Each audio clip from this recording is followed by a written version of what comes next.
I just cash out and send some up to the bank, a little bit into some, um, keep it in my account, and some other ones I just go ahead and um, just put on some spot and just kind of Yeah. parse it up that way, 3 different ways. But Oh yeah. yeah, I'd rather see everything go up, but I'm not going to sit there and watch shit go down and not make money on it. It's just No, well, yeah, that's the beauty of it. You can play both directions. There's nothing stopping you mm, from opening shorts when the price does lose that average. Start losing that average. You can start looking for short opportunities and yeah, vice versa, which is cool. But right. sometimes it's never exactly that clean and clear and black and white because, as you know, price can dance through an average many times before it It makes just a depends clear on how big you decision. want to spread out your stop loss and take profit and stuff. But I I don't know know. why. Like I said, I'd rather be bullish and go up. But I have more success shorting for some reason. Damn it! I don't know why. I don't know. Like I said, I don't Yeah, know if it it's is my easier. I don't know if it's the Mm. indicators that I use. I don't know if it's what, but it just seems like well, and I've You got know a what? little less patience than people too. It seems like I things know what drop it faster is. than they raise. So What's that? the chances of picking something that will fall is way Mhm. easier, and because they've risen, right? They've gone up. They've marked up Right. impressively. So it's easier to pick something that is due to fall than trying to pick something out of hundreds and hundreds of coins that's going to pump. Like, how do you pick a pump? There's no indication, like, sometimes, like, it's just flat. Yeah. Everything's flat in an accumulation. You just don't know when it's coming. But if you know something has pumped, 20, 30, 50, 60% in the last like month or week or whatever, you know that that thing's due to come back, at least like correct. So that's way easier to hunt for those opportunities, uh, in that sense. So yeah, you're right. Like finding I mean, shorts, and not to I love mention, going to like the yeah. Go ahead. fear is a stronger emotion than greed. So people respond impulsively when they're scared, rather than when they're greedy, though, they tend to be a little bit more cautious. You know how like the chart will move up a bit more cautiously. Obviously, there's pumps, but like just on average, like things tend to creep up but crash down. Oh yeah, That is a wild 100%. generalization, but yeah, they're very much a generalization because we've seen it bleed down before, like where it just takes forever to get down. But yeah, for the most part, when it's a proper correction, when it's a proper crash, it's pretty quick, Oh and there's no jeez. second guessing it. Yeah, Yeah. and I have less patience than the average bear. I started out in the shitcoin, meme coin world where you're in and out in 10, 15 seconds and boom, boom, boom, and so Yeah. I to sit here all day and just have a few spots and not do a damn thing just to watch the candles. I couldn't do well. I can't. I don't have the time to do it anyway. I just have everything on. Yeah. I've got 3 screens going and own my own business and work from home, so it's kind of always in the background, and I'll just That's cool. check in on stuff Yeah. and then make a Mm. make a trade here and there and just get back to work and do my stuff and just keep it up in the corner of my eye. So Hell yeah. yeah. Well, that's cool. That's the way to do it. Um, Yeah, you don't have to watch every mhm. candle. Yeah. No. Trading And getting better alerts at help. TA and stuff like that. I trust my moves a little more now than I used to before. You know how it is when you first start out. You make one trade and you Mm. sit there and you stare laser holes through it, just watching for every little blip. Just Yeah, I you drive know. yourself bananas. Yeah, Yep. it's like Yep. a kid waiting And the for amount. Christmas to come. Just trying to catch Santa Yes. coming down the chimney. Yeah, if Yeah. you're not You have any? careful, on the 1 minute chart will make you bullish and then bearish and then bullish and then bearish, like all in the space of like half an hour. Like you just flip flop, change your mind. you know, if you're not careful. You'll just keep changing your mind, Mhm. closing positions that would have been good if you just left it and like left it open or whatever, and vice versa, you know, like Right. it's just confusion. There's a lot of noise down there. Yeah, I've been really starting to lean on AI a lot more too. It's been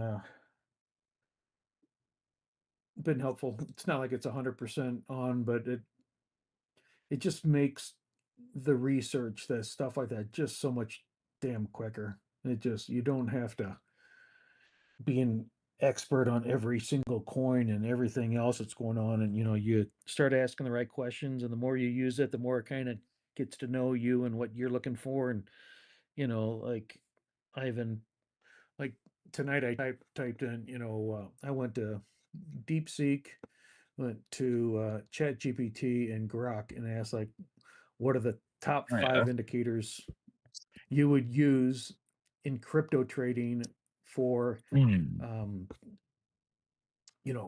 trading short What a term leverage snipes and stuff like that.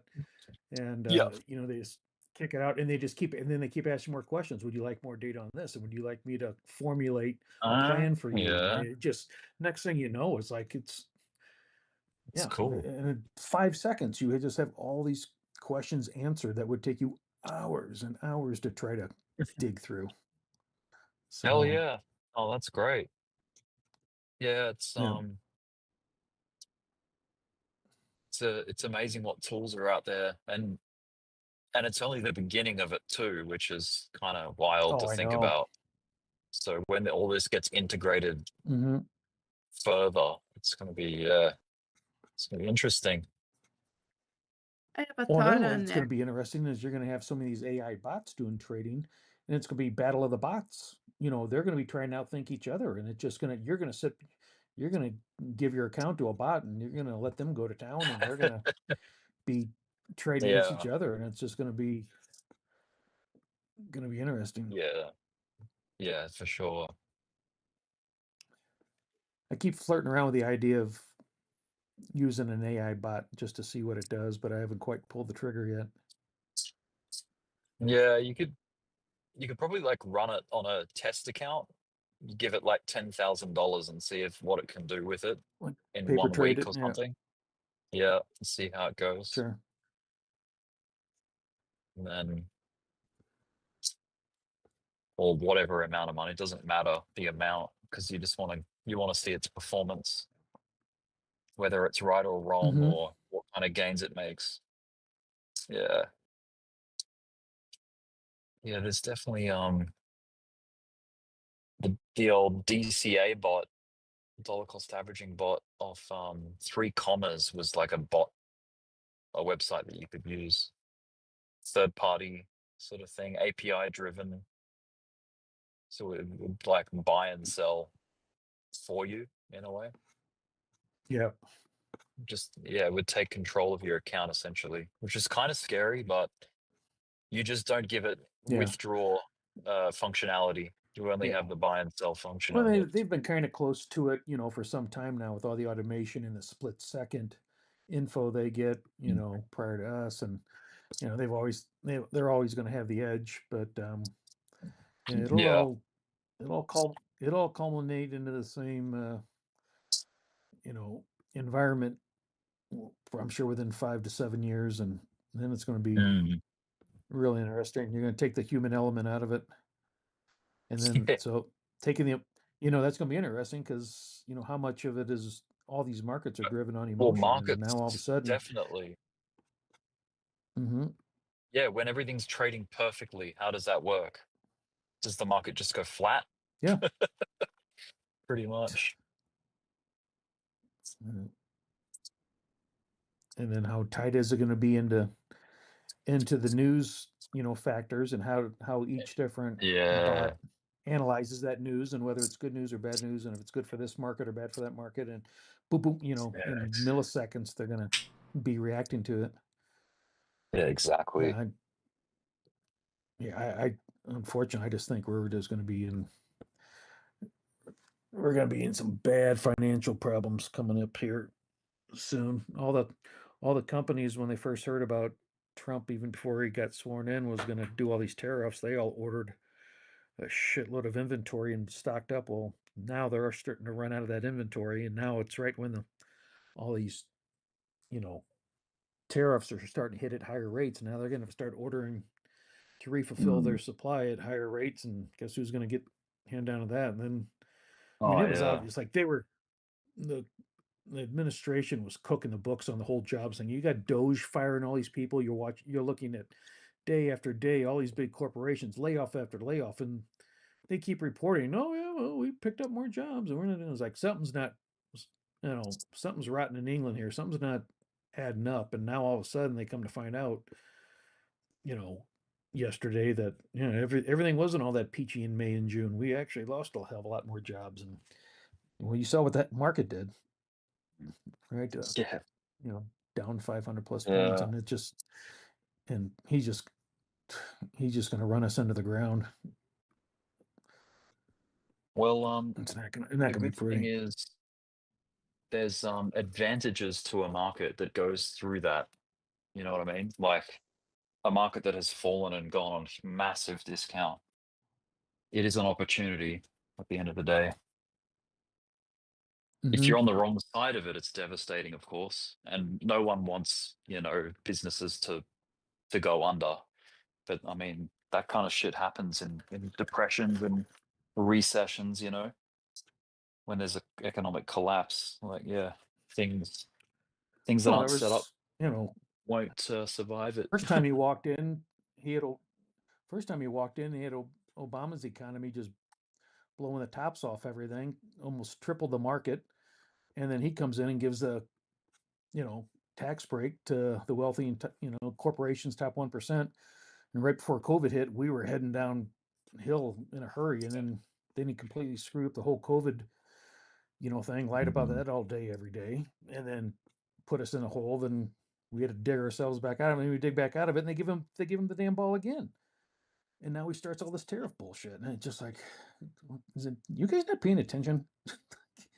And now we're gonna be lucky to have. I'll be surprised if we have elections next fall, because he's gonna pull some type of crap and call out martial law and say, well, we can't have elections now because we're at war, or there's unrest in the streets. That whole LA thing was just a test run to see how people would react to the soldiers coming in and everything else. So yeah, it's not going to be pretty, Yeah. unfortunately. Wish it would be different, but yeah, too many people that don't know how to do the proper research got fooled by hoodwinked by the biggest fraud and con man in history. But you traveled? Have you ever been to the States, Rick? Yeah, I went to Alaska when I was a kid with my family. That's how I went Oh, to. jeez. Yeah. How I was saying my dad went in Yep. the jump the yeah, yeah, yeah. This was but 2001, Jeez. so yeah. Mm. In the States, you went to Alaska. Yeah, Oh, and jeez. California. We went because we went to Disneyland. Oh, okay. There you go. Yeah. Yeah, California is beautiful. They got there's everything there. Yeah, I haven't Unfortunately, expensive as hell. been East Coast, but I definitely wanna check it out. Can I jump in here real quick? Go for it, dude. Oh yeah. Right. So my TA is whatever. I'm still trying to trust it. But from what I'm looking at, this coin flux is up 15% since the dip. And a couple of days ago, it went up 38% in a day. Right now, it's in a cup and handle that looks like it's going to break out. Well, it's on the verge, but it's going to be an 8% move. And like I said, 15% when everything else is doing 2 to 3%. So if anyone wants to look at it, maybe give some TA. It's not. It's an unusual kind of almost looks dead on the larger time frames, but there was some news of something about China or whatever. But if anyone's familiar with it, give a heads up or whatever, wants to look at it, just a heads up, guys. Shit.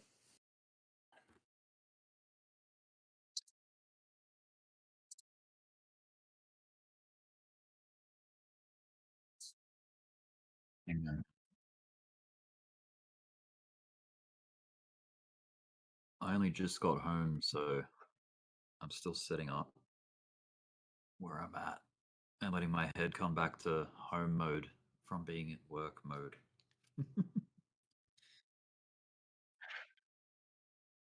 Because I'm on the main frame now. Hey, do you want me to boost my mic?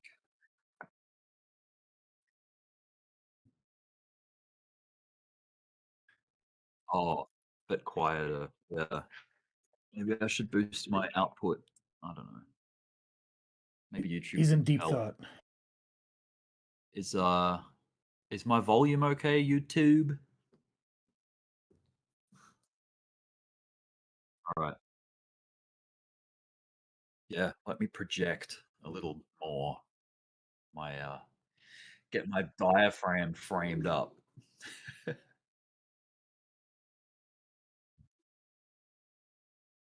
So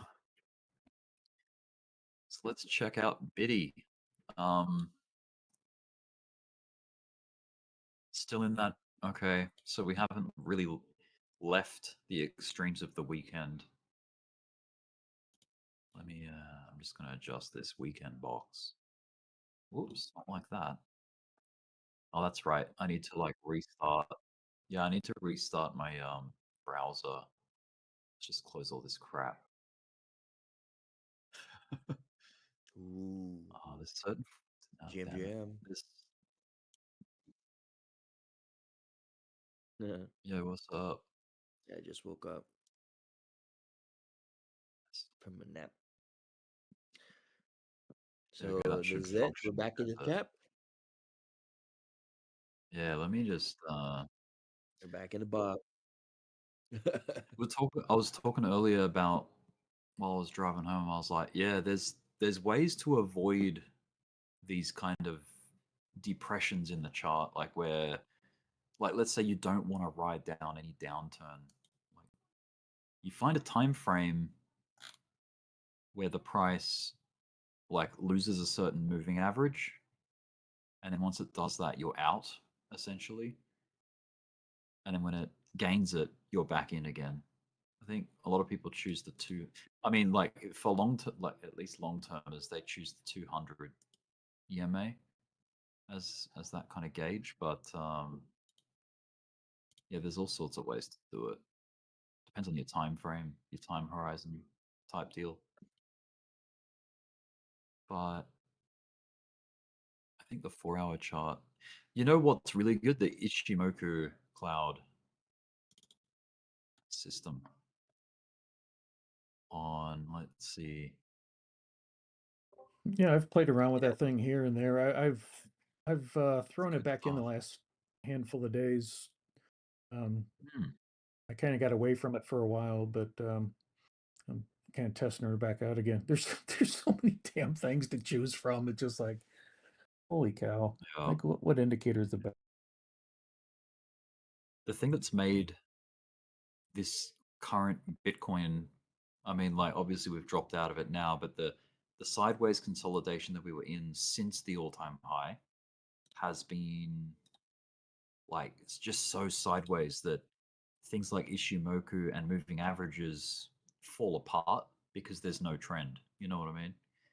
Unless you're playing this down on like the, like let's say the 5-minute chart, you're not gonna find trends on any like higher time frame that are worth getting into and like long lasting, because it literally just strikes above and below the moving average multiple times. So you get so many false signals of like up and down. So you can't do much with that. So I guess the way to get around that is to jump down a time frame And look, now we're getting rhythms. Like, check this out. This is the 5-minute 200 EMA. When price got below it, you can be out of it or shorting it. You know, like you could have short the collapse. You'd get all of that. The problem is getting back in when you think it's above. Like just right here, that would have like tricked you to get in, but you would have stopped out straight away because it fell again. I suppose this is where you would tweak the settings, or even use that EMA cross thing that Dbloc has. What is that? A 13 and 50? What? I don't know what it is. It's something. It's got an EMA cross strategy.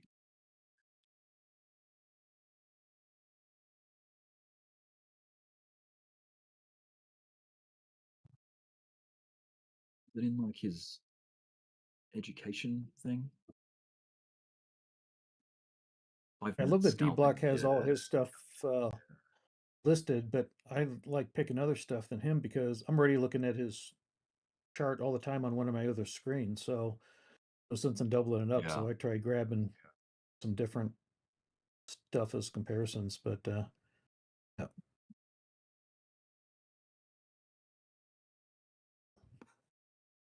39.50, yeah.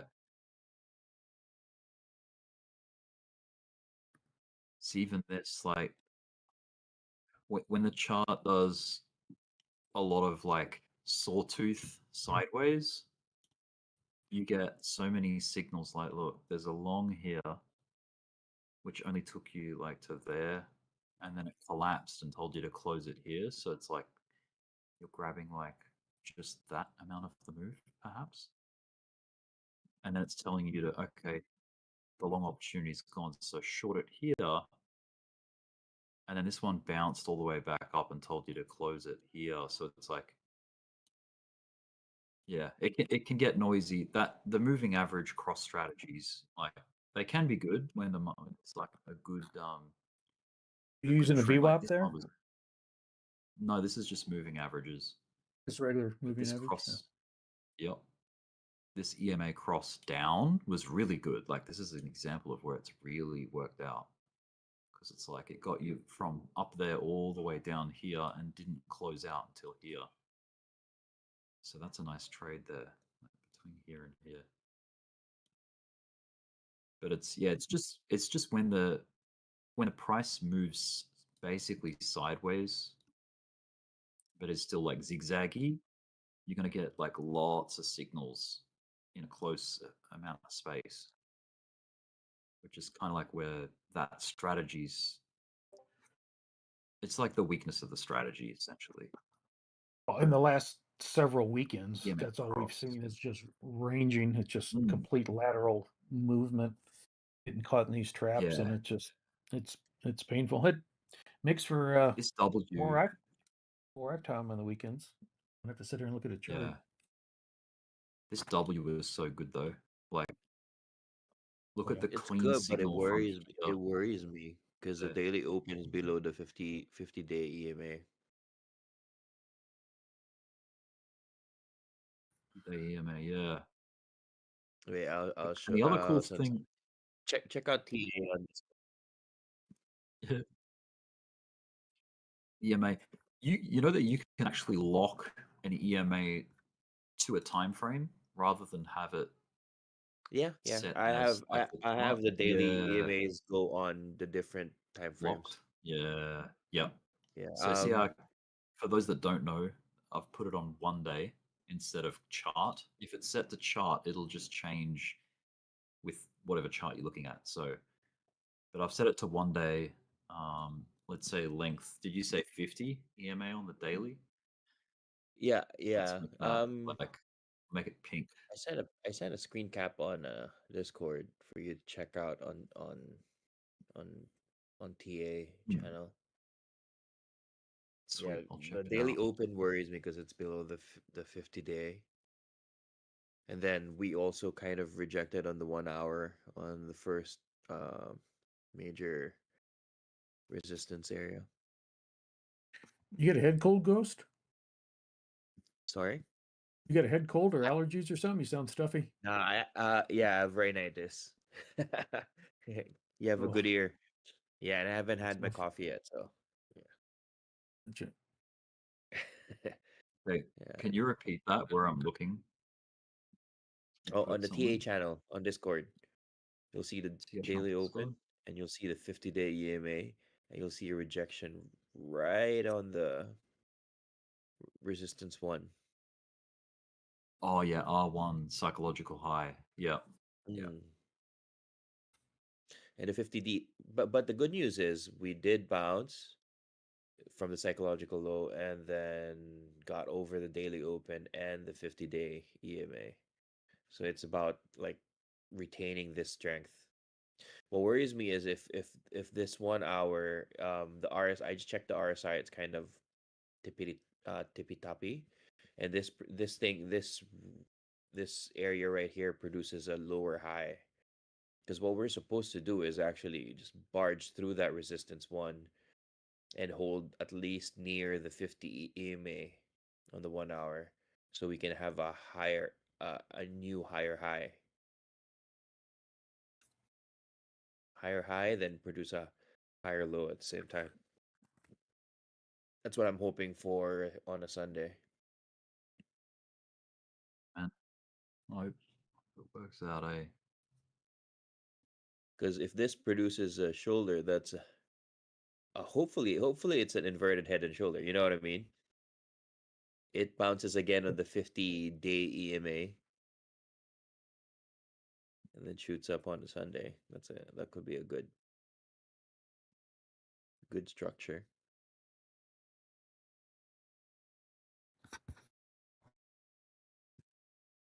Yeah, I mean it's got the like down on the hour chart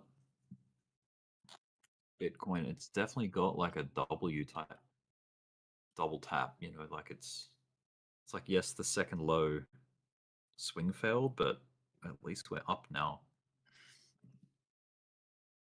We kind of had one, where was it? We had one back here as well. Like same setup. W bounce. The problem is that it didn't produce like a higher high or a recheck of the all-time high. Like it fell short. I don't know if it's just been the ones that I've been looking at lately or whatever, but man, a lot of the W's on that last, branch up, it goes up and then it just makes a big curl and comes right back down. Now that one you have there, the BTC one, obviously went up and kept going up pretty much, but a lot of them I've seen just come up and just do not a 180, but man, they just bend down for Yeah. the last week or 10 days. I've just noticed a lot of W's have been doing that. Yeah. And that's, I think, because like up on a higher time frame, this whole thing was just a big rollover with just Bart Simpson, pretty much. But hopefully, we finish the other side of that Bart Simpson, you know, like the other side of his head, find support, and then work on the next push up. Thumbs up. Yeah. Wishful thinking.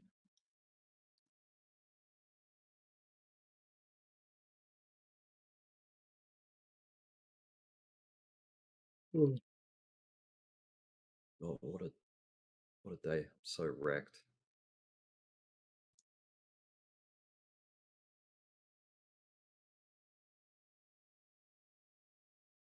Let's see if this coffee does anything. Yeah, coffee. Add a little Bailey's to it. He'll feel better.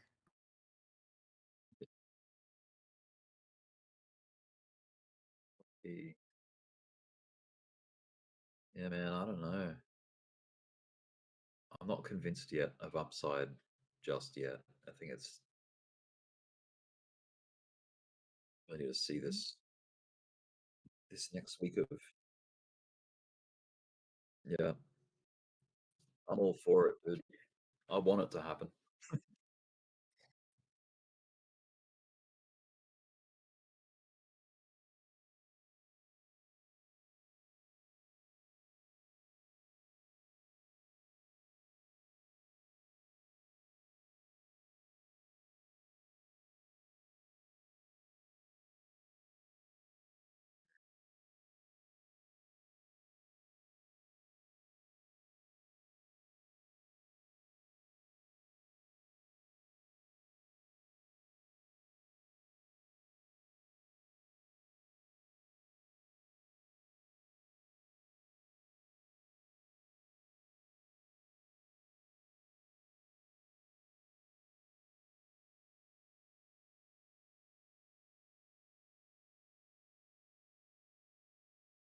You take the range of the weekend as well, like top to bottom so far of how it's been going. That is like here to here. With yeah, man. We're pretty much at the 786, so we've almost fully come back to the top of the weekend. Not quite there yet, but certainly on the way. 0.5 fib. It's kind of like where the W found its its middle point. Oh my god, I was muted the entire time. All right. Yeah, I need my coffee, bro.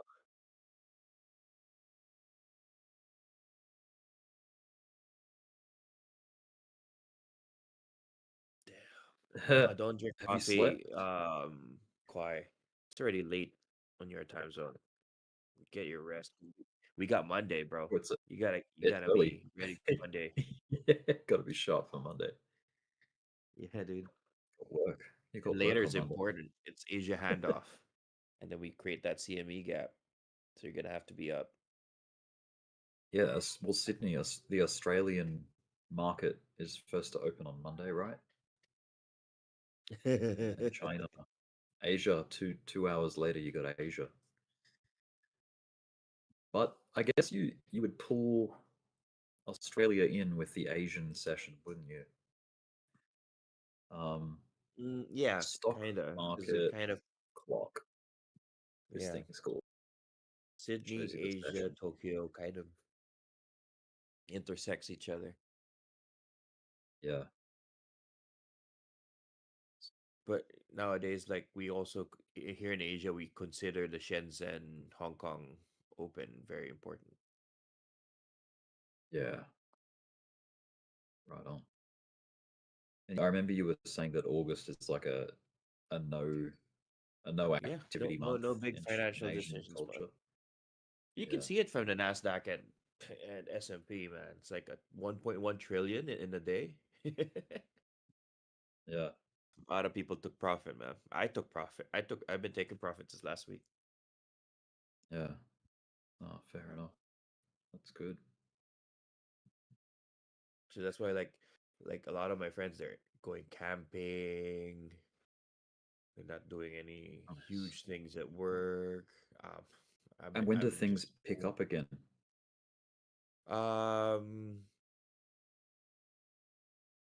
in Asia it's culturally September 1. Oh, okay. But uh for Asians, no big financial decisions. But the rest of the world comes to Asia for vacation. It's peak season right now. So all the hotels are times two the price. All the big Yeah. travel destinations are packed right now. Hmm. Yeah. So like this is also the time that most like us Asians we don't want to go on vacation because it's just too much people.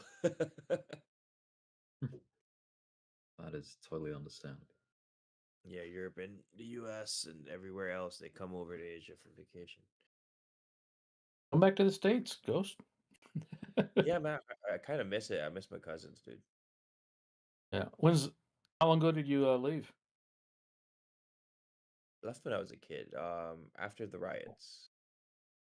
Oh, like back in the early 90s.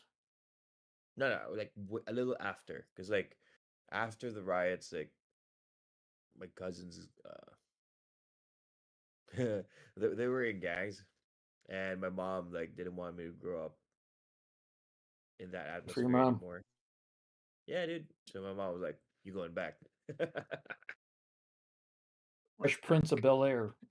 Right to the Ah, dude. Philippines. Ah, man, it was rough. Hey, I was Asian in LA, early 90s. It was rough. Oh man. I had to Kind keep of your miss head it. on a swivel. Ah, no. I learned how to fight. I had good cousins raise me, so That's good. we didn't take shit. I was bullied when I was a little younger when I first came over because I didn't understand the culture, right? But Sure. after a while, it's just you know, it's okay to get a little bloody as long as you fight back. You know, it's not As long as they're bothering. bloodier. Yeah, dude. I don't start fights, but I know how to finish one. That's the main part. Yeah, dude. This is like stand up for yourself. It was my dad's advice all the time. Don't ever start the fight, but you got my permission to finish it. That's cool. Yeah, dude.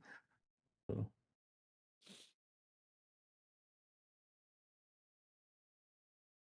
I was always the tallest Yeah. kid too, so everybody was trying to take a shot at me because I was Always. It's always I never, head and shoulders always like above I've never everybody. Yeah. been, I've never been in a serious my fight best before. my best No. friend he's like the tallest guy. He's like part of the basketball team when we were kids. Mhm. Everybody wanted a shot at him, so it would always be me and him in a fight. Yep. He was my neighbor. He was my best friend. He was a black dude, but he was so good at basketball. He was so tall. Yeah. Luckily I had a brother that was 10 years older than me, so he sure Yeah. smacked me around enough and taught me enough to Yeah, those are my but, cousins. But my cousins Got would it. hear from the neighbors, like, like if they hear like I just came from a scrap, they would just pick me up from my house, and I'm already done, right? They would pick me up, go back. I'm like, I'm done. I don't want anymore. Yeah, Oh, dude. that's Yeah. great. I didn't know you'd been gone that long. No, but I come back a lot. I came back a lot. Like Cool. afterwards, because like I think my mom was still trying to test the waters to see if it was still This where is she wanted to like raise the me, right but she move. just made a decision not to. You got a good mix of both places then. Yeah.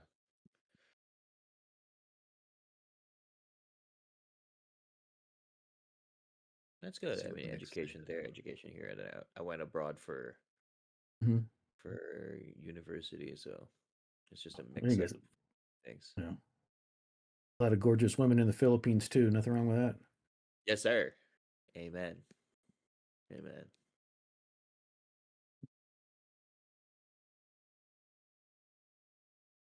Right. Oh man, BTC is making me nervous. This double top it's creating right now is making me really nervous. On the 15, I mean, in the lower time frame, it's a double top. And then on the 1 hour, it's curling. We got 34 minutes though. If we make a higher high, then I'm a happy boy. All it needs to do is bang on the 50 EMA. I'll be happy. I won't complain. As long as it hits the 50 EMA on the 1 hour. If it doesn't do that, then that thing has to reset. I've got to turn my aggregator back down because there's no action. Turn it down to get some sounds out of it. That's why I told you it's making me nervous.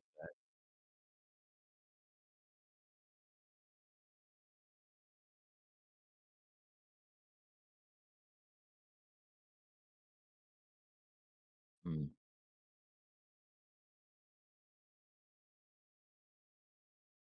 Oh, then that's good. This has to Yeah, be 113, 130. I'm looking at 113,890. As long as it like licks it, I don't care if it's a wick. As long as it hits it, then I'm a happy boy. It will make a higher low. I agree. Ooh. 10 Doge that it hits it? Okay. Wait. This guy is sticking his neck out. What up, Nick? He's walking the plank. 10 Doge. That's like $1? Yeah, I'm for it. I'm for it. Okay. Wait, what? How much is Doge right now?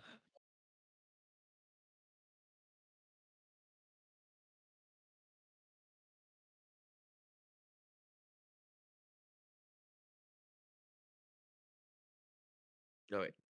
Yeah, but let me check out your chart.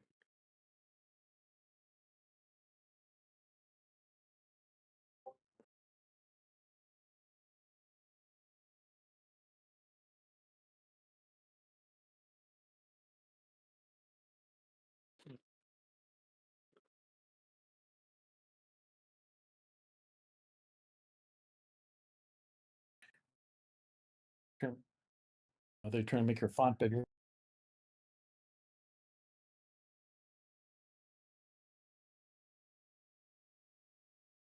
Hmm.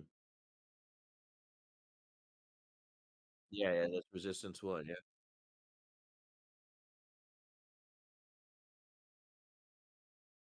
Yep.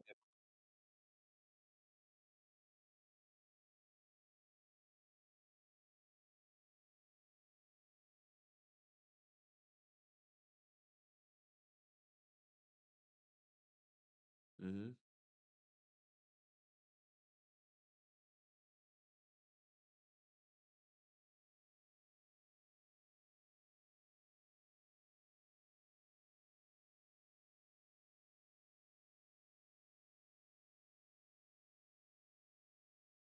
Yeah, no, I agree.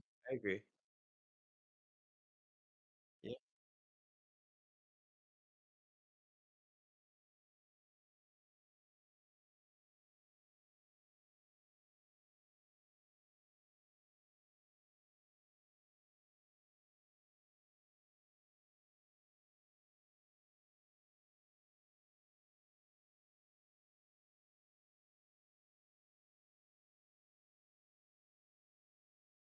No, I'm good. It looks like your cursor's lagging. Yeah, That's fine. I can even see that. dragging it over. But Yeah. that was a bear flag in the making, man. That was too. That was so obvious. What was going on? Previous.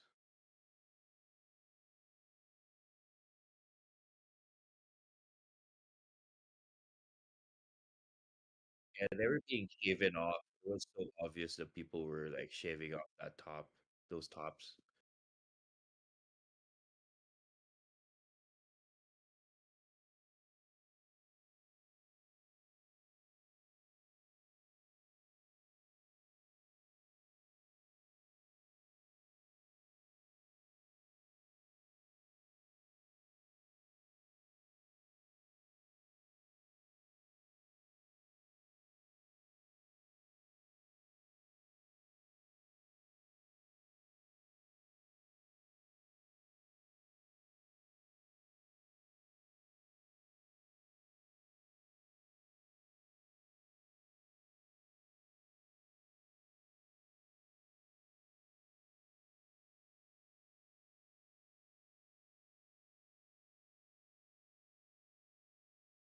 What's that purple thingy in the bottom? Yeah. What's that? Ah, okay. Oh my god. Oh, is that the one you were saying, the 555? Stochastic? Okay. Cool. That's so cool.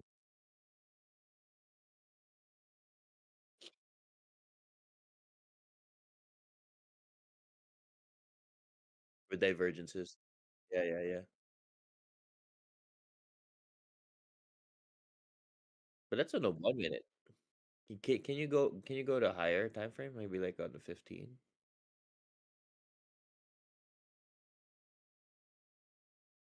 Uh,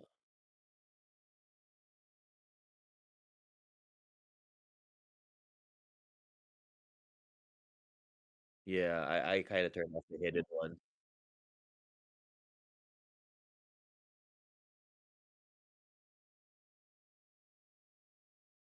Mm, high low.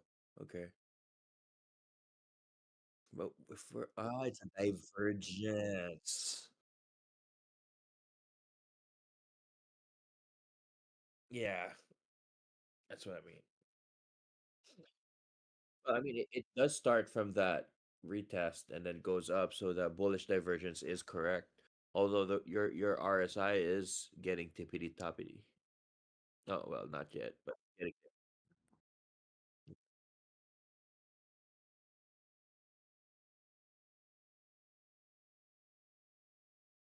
there. Yeah. Yeah. Hmm. No, it's fine. Fine. Yeah.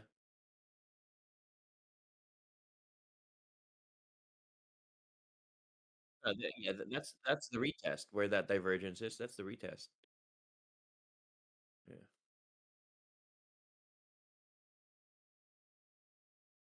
Mhm.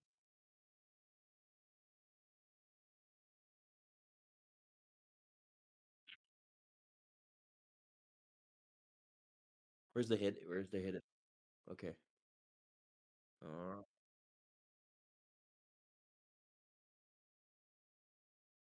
Yeah. Yeah, that's what I'm hoping for. See that boost up? Just when you think that the chart's curling over, it would just like kind of fling up. Yeah, that area. That's what I'm hoping for.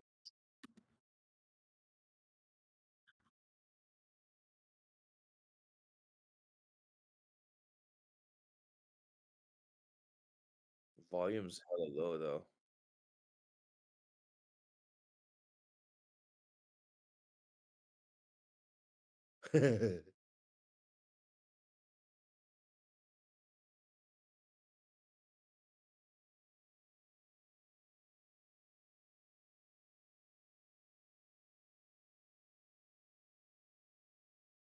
Mm-hmm. And that's fine. If it is a lower high, then you did take profit the right areas. Yeah, I'm a very big RSI, like stochastic RSI fan, Nice. especially on the high time.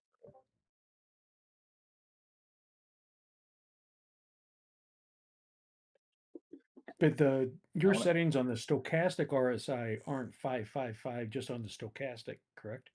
Doesn't matter. Just on the stochastic, that's stochastic.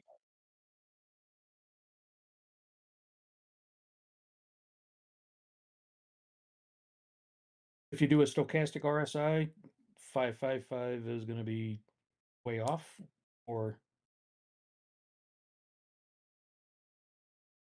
okay. Man, this makes me want to get a license plate that says MACD Same. RSI. Right? Yeah, yeah. The See only how many thing people missing like from that know combo is the MACD momentum indicators. MACD RSI.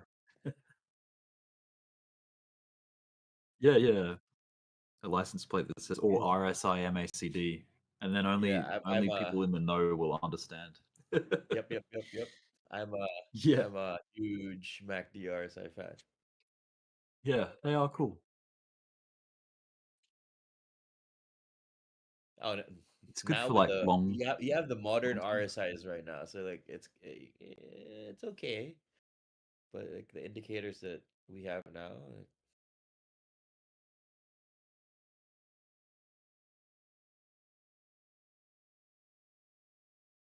oh yeah, higher time frames, yeah. Right. Yep. Yeah, But now since you have like the indicators with divergences, I don't use MACD anymore. But like that's the combo that I had before. It was this stock RSI divergences plus MACD.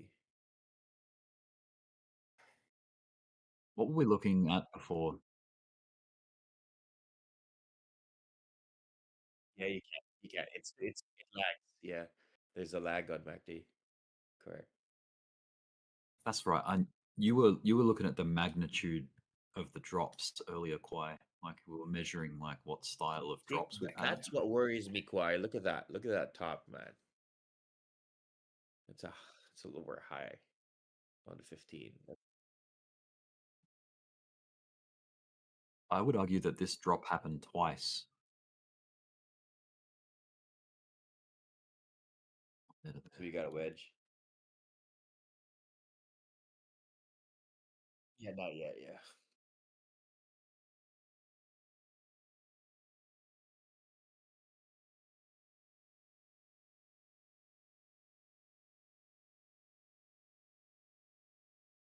Sunday.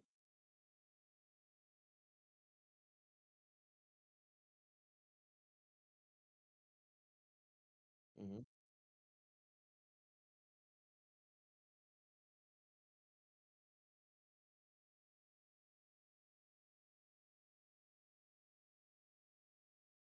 Yeah. Yeah. That's what I was trying to talk about with Rick a while ago. Like with the 50-day EMA, it's good that we're above it, but at the same time, we got rejected from rejection point one, which was 113,740. That's why I'm waiting for what Bitcoin wants to do.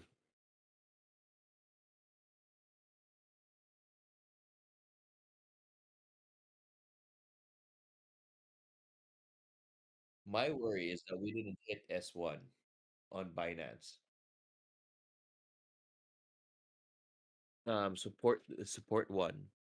It's showing at 111,700.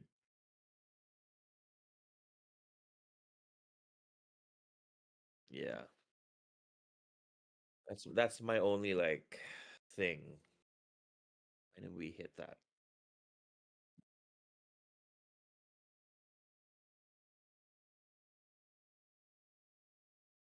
On Binance, wait.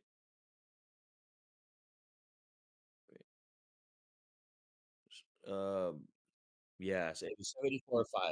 Yeah, we hit 74.5. We did 74.5. Yeah. True. Oh, I can see it.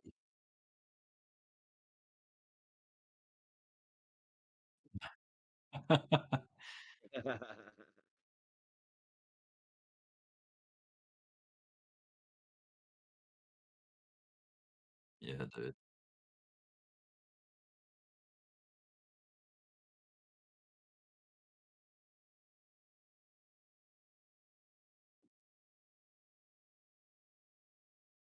Yeah.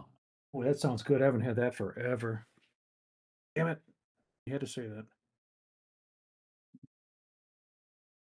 Well, I think for the you know what looks the old interesting? Sundays, huh? What's that? The 200 EMA on the daily. 200 EMA on that daily. We did I've adjusted the our indicator for that. support bounce on the 50. Yep. 50 day at 100,000. That brought us up all the way to 123. Now Oh, we're at back the over 50 here, back in again. like June. Yep. Yeah. Now we're in. Mhm. Well, we bounced from the. We reclaimed the 200. Now we're doing our touch on the 50 EMA again. Dude. Look, okay. So the SMA is a different story, but look at the EMA story for death crosses on the daily. Mm-hmm. We like, okay, let me take it off auto, but look at how close it came like a few different times. Okay, look at that one. That skirted. Technically, yeah, there's a cross there, but dude, it got resolved pretty quickly. Yeah. But every other death cross on the daily, like EMA wise, has been just like EMA wise, it's just been like a kiss. yeah, it It's not flirts even a with it. death cross. Look at that one. Yeah, look at that Yeah. one. It's so close, and then it's like, Then it nah, just like bounced off, psych. like ricocheted. Yeah, Ricocheted right off. and look at that one. Look at that one again. Crazy. It did it And on then 60,000. quit. It did it at 100K. I did it here at 85. Yeah. And Look how yeah. expanded we are right now. So this, I mean, we are riding the 50, but the interesting thing is, yeah, we really can. The bull market's still intact and Yeah. healthy. So even if we If go price was down to to the come, 200, it'll look like yeah, a wedge. It look like a bull flag. It still look like a bull flag right. as long as it expands sideways. The painful thing is that it could take. I mean, we are kind of running out of time in the bull market, but let's just use this as an example. Like if we were to do another big flag or falling wedge like this, if you take that and put it here, look at how long that takes to resolve. Like it would take us like until November, early November to break out of that kind of structure again if we were to do it And again. volume's been really low the last few weeks.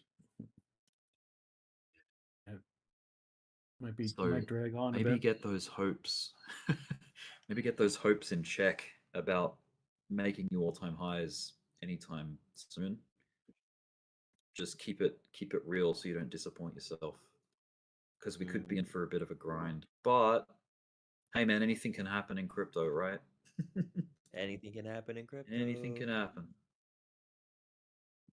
We could be like blasting off to 200,000 before this month's out. We don't know. We don't know. Kind of makes you wonder, does BlackRock know? Do they know what's going to happen? Because they Yeah, they look at the daily. They don't even care about anything It- else. and do you think, and it's like, okay, if they kind of know, like, do they collude with other massive firms, you know, Oh asset yeah, yeah. manager funds? I don't know if you were Like, do here they yesterday. coordinate? I was telling Right. people that I was talking to my friend who I grew up with. He works for State Street. Yeah. You know State Street, right? They're like Vanguard or like BlackRock. And Okay. yeah, they actually get memoed and discuss and when to Oh. take profit all at the same time. Right. So they coordinate. Yeah. Yeah, they coordinate. See, that's interesting. They I coordinate actually together. told the chat, like, yeah, I'm shaving off. I'm shaving off of stocks because like right before market open, I was he was already saying we're all clearing our desk and we're on vacation by Monday. Yeah. So State Wow. Street's completely like secretaries and assistants next week Sorry. until end of August.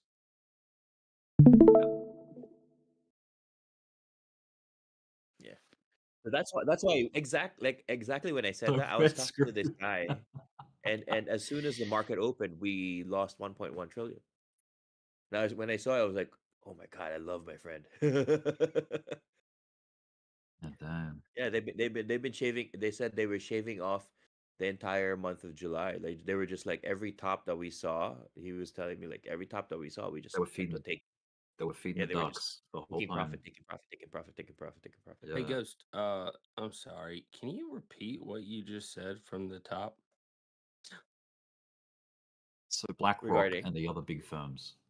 Yeah, that they Yeah, collude who was and shaving off coordinate. the? I heard the end there. It was like they kept every time it was the top, they kept shaving off, and then we had 1.1 whatever in. all the institutions, all of Wall Street, they're already taking off. And then on Friday, I think it was retail that was finally taking profit.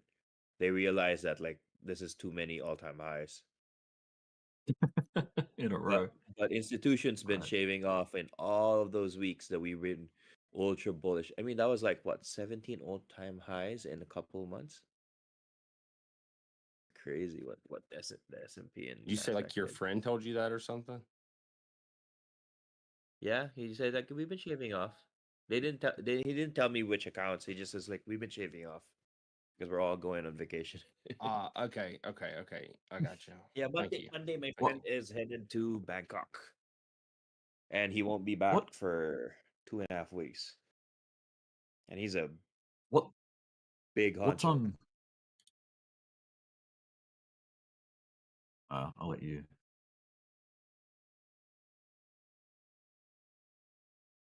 No, go ahead.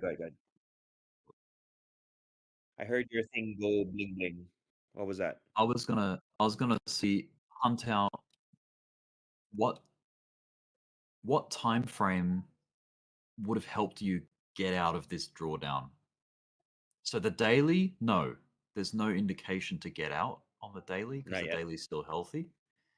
Does the 4-hour tell you to get out? Kinda. Yes. Like, Yes, look, yes. you lost the 50 EMA Yeah. on the 4-hour Yeah. chart, so that kind of told you, but it told you back here too. Like when we started running into the EMA many times, the better way to play that would be to just get out and not take all this noise as signaling, and then wait for actual departure from the EMA to get in, and then When we kind kind of of like couldn't this. create strength at the 4-hour, that's when I started Yeah. shaving off of my alts and going back to Bitcoin. Yeah. So it's like, yeah, if you're traveling into the EMA like multiple times and it just can't get a rhythm, it's probably better to just like either, you know, maybe you can hang in there if you're in like a position from like way down low, but you need to really know when to cut an idea when it starts losing like some pretty critical like supports. Agreed. Like, okay, when Bitcoin got below 116, it should have been like, oh, this is not really looking so strong. And then you didn't have to realize or like ride the drawdown. You can just get out of it and then wait for the strength to come back in. That strength will come back in. It's just you need it maybe the 1 hour chart's even more sensitive, like to get you out. Yeah, like look at A okay, 1 let me hour is turn still off a the yellow. scalping chart. I think the basis for Yeah, your spot should be minimum, like the minimum is 4 hour. Draw a trend line on the yeah. 4 hour. Because if you start trading your spot like it's a scalp, you're gonna lose a lot of money considering fees, especially if you're trading big Yeah, bags. Like you're doing 20, 50, yeah. $100,000 spot trades. Like But just do it on the daily, on the 4 hour or the daily. Just draw trend lines on the 4 hour on your Bitcoin pair, and you'll be okay. the main issue with moving averages obviously when the market goes sideways, and this is where oscillators come in stronger, because when you've got a range, price is oscillating in a range, so that means your RSI and your MACD and all that's gonna give you way better indication of where the local highs and lows come in. But when you're trending, dude, your RSI ain't gonna help you when you're in a sharp trend, because you're just gonna be pinned. You're gonna be redlining like the top of your RSI, like over and over again. Like it's just gonna peak out, peak out, peak out. So yeah, that's kind of what I found with, because okay, so moving averages, awesome strategy, but it's conditional. It's when there's a trend. When there's no trend, when it's just sideways and chopping, you need to go back to oscillators. I think that's where they're stronger as an indicator. When it's Agreed. sideways, just as like a basic rule of thumb. I need to be more strict with that. I need to pay way more attention to these things. You want to see But you want to see yeah, how I trade my Bitcoin pairs? yeah, let me know. Yeah, this is how I trade spot. It's so boring and uneventful and just like crossing. Okay. Yeah, well, that's cool. It's if it's really clear, like where it doesn't Yeah, it's take clear. like a It's very genius to clear. decipher. So Yeah, this is the 4 hour so of Sol BTC on Binance. I put it on TA. in TA, okay. Yeah. So you see July Put it on the July screen. 15. Yeah, yep, I go back into Sol and you just draw a trend line. yep. That beautiful You yellow don't line. even Yep. think about it. You don't even try to sell the tops. You wait for it to break the trend line and does a retest, closes. You go back into Bitcoin, and every time it crosses your trend line, you go back into Sol, you go back into Bitcoin, and right now I'm in Bitcoin right now, and so on my Sol back. Yes. Yep. So I would imagine you would have a fresh trend line that's carving Yeah. downward Yep. for this move down currently. Yep. And once that breaks, you're back into Sol, right? In a way. But see, I have these. Yeah. You see my oscillator on the top right. Yes. So sometimes I don't draw my trend lines until I see, because see, your next top that I draw the trend line on should actually show me a little reversal color. Should change in color a bit so that I know that there is a reversal in play. Then I draw my trend line. Right now it's still pink Okay. on the 4 hour. So I don't have to worry about it. See, the point of the spot trade, especially on the BTC pair, is to hold on to the trend as long as possible. Because the longer the trend that you hold, the bigger the returns for your spot. See. You've got Heikanashi turned on with that one? No. I don't. Oh. Those are what you call flux wave and quicksilver candles. Oh, okay. It's Yeah. really for spot trading. They do look a little bit like Heikanashi. Yeah, they do, but like They're they're like just normal crammed candles. together. Right.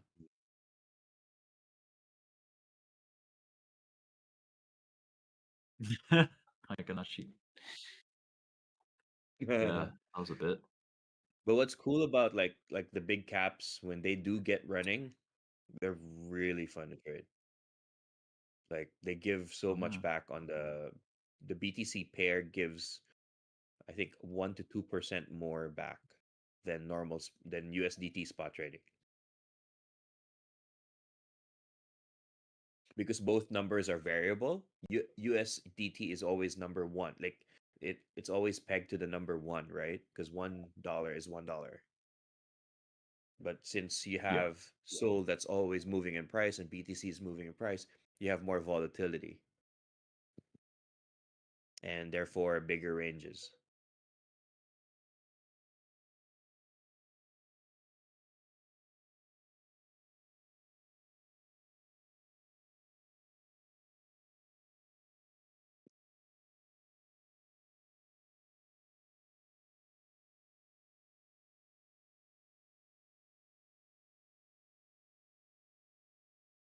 I hear the casino rumbling. Is there volume?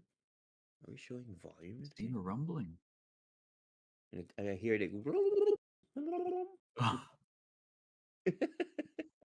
Oh, the aggregator. Yeah. When I hear that, I get excited. Is it a psychological thing? That's why they do that sound in the casino. Maybe. Well, it's I That's why mean, they it's keep hitting the spot.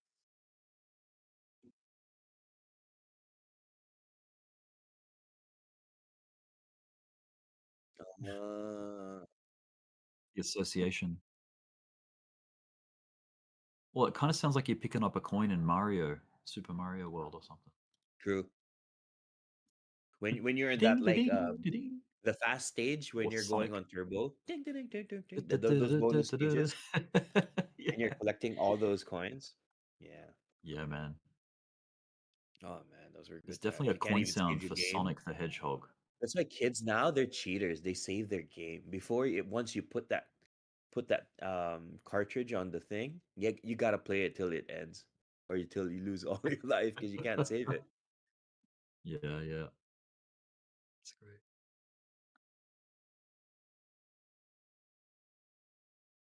Sega. Dude, I mean, I was the I mean, best they in can soccer. save they can save their games of Pong now. Pong. Ah, dude, Pong. I played that in the arcade a couple of times.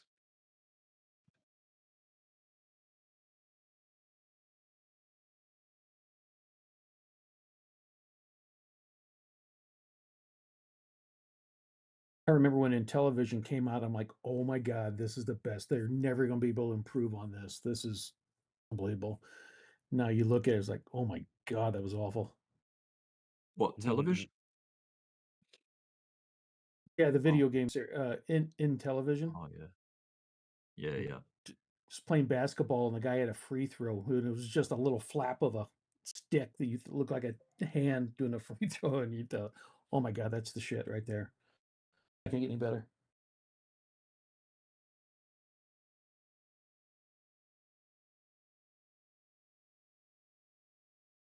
Yo, Kwai. Doge's looking really bullish. You made me look at the chart. Doge is looking good.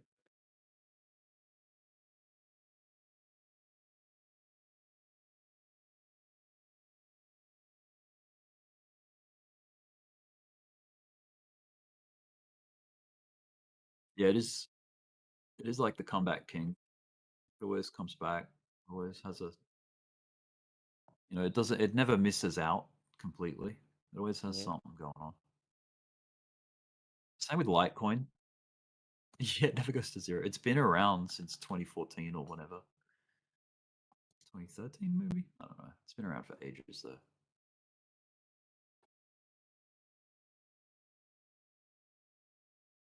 It's a good one.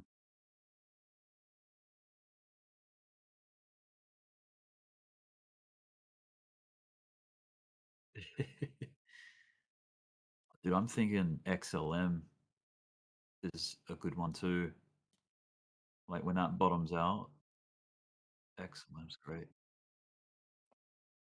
Yeah. Yeah, I know. Fundamentally, on the fundamental, I do agree with you. I don't like XRP's fundamentals either. But I mean, is a reality of our lives. Like banks exist, right? And this thing's serving the bank, so it's like, okay, well, there's money to be made there. That's purely how I see it. Like, but Yeah, my, as far as by like the way, my dad. Yeah, go ahead. just as far as like being the the cypherpunk blockchain rebel, like yeah, it's not cool to be in with XRP. I get it. Yeah, it's Yeah, kind of like being a I'm not rebel in Star Wars. You're not in with the you're not in with with the the Republic, are you? Empire. With the Empire. Yeah. Yeah. Yeah, dude. You're such a Yeah. Skywalker. So yeah, My dad's Bitcoin on asking the about XLM because he wants to take he took profit from XRP because he's a genius. Smart man. He's like, he was We like asking me like, should he put some on XLM? What's the story with XLM? It moves when XRP moves, right? 'Cause I'm sorry, I really did with not do higher my FA magnitude. on XLM. Huh? With higher magnitude. XRP is like XLM is like XRP with an oomph because it's like lower But market cap. technical utility wise, what does it do for XRP? What does XLM do for XRP? I don't think it does Yeah. anything for it. They're just Oh. tied because one of the original developers of XRP, Jed or Jeb, whatever his name is. Yeah, he quit Ripple and started Stellar, which is XLM.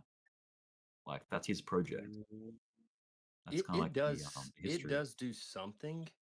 I can't remember right offhand what it does, but my understanding is that it doesn't do anything more than what the other non-profits or whatever that like Right. it does something. I can't remember offhand.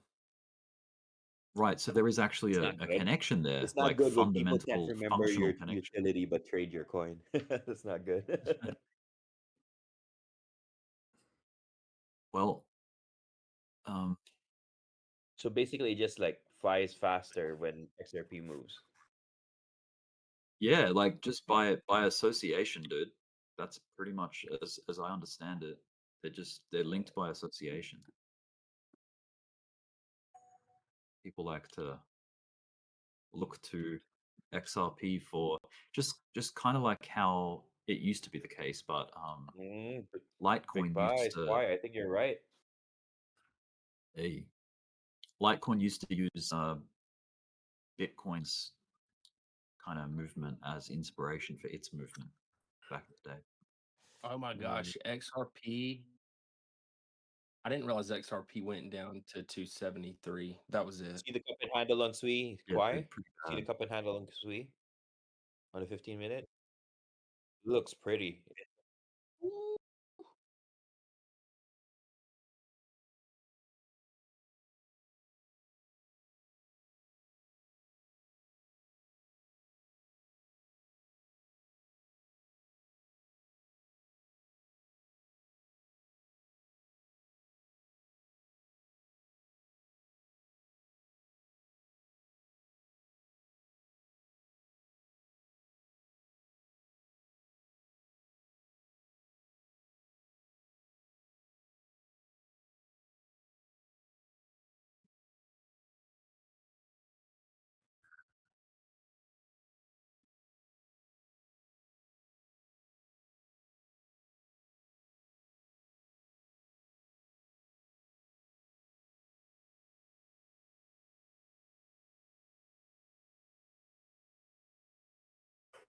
At the Yeah. top of the box.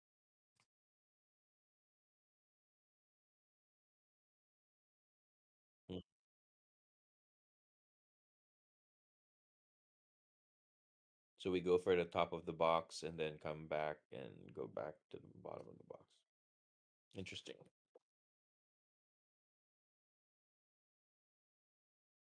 $15.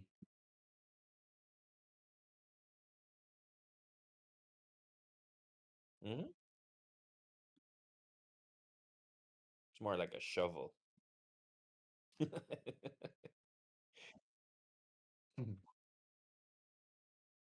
Yep.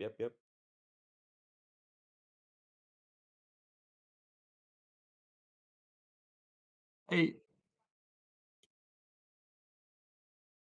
Yep. Have you heard from that other Aussie bloke, Fly Crypto? Or he's kind of been away for a bit. Like, yeah, it's been like at least like 3 weeks or something. Right on. The last time he popped in, he said he's been busy with his daughter or something. He's been going out doing real life stuff. That's cool. But Zeusy as well, like he's been kind of sporadic. Oh, I it's talked to vacation Fly time. yesterday. It's Europe. It's August. What was that, BJ? I talked to Fly yesterday, down in Oh, the trading cool. room. Yeah. Oh, nice. So he's around. So we spent good. some time down in trading room 3. So if you don't see me up here, sometimes I'm down there. But Fly was in there yesterday. He's doing well. Right on. Oh, that's good. What do you guys do down there trading?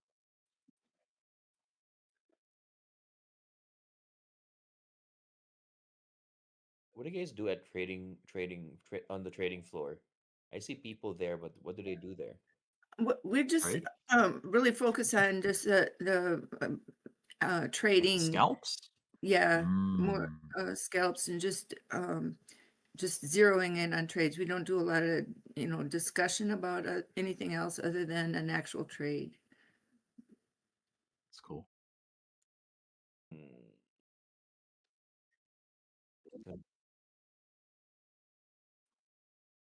No. No, it's gonna go up.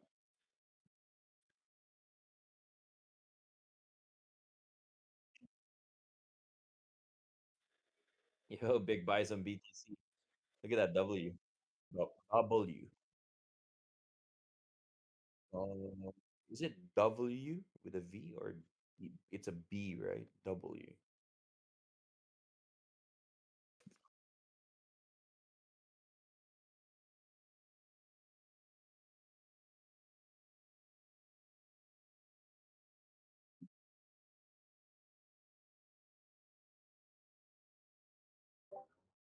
Mm.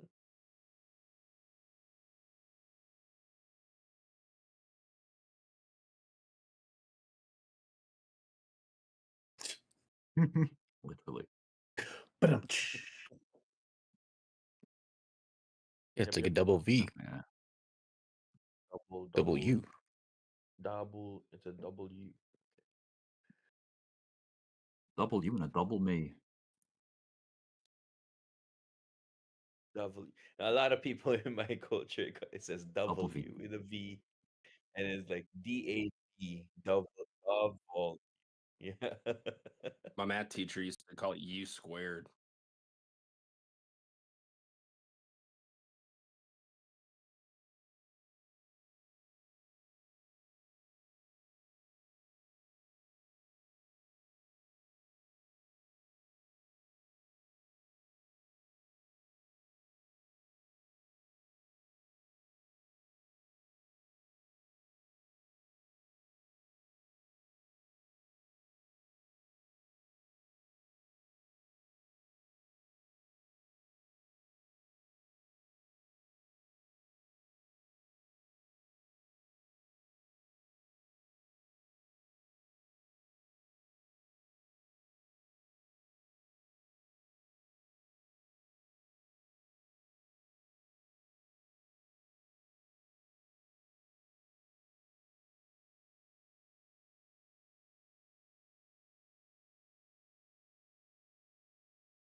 Central fried rice.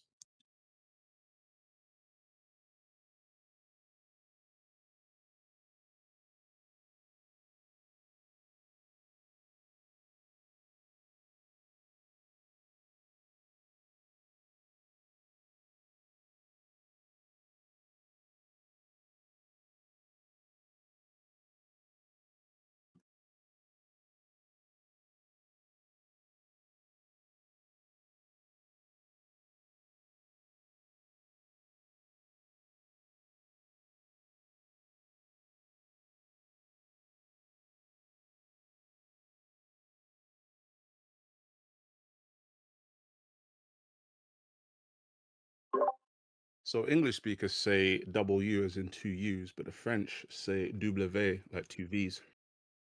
Oh, yeah. I Something kind of to- mumbled it, but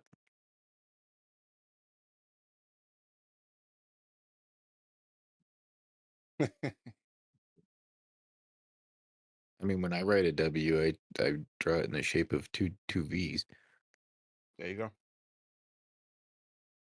I was gonna say like the French language, but I would be respectful because Zeus is cool, and we're not can't be mortal enemies all the time.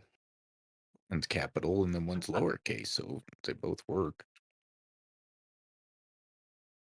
Exactly, like during football and all of that. Other than that,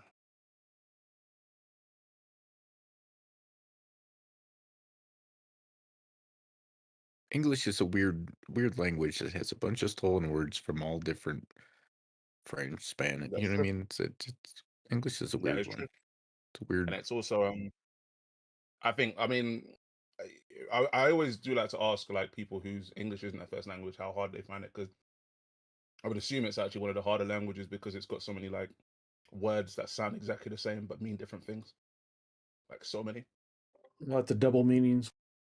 Mm-hmm. Like that Simpsons spelling bee episode where the guy's trying to sabotage the everyone else, like every other contestant. He's like, "Can you spell weather?" And he's like, "Oh, can you put that in a sentence?" He's like, "Certainly.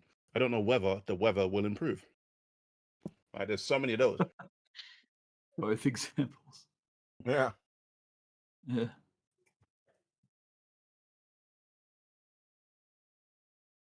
XRP, go you good thing.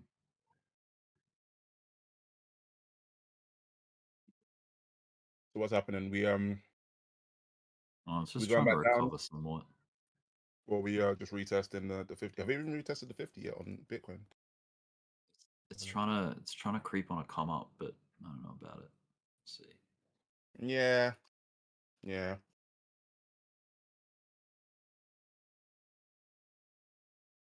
Hope so. Yeah, I do too, honestly. I mean, I don't see really where we've like broken support on this play up. Like like on a very small time frame.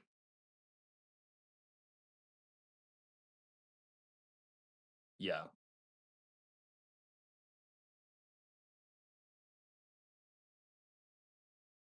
Does it? I'm just saying this trend is your friend.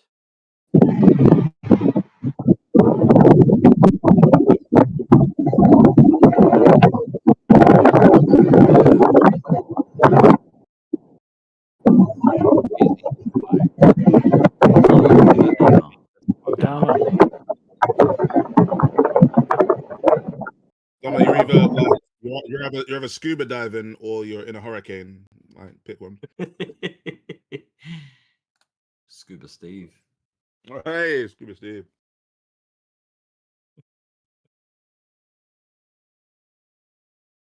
Yeah.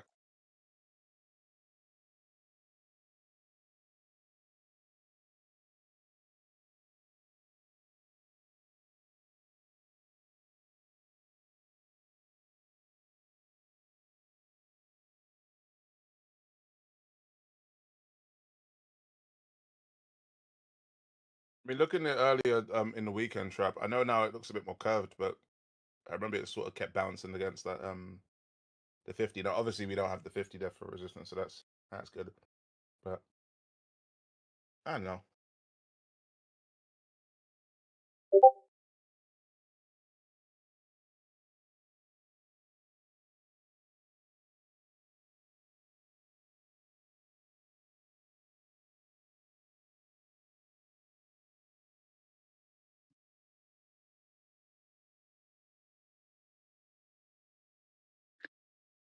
TikTok. Big talking dude.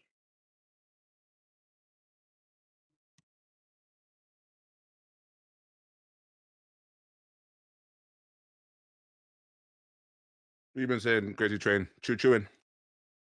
Oh, I just said TikTok. No, I said how you been though. What you been doing? Chewing. Oh, yeah. Just choo choo choo. Very nice. I love these moments and I hate these moments. Mm. Because it's like you love the opportunity, but then you like, it's like, I don't know. Yeah, when the moment comes to the trigger, it's yeah, exactly. No, it's like if you're looking at it, if you're looking at your chart on a large time frame, regardless of what the coin is, and then you kind of like drill down into the smaller time frames and you build like a case for each time frame kind of thing on the bigger picture, and then it's just like, all right, you're going down, which trend line is it going to hit on the way down? And it's just crazy how it always wants to hit like 50. the worst case scenario trend line. It's just like, you got to be shitting me. Like it's incredible how this stuff taps the worst case trend line. It's like all of a sudden you go to a high time frame and zoom out and you're like, holy crap, I should have been paying attention to my weekly, or I should have been paying attention to my 3-day or my daily. Yeah. Thanks, Rick. Dude, no, You like kind of mentioned that earlier, but yeah. yeah, it's because the reason I mention it is because I'm telling myself too, I'm like, you Right. idiot, you got to focus on this.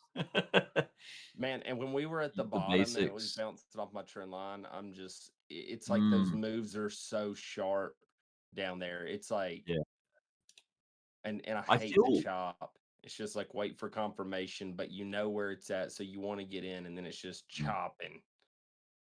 you know what I think would be a good way. Like, this is me talking to myself too as well. I got you. But I think there needs to be an order of priority of what to look at, like what as vitals, Right. like the trend and the status of the market has vital signs, and you have to make sure you're in tune and in touch with the vitals and have alerts set, because when they shift, it's important not to be like riding the wrong side of it. Like if you're shorting right now, maybe there's a vital telling you don't do that. That's dangerous. You shouldn't be doing that. You know what I mean? Yeah. And you have to have those critical systems in place so that you're not caught out or hoping for something that ain't gonna happen Bro, I can't believe or highly XRP unlikely. went. Yeah. I mean, I can Oh, believe that it went as low as it did, well, but it's because right it went here so where high so quickly, I think. It's a it's at should reflection have of been at how high. support Yeah. before it fell through, which makes me think that we might just we Well, might actually just push up here. I mean, I think it's go ahead. it's Sorry. because it did it so quickly, dude. When supports don't like hold, it's because it didn't really spend time building it to begin with, and the move was very rapid. So it's like the faster you climb, the faster you fall at the same, not the same rate, but like yeah.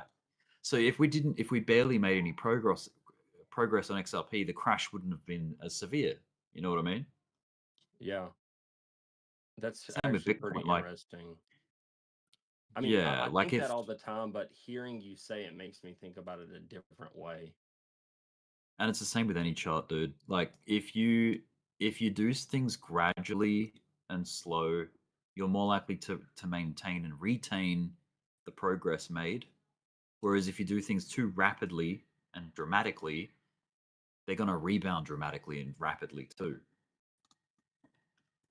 More often than not. Yeah. So yeah, I mean, if you fall hard, it's because you rose harder.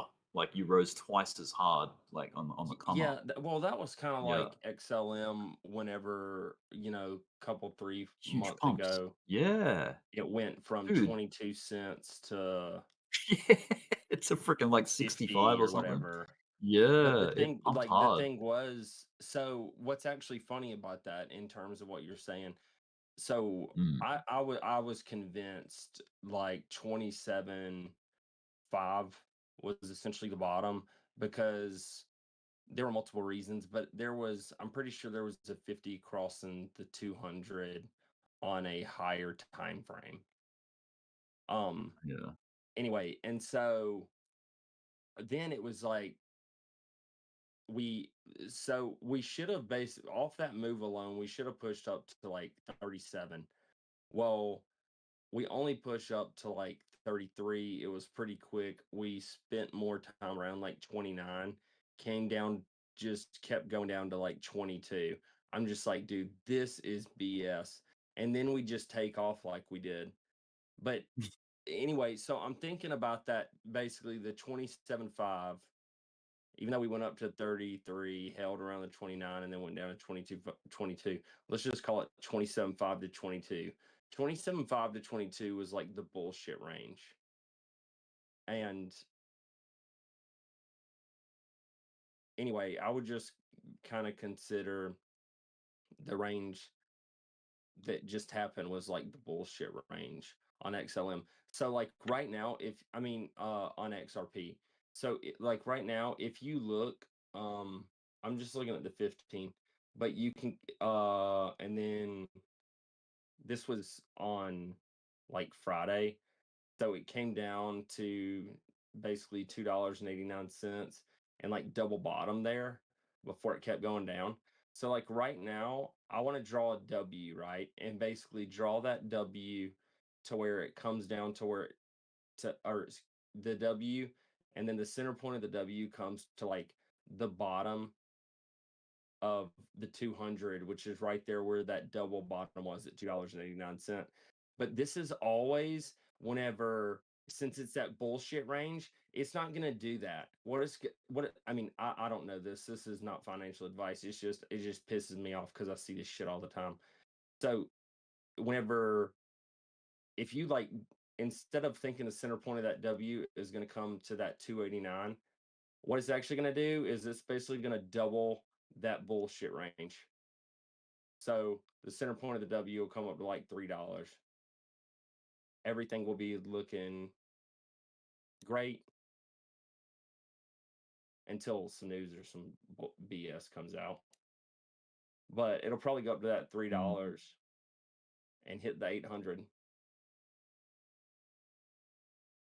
I'm just looking at it on the 15. I'm not saying that this is actually what's going to happen with XLM. I'm just using the 15 as an example.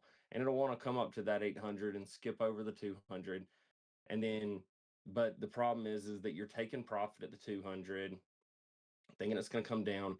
Then it goes up, and then you buy back at the 800. Then it goes down. Then it's just, yeah, crypto. Thanks for the question. Indeed, Thanks for the crypto. question, Joe. I think I needed to vent. Nah. I feel you, bro.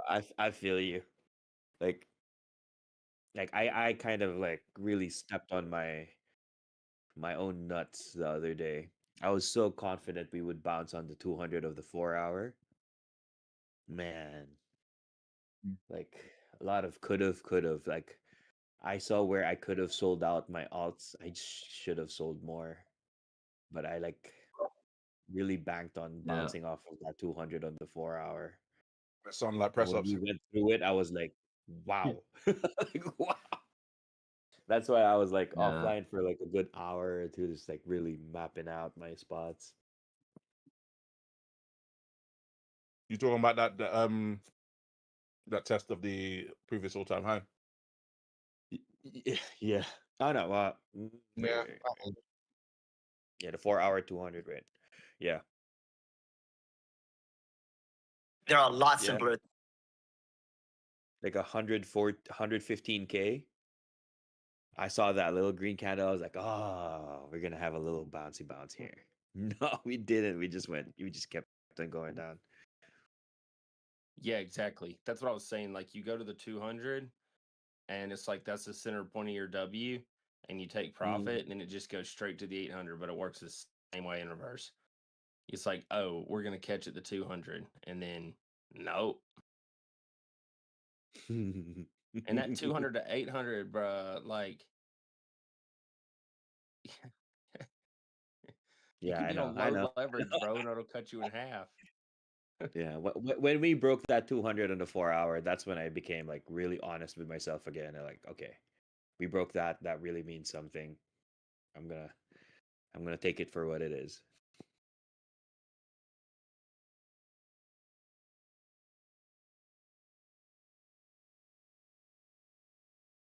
We didn't even go sideways. We didn't even make a bear flag on the 4 hour. We just like hammered straight through the 200. It's crazy. I guess they used some of the news on Friday to just catalyze a move to the downside. Yeah, just a lot of things just coming out of the woodwork at the same time on the same day. Yeah, the Russia nuclear sub stuff and all the rest of Oh that. my god. Yeah. God, that was dumb. Hold on. What We're day gonna be was able- that? That was Friday. Friday. Wait, what happened And Friday? all I of didn't hear about Saturday. that. Yeah, the only thing on the news was just like Trump submarine, Trump submarine. Yeah, I think it said some And Russian then was, all the no- and then like Trump said on sending submarines over or something. Oh, and also in China, China is already in one of the islands very near to Taiwan, already staging at the so-called attack. I've been hearing this attack since 2021. Remember in the last cycle? It's the same shit, different day. You know They that would you know that China banned crypto again? How many times can you ban Yeah. something in a row? Like, yeah. We've It had depends China. if they need liquidity, probably. No, you know the games they're playing. You know they want to be the lead on crypto. They want to. Yeah, they want to be the king. When they banned the ASIC miners and then people were just throwing them into landfills and into the sea and shit. Like they were just getting rid of them. And then they said something like, "Oh, people are mining Bitcoin using coal. It's like damaging the environment, so we're banning it." Whatever. And then- Look, I know for a fact that the government has some of the biggest mining operations in China. Yeah. They had like 30% of the hashing power, man. Like those guys, they know what they're doing. For sure. Yeah, dude, But- they came. Okay, get this. All right, because this is a random story. I think I mentioned it one time, but literally, like people from China, like I'm just gonna say the Chinamen.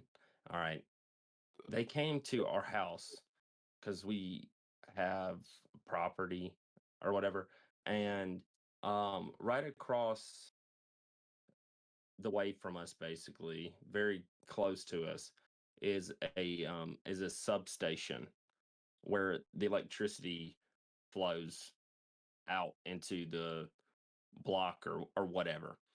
And actually, the substation that the Chinaman wants to hook up to is not even the substation that powers our house, just because it's kind of a unique scenario, which kind of goes to the whole point. And they want to put these quantum batteries and mining rigs basically in containers and either buy or lease land from us, because the batteries will basically store all of the excess electricity runoff from the substation, and that will be used to mine the Bitcoin. But the reason I'm saying that it's relevant is that it's not like people from the United States of America are coming over here and saying, "Hey, y'all have the perfect piece of property to do this." Like there's basically like 3 pieces of property that you could do this on in like a 250-mile radius. And I'm just saying, so why is it that the Chinaman is the one that's coming and telling us what they want to do? And it's because they're in this thing big time. They know. I hear what you're saying. I think we do need Yeah. That's thanks. the Chinaman though. But yeah, other than that, like yeah, it's Listen, it's a well-oiled machine. They know what they want. They know what they need to get done, and they move in lockstep. Look, So some of my best friends belong to some of the bigger Chinese families here. I got Chinese friends. It's I'll all tell good. you something. When it comes to money, as long as it makes money, China's Yeah. in it. Yeah, That's 100%. plain and simple. Plain and Yeah. simple. They are not in denial about money. They are not that type of people. They're not gonna go like, "Oh, it's a scam. It's a scam." As long as it produces money, legal or illegal, as long as it produces money, they're in it. Run the Yeah, scam. I mean, if they're saying that they're not in it, but they're so far in it that they know about like batteries and storing energy runoff and mining and blah blah blah, and have already plotted out the land and all that. If they've gone that far and nobody else has, they're more than in it. I mean, it's like they know.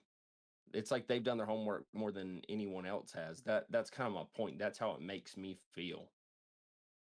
Like in my gut, I guess.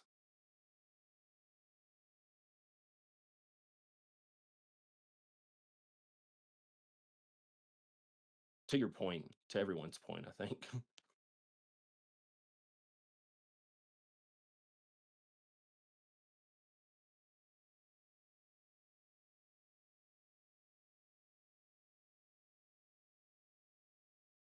Is Chinaman an offensive? Is that an offensive term?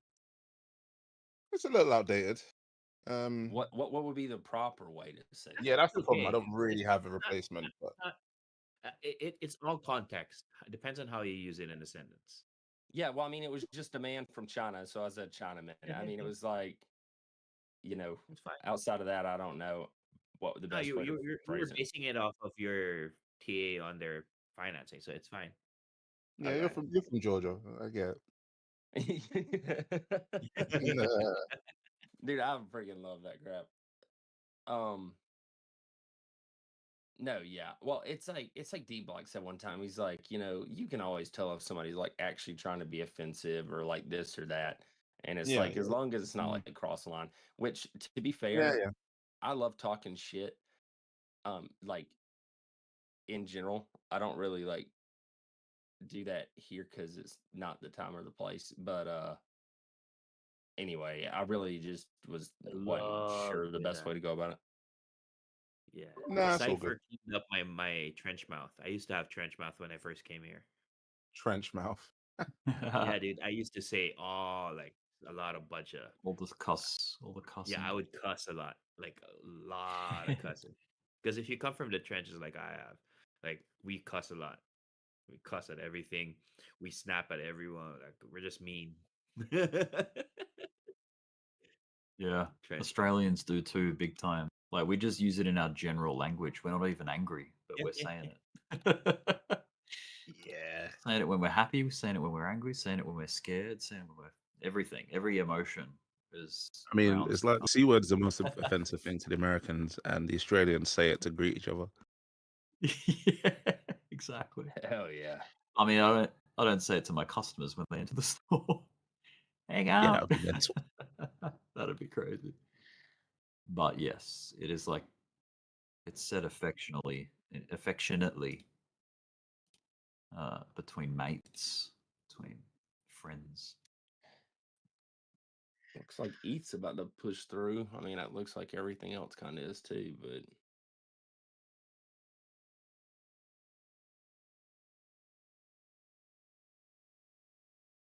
course, I've thought the same thing before.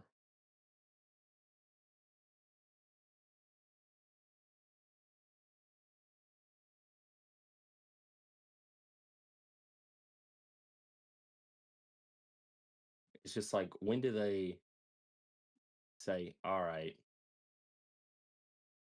time to put the brakes on and turn around? Because Well, that's what they freaking do. They're like, well, it was going good. There's not enough buyers. There's not enough sellers. Let's just totally wreck everyone now. well, it's interesting because okay, the take profit, like the whales that took profit, right? But the big question is, are they playing again or are they leaving? I think they're playing again, man. Seems to be. Oh, dude, if you you a lot of big can't. buyers. think of it that way, then you're not bound to make money. When you find a mechanism that produces you wealth, why would you ever think that way? You know what I mean? I'm not Like quite following what you mean. you don't come into money and think of like, oh, I have enough money, let's go wreck everybody. Nah, if you see a mechanism that produces you money constantly, that's been on a parabolic curve for the past 12, Yeah, no, 14 years, you don't think that way. but That's just not no, how people make money. no. The goal isn't to wreck people. You just get wrecked in the process of them taking profit. So it's a Yeah, symptom yes, of them taking yes. profit that you People get get wrecked wrecked from as a because you symptom. don't take Yeah. profit and buy at the right times. You have to think like them. They Right. buy You at can, extreme yeah, fear. When the fear is absolutely just crazy, that's when they buy. right. They sell when I mean, everybody is the happiest. That's it. you, That's all they do. yeah, we all had the ability to take profit at the top. There was nothing stopping us from doing that other than our Yeah, emotions or our bullishness or whatever. exactly. So it's not like they turned off the sell button, because then that would be a conspiracy. Yeah. Imagine if you I don't couldn't think sell. Warren Buffett is going to be this rich if he said like, "Oh, let's hold so everybody gets rich." No. Yeah. He's been selling since last November. He was selling the same time Dbloc was selling. When Dbloc was selling in December, that's when Warren Buffett sold his Bank of America, Apple shares, everything. He sold ahead of everybody. And then when everybody wasn't looking, he bought that much yen. And look at him now. Look how big that fund is now. Genius. Yeah. When everybody was fearful of the yen, he came in, swooped in, bought half like 50 billion, 500 billion. Huge, huge. It's just how it is. We can't look at like a mechanism that produces money and think that the whales just want to wreck it. No. They just know when to take profit, when to buy. That's it. And we're just in the middle of it.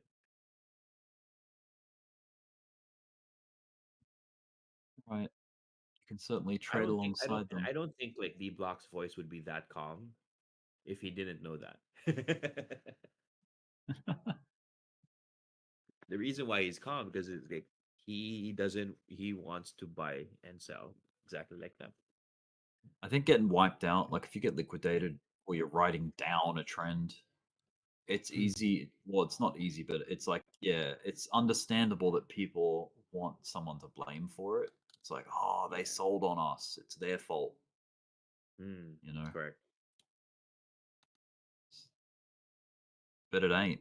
It's just that you didn't get out of the way when the Yeah, it ship was turned. one of my rude awakenings when I learned a little more about trading.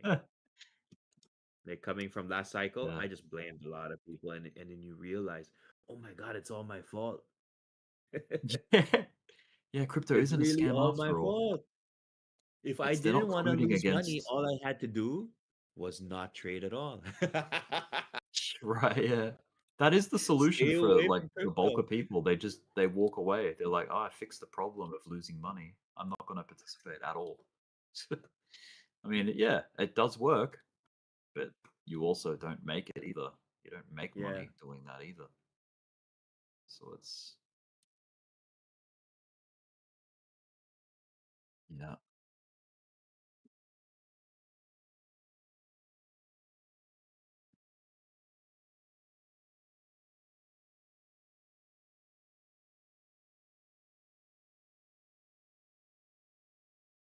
It's cool to have a little bit of relief off this bloodshed. It's nice looking Hopefully it flags. lasts. Producing some really nice flags on a lot of alts. They're gonna make it look all pretty. They're gonna make it look like, oh yeah, go ahead, go to bed, take you a nice long nap. We'll pump it some more. Yeah. It was pretty, and then we're gonna drop the bottom out of it. Oh, that's fine. Yeah, that's right. I'll be It's taking safe to pumps go when they do. 50x, no worries. Yeah, that's why we learned Oh, TA, right? We know when something breaks structure. you finally caught the bottom, got a good entry? Nope. No, yeah, that's what happened to me on Friday. I looked at that 200 on the 4 hours, like, just went straight through. Whoa. Hell, dude, that was like last weekend. We went down to what, like 115, low 115, maybe high 114. It's like, oh hell yeah, caught the bottom of that. Got back from a weekend trip.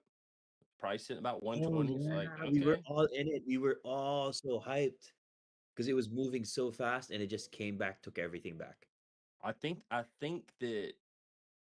I mean, I have no idea, That's but when I slept. That's when I slept on the sofa. And I think I was snoring while I was on the long.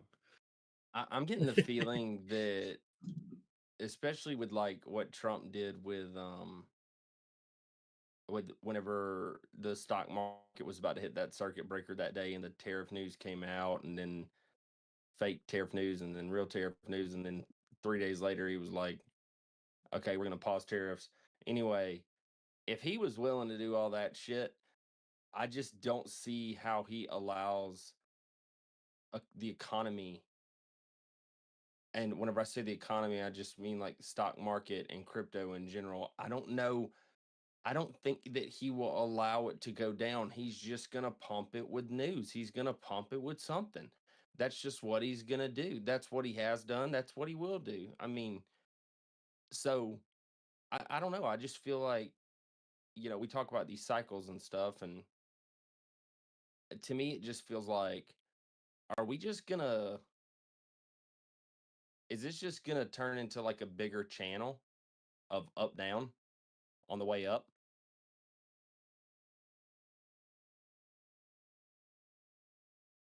And it's going to last for a lot longer time. It's not like we're going to, it's not like we're going to see any crazy prices, by the end of the year, at the beginning of next year, maybe. But it's just like, it's like dominant. It's like it's in that 4-year uptrend channel. It's like, are we about to be in just a 4-year uptrend channel here?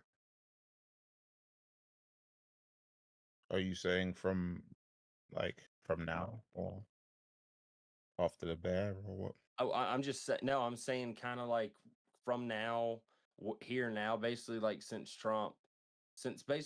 crypto went up under Trump's presidency, because it went down ever since Inauguration Day. So 4 years from now, like as in starting from now. Yeah. Basically starting from now. Yeah. It's just like, that's why we went down to 115, back up to 120. And then now we're back down to the original all-time high or whatever from however long ago. It's like, what are we going to go and create a new all-time high at like, 132 and then come back down to, 115 again over So like a kind of 3-week. behaving like the stock market in a way. Yeah, exactly. That's what I'm saying. Yeah, that's what I'm saying. It's like it would be treated more like the stock market. So Because yeah, go on. well, if he refuses to let basically price go down because he's pumping news, then isn't that how it would react? Not only that, but like now that we have adoption, let's just say, even if it's not from a retail perspective, if we have adoption from a government and a regulation perspective, then now all of a sudden we're talking about a different type of thing. So with this, now that it's different, there's different money, there's new money, there's different money. Would we expect the cycles to react the same way? I don't know, but I don't think that we would. It doesn't make sense to me why we would. I think there's going to be diminishing returns on news, and I think that cycles happen. I think whether we like it or not, really. I don't think that he's capable of making the cycles just go on indefinitely. And in the end, like the 4-year cycle is what has worked every time until now. And I think to bet against it, well, the odds are against you, right? So I think maybe it's to act like we're still like it's still intact, and then just be ready for just in case it isn't. Is probably the better way to go about it, really, in my opinion. At least that's what I'm thinking. No, yeah, for sure. I agree, and it's not like I'm like planning for that. It's just Yeah. like all the new everything related to the 4-year cycle and how everything works and whatnot. I just feel like at some point there's going to be a flip. And to me, if there's a flip, the time is essentially now. And it might just be that we stay in the 4-year cycle. We just see a huge deviation up and to the right. And then all of a sudden the 4-year cycle continues. And basically, I mean, I don't know. Is it just like we just see a huge deviation and then everything stays the same? Or I don't know. I just feel like something related to the big picture in terms of administration and regulation, adoption, acceptance, like all that. I just feel like it's got to change it. Well, Yeah, hmm, I don't really know. I really don't. I'm just kind of I I just don't I know. just think that boom bust cycles are like part of human psychology, really, and human behavior. And eventually people are going to start profit taking, right? There are also going to be crises that come into effect. FTXs and all of that kind of sort, right? Yeah. Gemini, all of these other hacks and all that stuff. So I think because of that, there's always going to be something that probably just No, dude, creates. you're so right. You're keeping my head on the ground. Thank you. Listen, I hope you're I'm wrong and you're right. Do you know what I mean? Then you just do keep making money forever. But Yeah. well, you know what I mean? Like obviously we still can, but in a sense of we stay bullish. We just stay bullish at all times. But yeah, it's we'll see. We'll see. I think as long as you're prepared for like if you're wrong, then it's probably not a problem. Yeah. Yeah. I think that, well, it's one of those things that I guess maybe if I'm looking at it glass half full and I'm not being anxious about it and I'm thinking about it in terms of big picture and preparation, I would say that just means that my spot bags are going to look great. Mm, I hear it. Well, time will tell. I know, dude. Dang it. Time, good old time. Eric, Rick, the the descending bullish channel that you had on the 4 hour for Bitcoin, Yes. have we like did a bearish retest of? Oh wait, not bearish retest, but have we done a retest of that? Yeah. I believe we are. Let me go full screen on it. 4 hour. Yeah, I've got it as a dashed line now because we're below it. Let's have a look. There we go. So yeah, we are underneath it. We're still underneath it. We're trying to gain access back on top, but for now, nah, hasn't happened yet. Still below it. Okay. So Hmm. yeah, when we get above that dashed line, we're good. We're back in the club. All right then. I noted then. Thank you. Yeah.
Morning, beautiful people.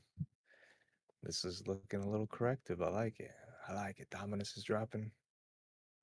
Alts are pumping.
Little bit of action.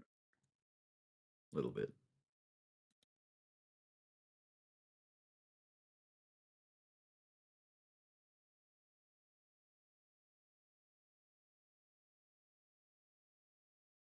No, I think we're waiting for a brilliant push next week. I think we hit our target to the bottom. So, and there was some amazing prices on some of the alts. I loaded up some really good bags this on this drop, so I was really happy, to be honest. It was good. Wait, is there anyone from the UK on voice? Pengu's looking peng. Peng. Everything is just flying. It's good. Yeah, yeah. I put a bunch of funny. I call it funny longs. It's like had nothing better to do. I saw the trend. Like put longs on fart and Pengu and some stuff that were rallying 1% on the bubbles. They're looking cute. Bitcoin's looking like something. Yeah, it's just by the CME and above the 50, above the 13, above the 200. It's gonna test the Yeah, it's 200. above the 200 on the 15. Yeah, it's retesting. Doing a Hopefully, retest right hopefully it's gonna survive here and give us a little bit more move to the upside. Sunday, Hopefully. and all our Yeah. Sundays is gonna be we hit the top, then we grind the top, like we just like go sideways on the top of the box. Like no, sorry, right in the bottom of the top, you know the line, and we just grind that bottom, and then we go over it. Yeah, exactly. A little bit of that's- false move to the upside. Yeah, the Yeah, deviation. yeah, yeah. It's gonna be fun. Let's see. Have you caught the last night move? Oh, the beginning of the W, no. I slept through it. I was me, Rick, and what's the guy named the UK lad, the Joseph. Yeah, We yeah, were yeah. here. We were here. I exactly caught at the right spot. Ah, damn. I With caught the it a little late, but I was kind of glad that Bitcoin, when it kind of made that bull flag around 113, 250. It was just like going sideways. So it was kind of pushing the alts down. So I was able to get in good longs on Sol and Sui, but not the bottom like you guys. Yeah, I just took the long with just a normal quantity, not less, not more, because I was hoping for come back for the retest and then I'll add some quantity, but it never came back for retest. Yeah. I'm watching this right now. Let's see.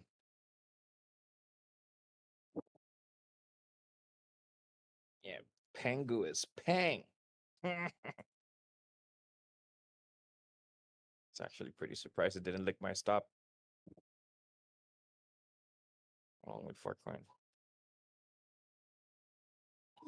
How's your weekend? I was just touching grass. I just didn't do much. I'm just waiting when I could buy my spot again. I haven't took any trade on the weekend. Just last night I took this trade. Yeah, same. Just earlier today is when I started trading. I slept through that double bottom.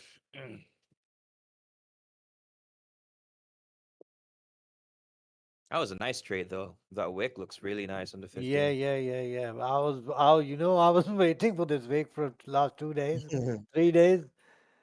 Yeah. That's pretty good.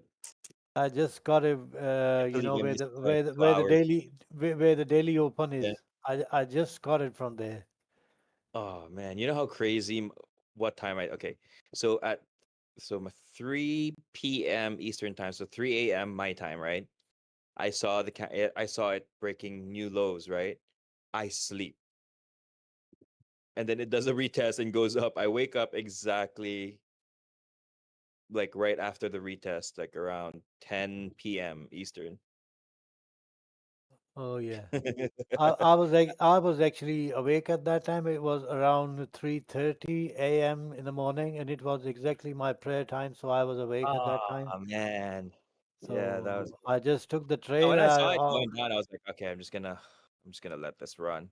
Moved all my stops because I had some shorts on, so I moved my stop loss like to the last candle. I said I don't care. Like I'm just gonna leave it here. I'm gonna go to bed, and all my stops got licked, but like in profit. Yeah, and yeah, you caught a very good trade. If this Yeah. trade keeps going until Monday and Tuesday, you're gonna look really good in a few Oh yeah. hours. Oh yeah. Yeah. Definitely. Definitely. I'm just Yeah. looking for a nice retest to add some more to my position. Look at that retest in the 15. You're gonna win the 200. Look at that. Look at that candle. Who wants Yeah. to go up? Yeah. Yeah. Exactly.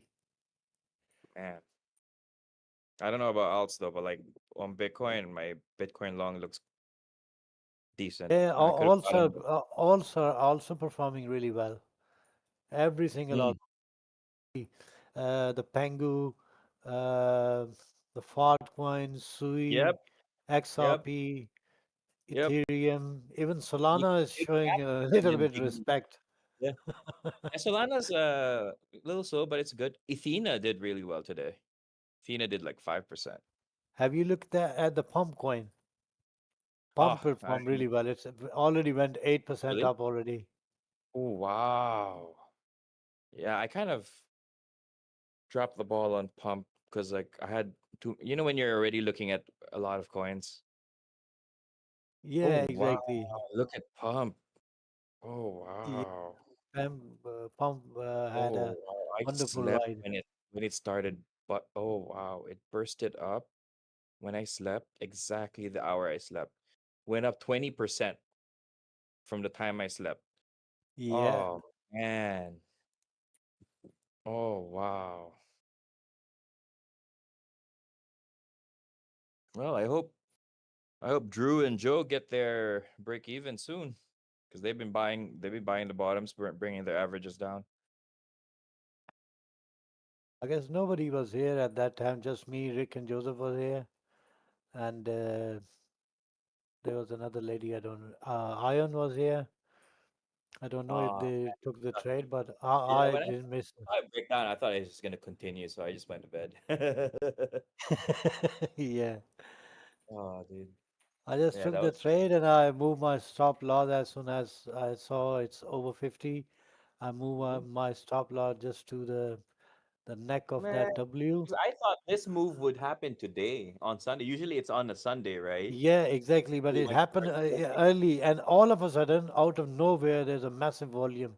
Price was Yeah, moving it's on really a fast at Saturday. that time. Yeah. These guys are. That's what I hate about whales, man. They always catch me off guard. Yeah, they look for that moment when Yeah, nobody's that moment there, when nobody and else is people, around and yeah, it's quiet, and and they just. people are depressed. People are just not ready to go into any trade and they just move the price at that time. And I Oh, always notice that, always early morning, as per my time, uh, 4, 3:30 in the morning, early yeah, morning AM, it always yeah. there's a It's the volume hour. out of Yeah, it's nowhere. the hour nearing market close. Yeah. Yeah, you know that time when the Chinese open, when the Chinese Mm. people wake up, they just push the price out of nowhere. Damn.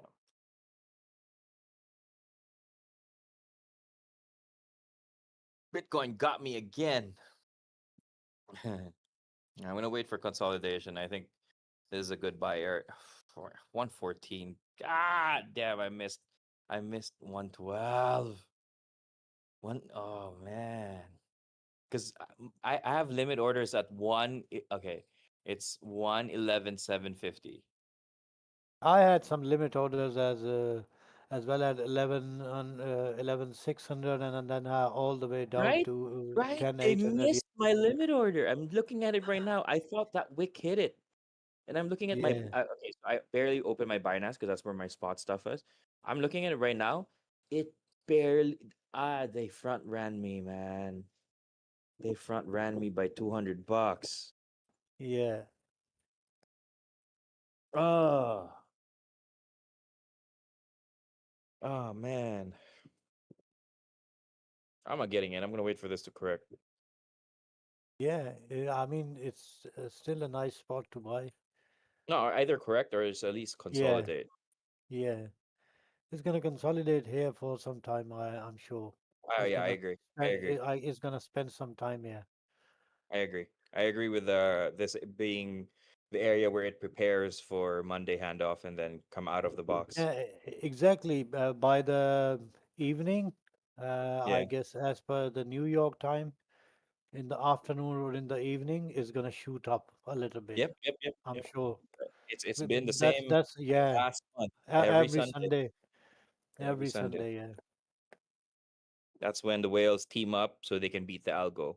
Because if they do it too sporadically throughout the weekend, they can't beat the algo, right? So they have to do it Exactly. like together at Yeah. one time. Like just move the algo and deviate from the box. Exactly. Man, $200, bro. Oh, Ah, I'm looking at that wick. I thought it licked it. Oh, damn. That was a big order. Oh, that was one of my bigger limit orders.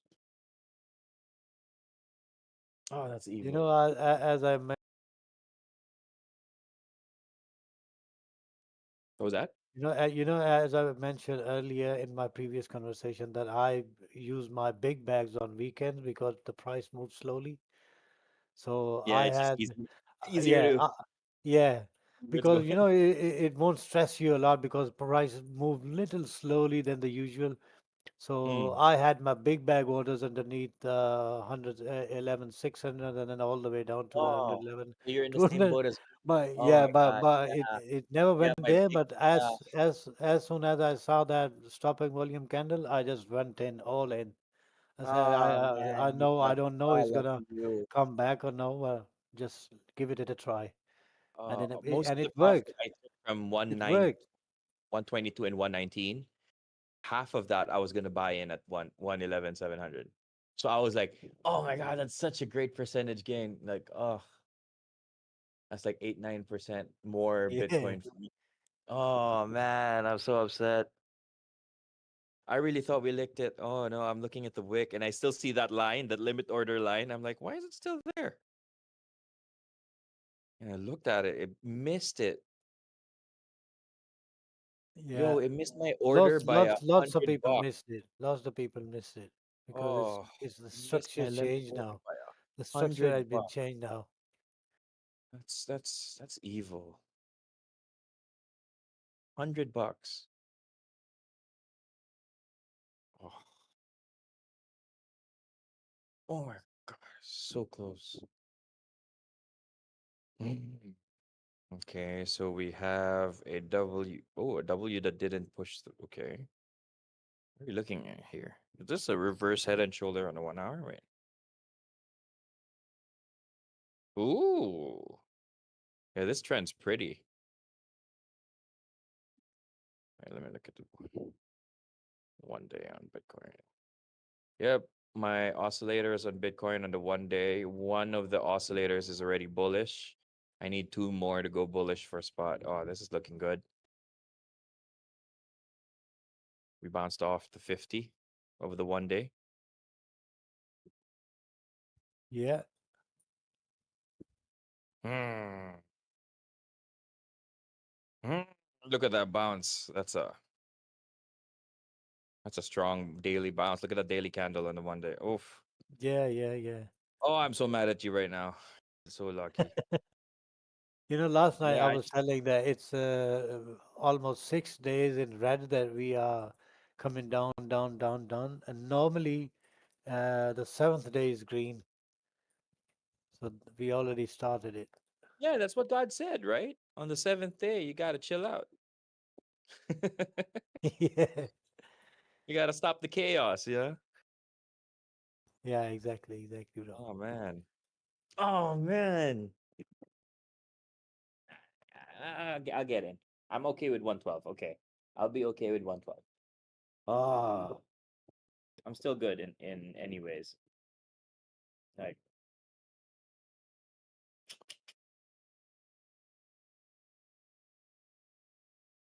but let's see how this forms. This inverse head and shoulder forms because it looks like it has to form a inverse head and shoulder to complete on the 1 hour. Yeah, it's Needs starting to another look. retest. Just another retest of that Wait, let me see, check the 4 hour. Where are we on the 4 hour? We're nowhere on the 4 hour. We are on the daily though. The daily looks good.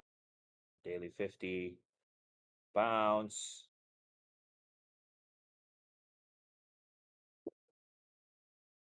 My target, first target for this trend would be 117,200. Ah, you guys lucky. Yeah. Yeah, 117,200. Create that higher, lower high, because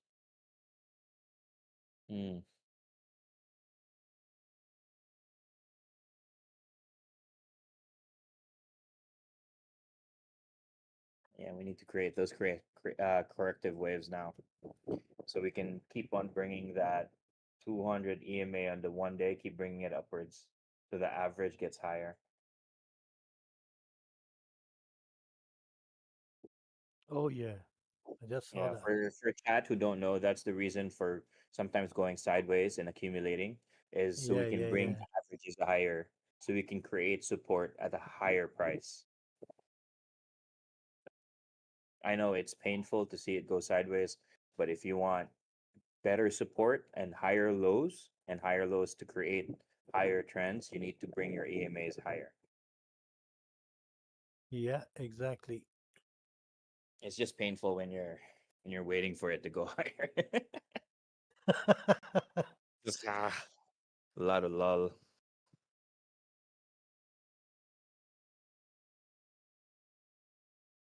You know the good thing about the Dbloc chart?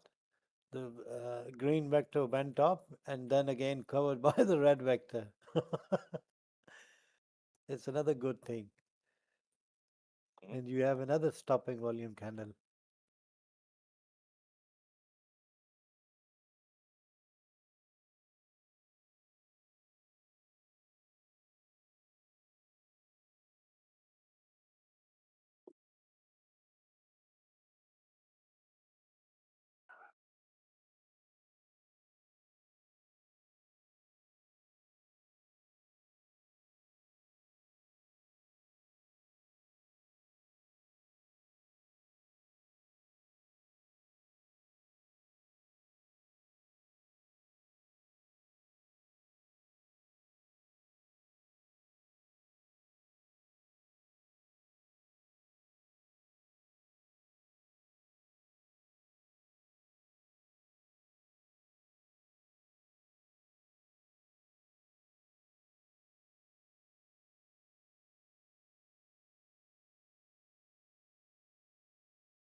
Morning, family. So we just crossed 113,926.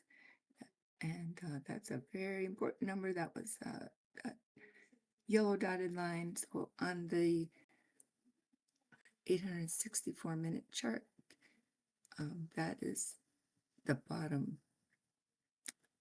where I wanted to see. So if we can maintain this number and then trade up from here along this this angle, it would be great. So I'm gonna show you what I'm talking about here.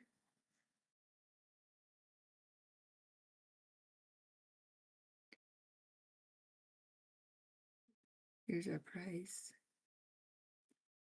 Here's that dotted line. Now here's our resistance arc pattern, right? And then here's our circle.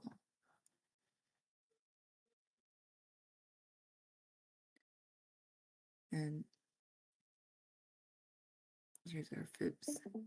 So if our price is right here, going up this ladder, you see, we want to continue this way and head up straight up here to meet that ellipse. So remember, our angular is this one. See the black line? See how price is on the left side of it? And we're above this cross line here. And then we're going to have an issue right there, possibly. Okay, because we're trying to maintain this tiny little space in this pink cone again to go up this edge. So let me explain a little more. I have to.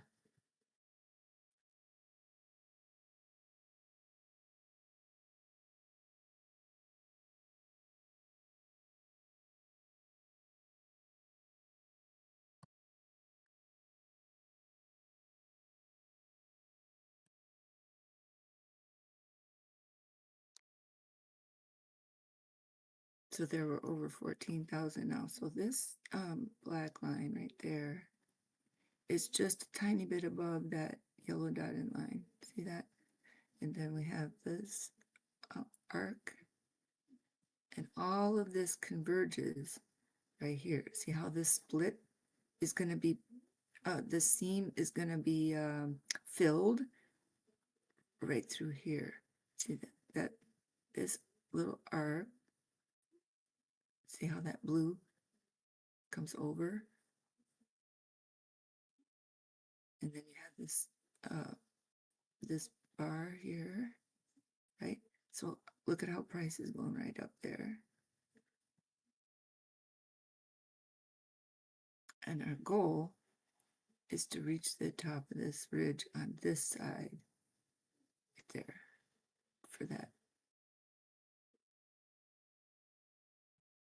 So that we can be in this region here. Okay? So slide up this way in this space here. Now I'm going to put this on a lower time frame after I hold that.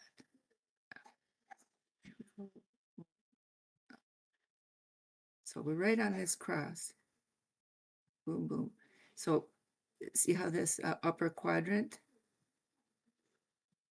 if I take a vertical line right here on this point, 114,441, and go straight down, you see what I'm talking about there?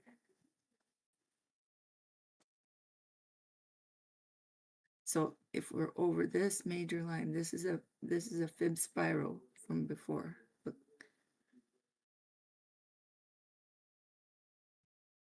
See where it started here? And then here's the angle that shoots out. And now we're trying to push up through to meet the top right there. So this is the this is the seam, this is the pedal, right? And that point is the important point right there on this time frame. That's 115,377 if my mouse is, correct. So give or take, right? So now let's follow that arc. Okay, so that's this. This is a major deal because this this fib spiral, is a macro spiral right here.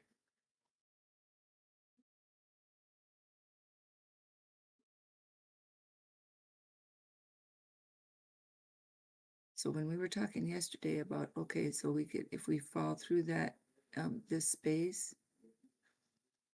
we can land down here, at the 108,000 number. This point here is the,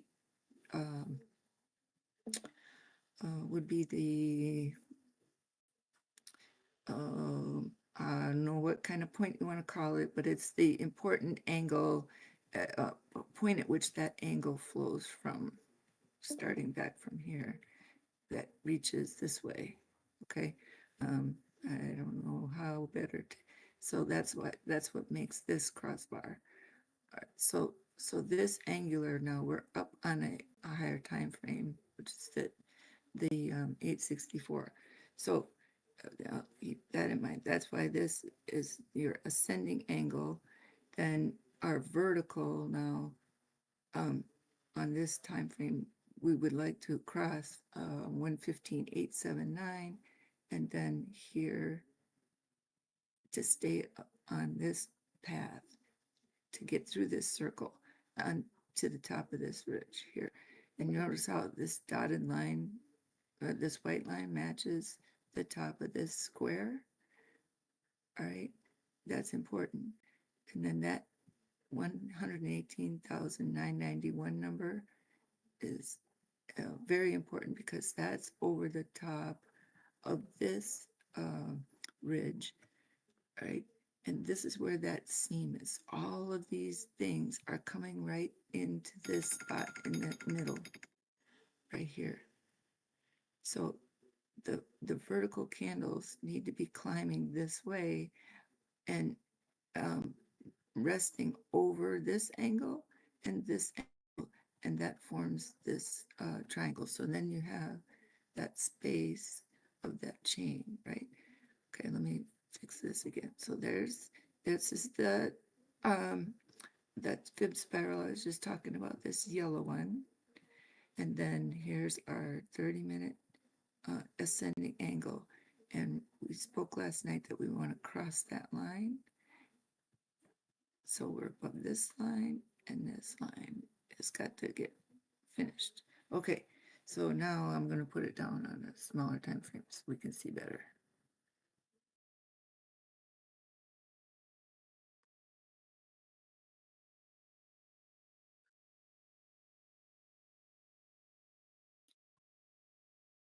So I moved the point of this triangle down, and that created this this edge right here, between here and here. I just dragged it. So it actually comes down beyond this curve. You see that point matches like right over to the right side of that curve. So what I'm trying to say is this would be our fall off cliff here, going down this way, if we don't beat this angle and this one on the upside. So we have this space, here's the ellipse. So this is the underside of our resistance, right? And we want to make this edge now our rising angular support line.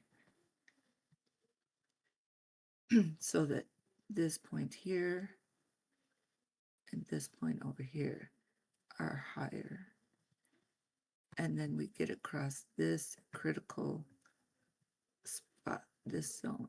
See how these two, here's the red. The red has X right there. and then that green line comes down like this. And we're not there yet. That is right at 115,900. See? And then the orange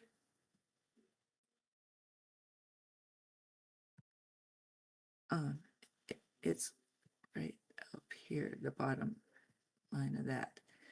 All right, so I'm going to do even wider now. Let's show the price action more.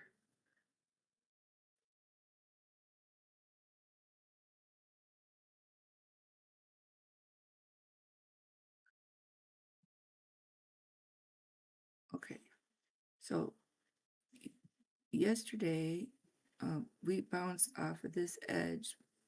It was beautiful. Okay, and then here's this angle. See how that angle comes off of that right there. If you follow that up, it goes. I lost it a second there. So it makes this channel. This channel from here to here has a bow tie. Okay, so I'm talking about these little red lines, right? I have to.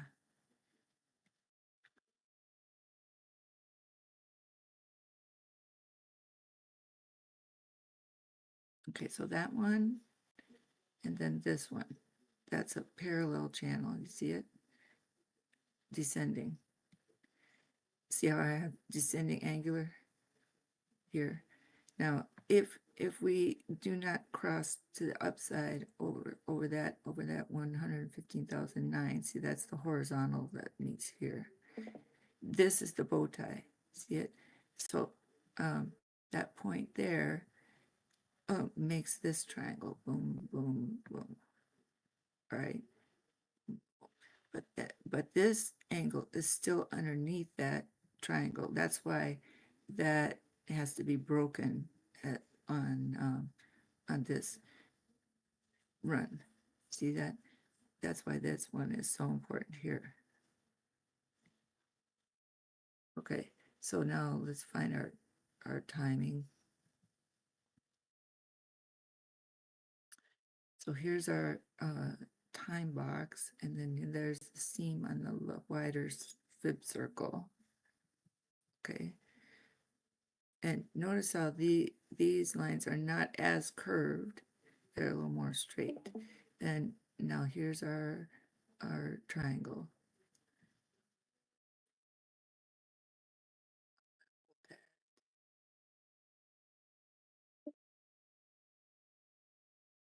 Front.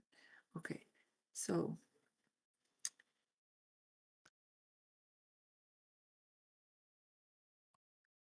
if I take now this edge, we beat this edge right here. We didn't come lower. So if I take this triangle and I take from this point and I push it down, you see what pops up there? Look, if I actually grabbed it and tilted it down, what would this edge do? It would go up, right? If you think of it as a rotation, it would tilt up. So yesterday when I said, oh, did you see how Bitcoin is popping its little head out the window? It did.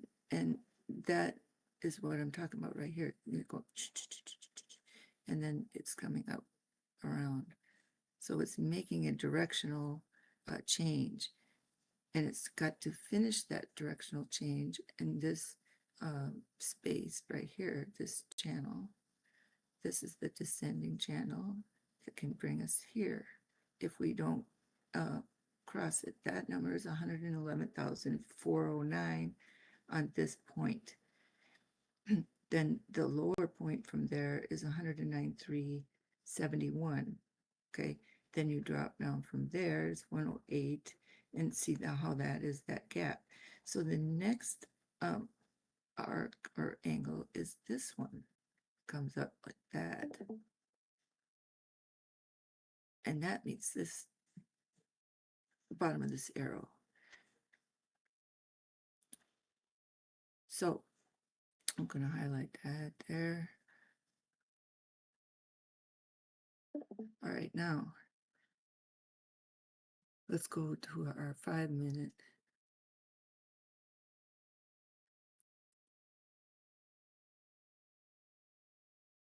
So now what I just showed you on that, what was I on?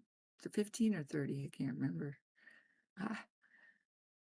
Well, anyway, you see how different that descending angular line looks here. It looks more curved upward or ascended upward, right? The point is right here, rather than it doesn't look descending. I'll do that again. See how here we look like a more of a descending line versus on the 5 minute how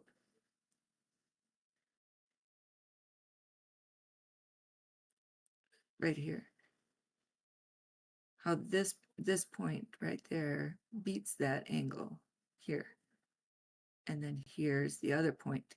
So that number is 114,184 on this edge, and if we don't pass it, so between this space for time, okay, that's why I have this here, this caution sign, because we want to cross this descending angle before we get to this pole and meet this edge, right? Because we want to stay to the upside and make this our angular support now. Following this bell shape, going ching, ching, ching, ching, ching, up, like that, to meet the edge of this curve, or this overhead resistance here. And then hiking across that, remember I just showed you how we need to meet the bottom of that red arrow that goes downward, and notice how that meets that point right there. So fan that down, come around. So where is that a problem? It's right here again, because if you don't cross this angle, you then come to the bottom of this channel that met here. So right there would be your break. So you have this little beak form. If I pull that angle down further on this triangle underneath, you see what I'm saying? Okay, so we'll leave it like that. So now, is price going to follow this channel down and go back to 112,164 and then break under at this point right here? That's the question for today. Or are we going to cross this descending angular on this seam and move up? This is the important line right here and here. You see, on the overhead. The overhead, so we want to be above 114,280 and come up, be up above this seam and basically above this, the top of this arrow for sure. And we do not want to fall underneath 112.2 to 112,663 really. That is a no-go zone. Okay, so right now is very important. That's why I have this caution sign, and we want to follow to be bullish. We want to follow and get price up to 14,128 and cruise up along this line and break over 115,166 and then meet this angle here. All right, so I'm going to expand this a little more.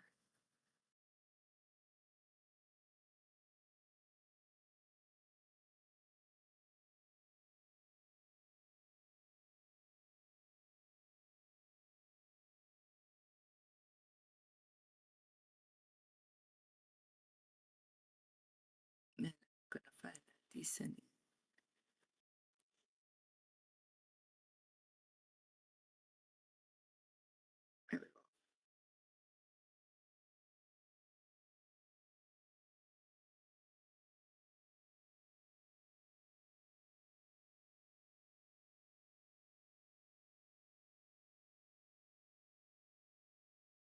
So you see how these are upper ascending lines that it's like a ladder up to that resistance, and then this is like a ladder down. And then here's our curve. So now for the moving averages, the 800 is up here. And you see how it's swung down? And lo and behold, it's right on that line. Isn't that something? Amazing. So now that descending line has a point right there. Here's our moving average. And if we make this trade or make this curve and close over that 800, that's our target. We want to cross that descending angle right there, and look at how it's just getting nice and ready to do that. However, if we get pressure, too much pressure to the downside, and we fall below here, then we might need to back up and dig up again and try again, and it would be from underneath this caution sign. We might need to dig down a little further again, but try not to fall underneath 112,246, right? This number. So we don't, on the vertical, we don't want to come underneath the daily open too much and get in this space. We could swing back up through here and meet this point. So if we're bearish right here, do you see this? It's like a cross between, you know, are we gonna make this channel? Are we not? And then this is the beak or the mouth on this curve. All right, so let's see what happens.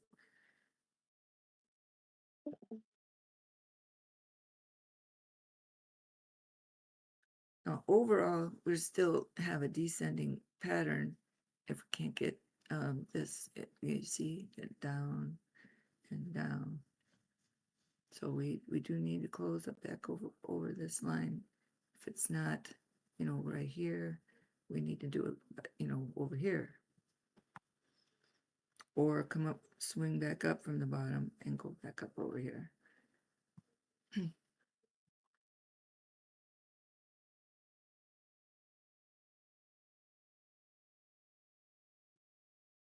All right, I'm going to put that 800 up to show you.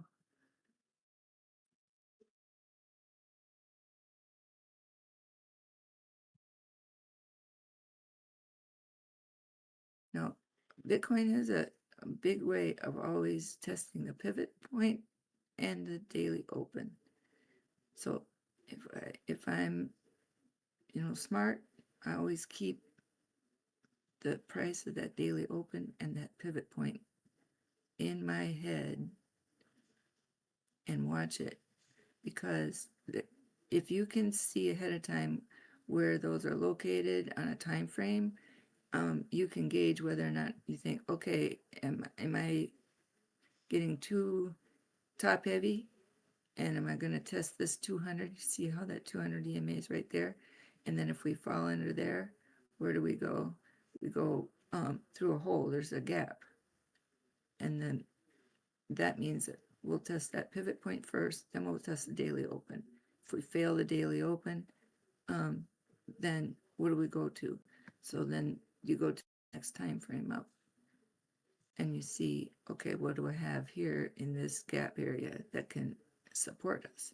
Well, we have an ascending line on here, which happens to be the 50 EMA on the 15-minute. So we're underneath the 200 on the 15-minute, which is right along this descending angle channel.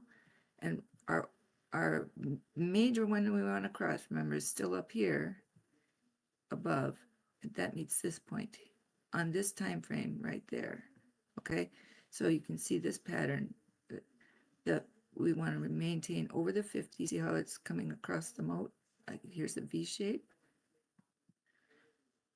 And think of this as the water, right? and then we're going up this way. So we want to maintain the 50 EMA.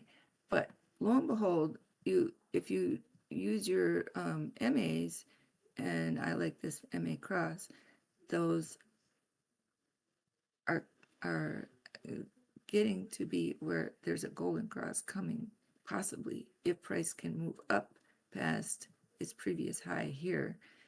This 50 MA will come up and over from underneath that 200. The 200 is the pink one, and the 50 is the orange one. And the orange one is faster, of course, than the 200. So that can give us the fuel to go up. We oftentimes have a battle or a fight between the 50 and the 200, and this is ripe for that. So we have to watch closely now as to if we're going to fail that 50 EMA or MA and the 50 EMA, because that was the structural integrity of this 15-minute time frame. So the 15-minute is the driver right now on Bitcoin. It is up to the 50 or up to the 15-minute for continuation at this point. So let's go to the 30-minute and see what kind of support it has for us. On the 30-minute, I'm going to take off my... On the 30-minute, we are in between the 5 and the 13. The 5 has not come below the 13 yet, and the 50 is in line underneath. Okay, so you have the 5, the 13, and the 50. But they're coming up from the bottom, and they're meeting higher moving averages up above it. So these are pressure down, and these are pressure up.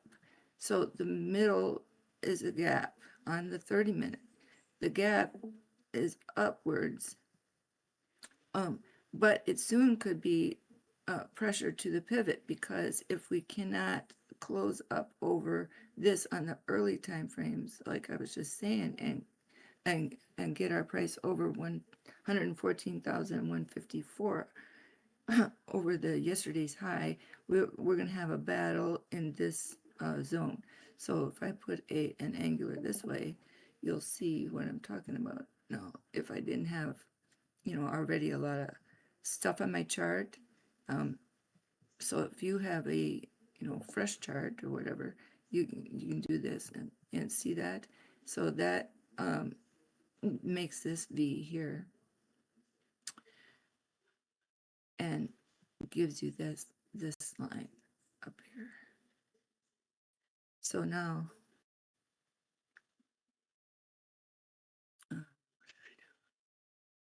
I'm going to go back to the 15 and back to the 5 and back to the 1. So this, that line, that we'll go, wait a minute, 5 minutes. Okay, so this point is an interesting point. Now, if I see, I've got like a house pattern or a roof right here, and then now I have this interesting point that is 113.5. So remember, that was the 30-minute. It happens to be right at that 200 on the 5-minute, 200 EMA, right, like that. So this is truly a pivotal time for Bitcoin, above 113.1 and below 114.4. This is our ascending, this is our descending, and that's our overhead descending angle that we must cross, and that makes like this this triangle. See it? So now we have this point making this larger triangle with a deeper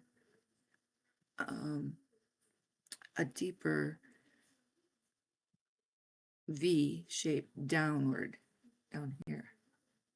So which means that there is pressure coming off the top that if we don't, close up over here and get support above this angular line, that we're going to have a lot of pressure pushing us down this way.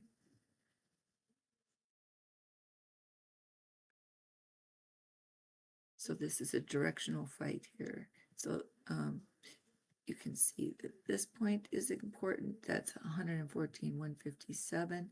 And then up this pole this way is 114,801. So if I go horizontal, look at that right there, 114,709. And then up here is 115,163. See how that makes this big? So this is hopefully our support above the 200, and above the pivot point is 112,875. So right there is important there. So this is a pivotal spot. So now if I would take and, well, I'll just do that.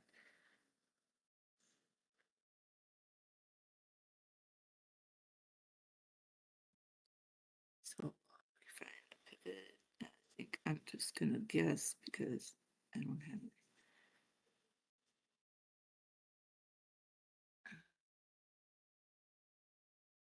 Yeah. Oh, shoot, I lost it. Okay.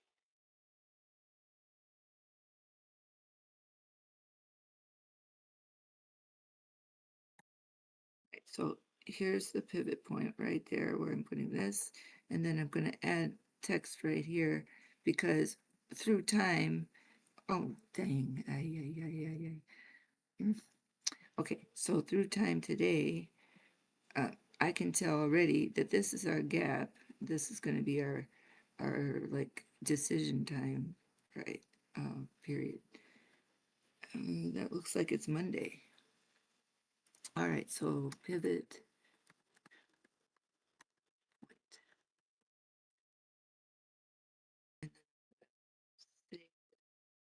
Okay, did I get the text? Yes. All right. So now we have this area today as caution. This is our ascending goal right up there. This is our caution line, our pivot point for between today and tomorrow. And then underneath here is our time bar. 112.3 is our our support line right here that we don't want to break.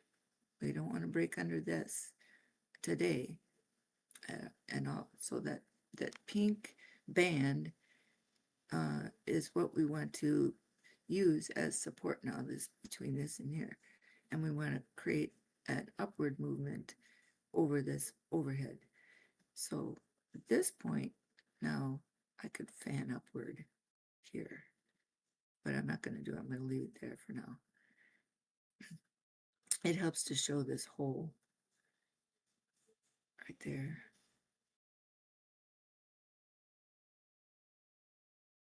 Okay.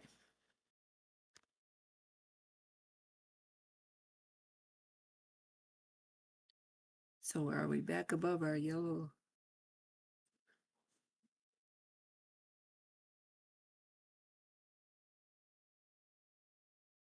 Yep.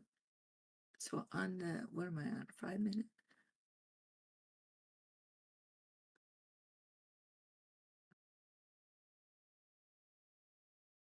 Looks nice. Let's see. All right, so we had a zig and a zag, and now it looks like we're gonna zig up here and try for that. We have this angled across, so we're gonna have a fight here. BJ, just a quick question. What's that black ribbon just that? Yeah, this one. This what's one? that represent? Yeah. This is our angular resistance now. It used to be a support line, and now it's a resistance line. I'll show you. Yeah, let me get it to where it stays up in view. Just a second. And notice how the 800 is curving along it.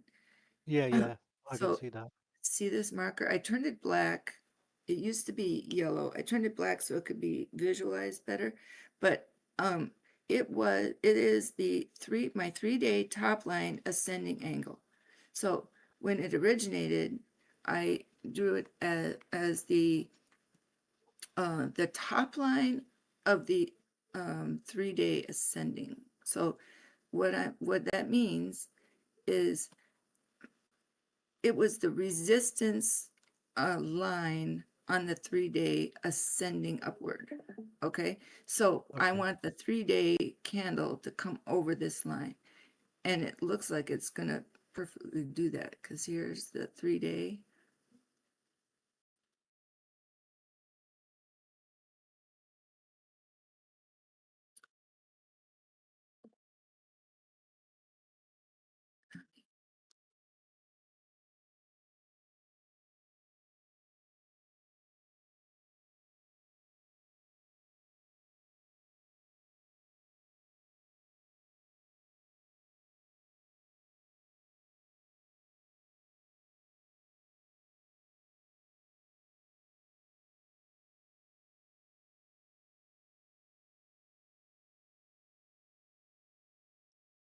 Okay, so here's that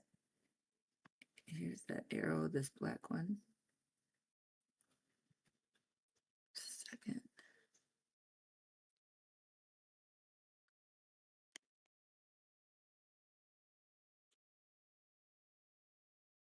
Yeah. Mm-hmm. And so the upper edge of it is the top. Okay, so price on the vertical on the 3-day candle, so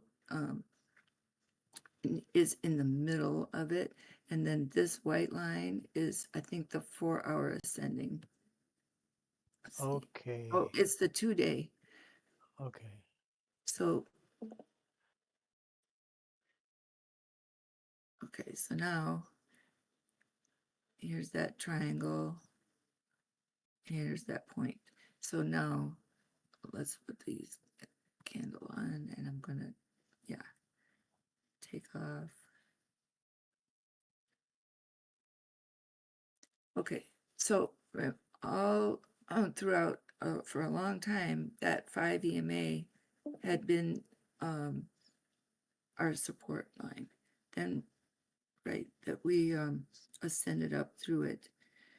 Then it was at this point that we had a little deviation from it, and we fell under that 5 EMA. Then we rose up here and pierced it over the top. Then this candle closed over it, but left a little bit, and then this candle was completely over it. The 5 I'm talking about right there. So that left then this one as a wick down to it. Then we looked below it a little bit right here. Is that a little below it? Yeah, it pierced it, I think. Then we have a candle that came through it, and then we had that nice, huge, beautiful candle up. So that made that ascending line there. Now, if we had ascended further from this point, you would take this angle from this point on that 5 EMA. The potential, right, would have been to go this way and cruise up through the top. So let's draw that line out now.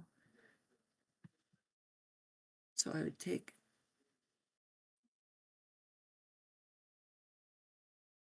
from here.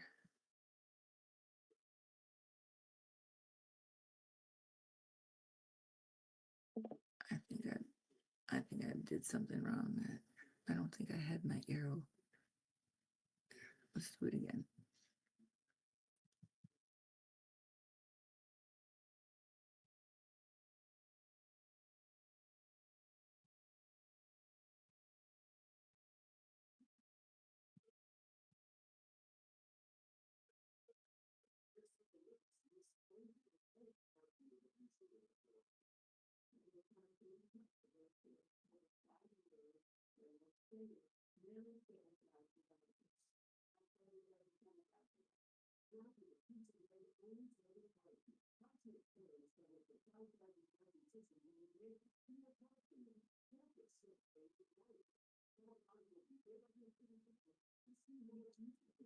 Okay, so if I use that 5 EMA potential angle and create an arrow through that, right? It the point ends right there on the edge of that circle. So it makes this arc here valid. In other words, here we have this arrow here. See, this is the top line. So that 5, and this is the 15-minute edge. Oh, wow. Okay, so let's see. 15-minute. Okay, got it.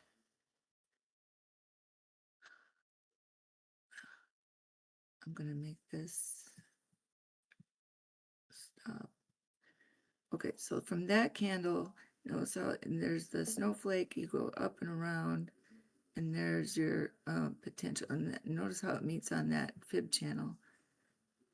This, what just popped up is a fib channel. I'll show you. Right here.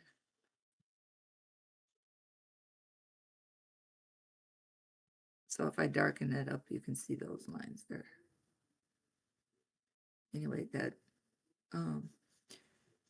is going to make some movement this way, more horizontal down, kind of a descending, but it's not, it's going to compete with this ascending one. So you see here's ascending fan, and there's competition there, right there, and that spot right there is going to become like a important. That's 259.55, but you have to flow that down 218. Then you go down here to 204, and then you go down to the bottom where that fan it has just its beginning, and that's 173 to 175. And then you go here, 155. This is the middle. So that's why that 150 number, comes up a lot, that 150 number, because this black line is the macro line, and I'll show you why. It's the support angular top line on the 864-minute chart, and it's the ascending angular resistance. So that's what makes that this spot right here that important point right there. See off of that candle, that one. And then here's where we popped over, and then it creates this channel, that channel break on this. You see that? It's like a overall butterfly. So you have your this way and this way. I'm not sure if I'm not being clear, but it's visual to me rather than sometimes the words don't. I'm sorry. But this is where you get the 140 from this point here to here. 40.96 on the top edge of this. You have to cross. Where was that must cross line? Must cross here. Must cross angular resistance right there. This is have to be met at 120, between 124 and 125.3 in order to reach the edge of this this wedge up here for our 140s to 146, and see how that point is from here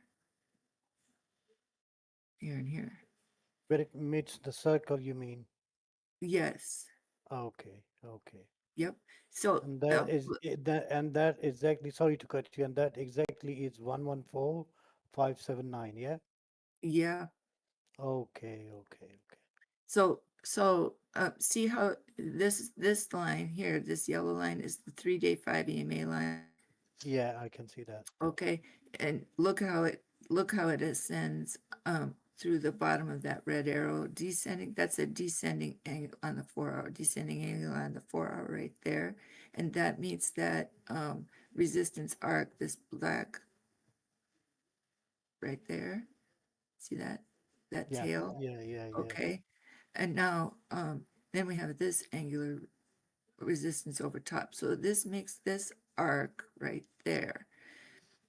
What we're dealing with, let me put the price on here, is we're pushing this way, and we're trying to turn, instead of moving more laterally and possibly curling down, we're trying to change that direction. You can see that here.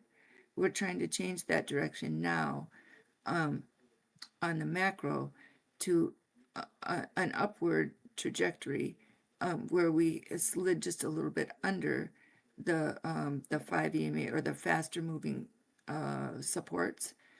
And so we have to get momentum here to cross the 117,700 line in order to reach the 120s. That is the overhead that has to be crossed there. And in order to continue before it's too late, right? You have before you fall under this arc down to the 104, you have to make this line of 115.8 and 116.2. I'll show you.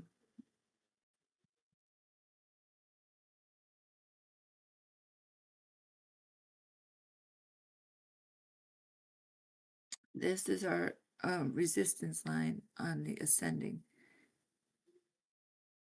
right here. And so that number 115.8. And then if you go across time a little more, it's 116, between 115.8 and 116.7. So if you push up this way, our target then is 118.257. That's that extremely important number, 118.2.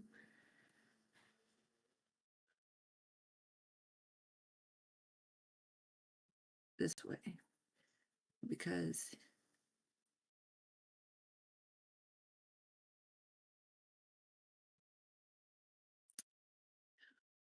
from here to here,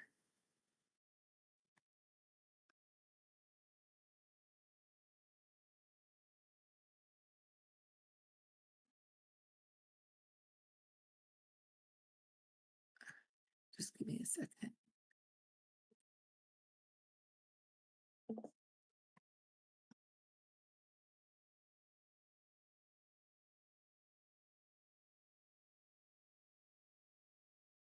Where are we, by the way? Oh, we've dropped down back to 113.8. Let's see.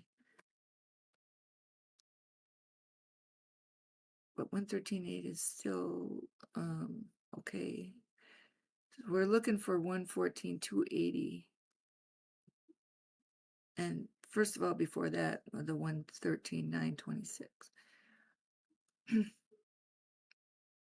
All right, now I wish I could I wish I had a faster way of making the colors hide and, you know, whatever, but I don't. So here's our 3-day. We're at the top here. This is the bottom. And we want to reach up to break over this resistance line here. First is the 13 EMA, and that point is 114.037 on the 3-day candle. This candle, we have a new one on Tuesday.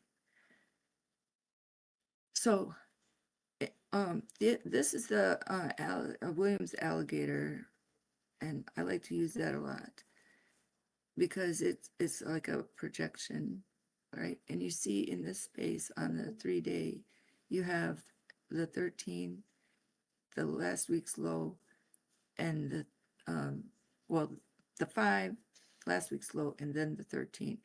Then you see this red alligator line, and then I have this one in green. And you can see how this makes a little shelf up here, but this is the angular. So if I'm going on a vertical, I have this point is interesting on the 3-day, right? This 115.6, and then this point, and that point is 111.576.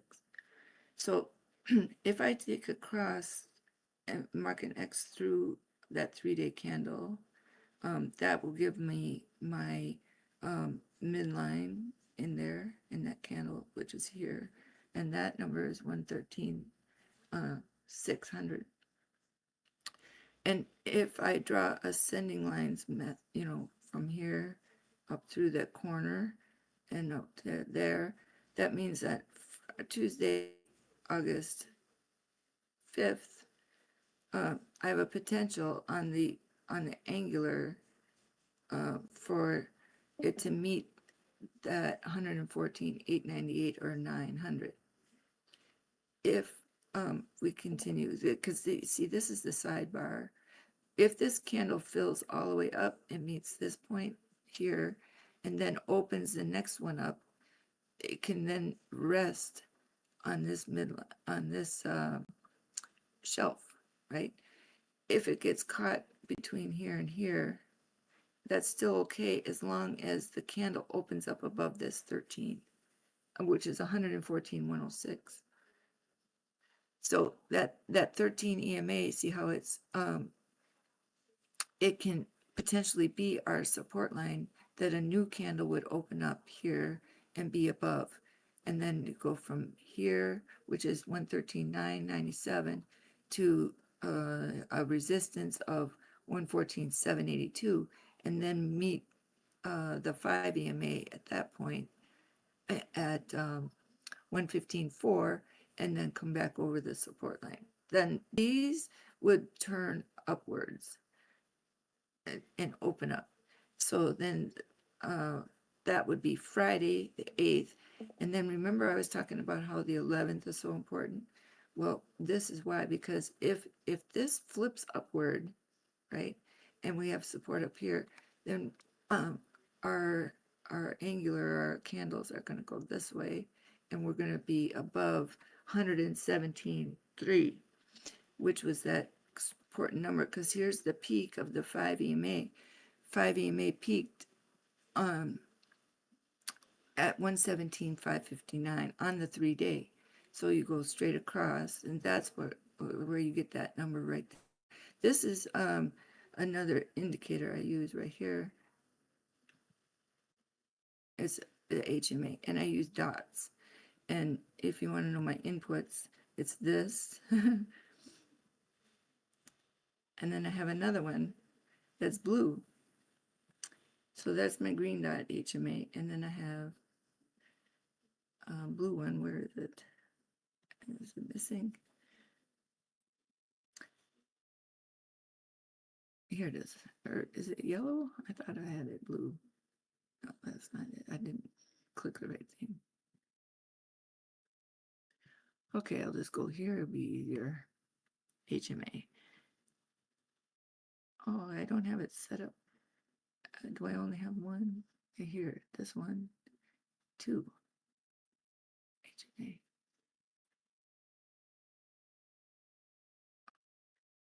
Oh, I must have added more at one point and just didn't change the things. Okay, so HMA. So this one needs to be at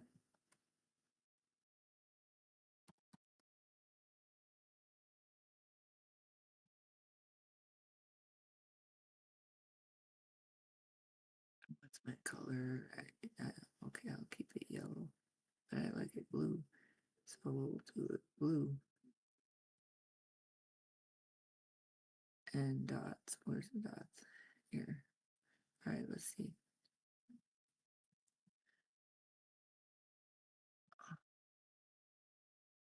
It may not populate now. But anyway, that green one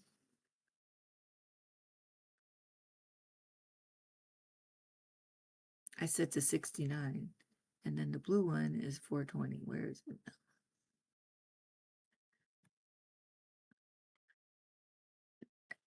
Okay. Where did it go?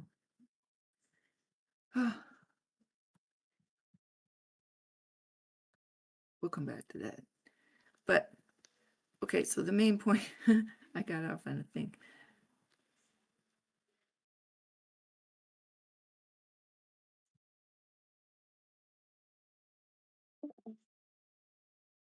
All right, we're at 113.9. I'm trying to keep my eyes peeled on that too.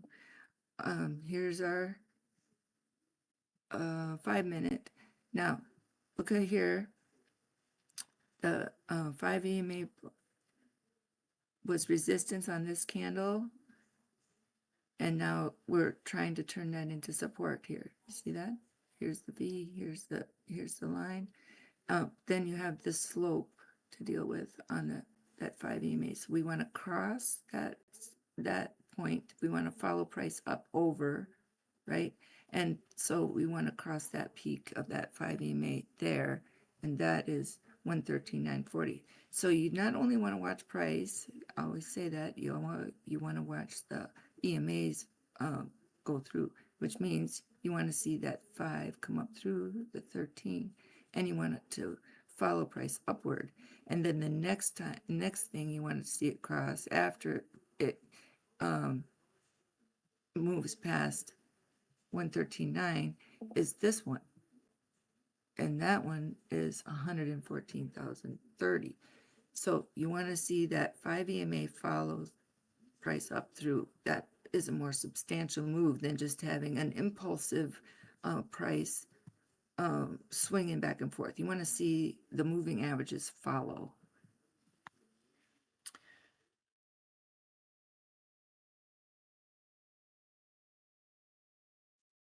So we're on the top and we're above that 50 MA.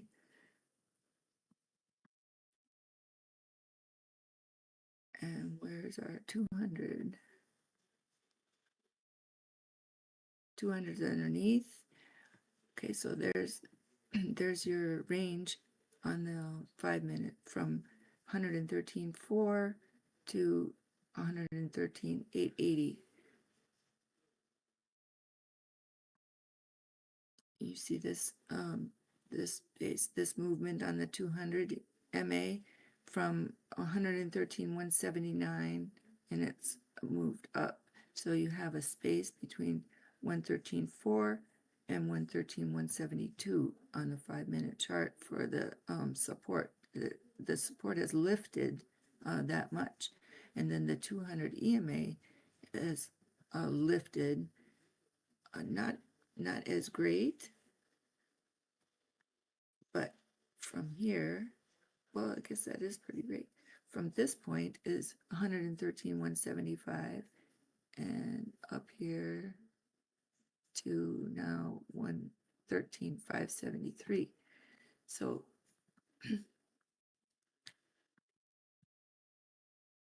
that is a nice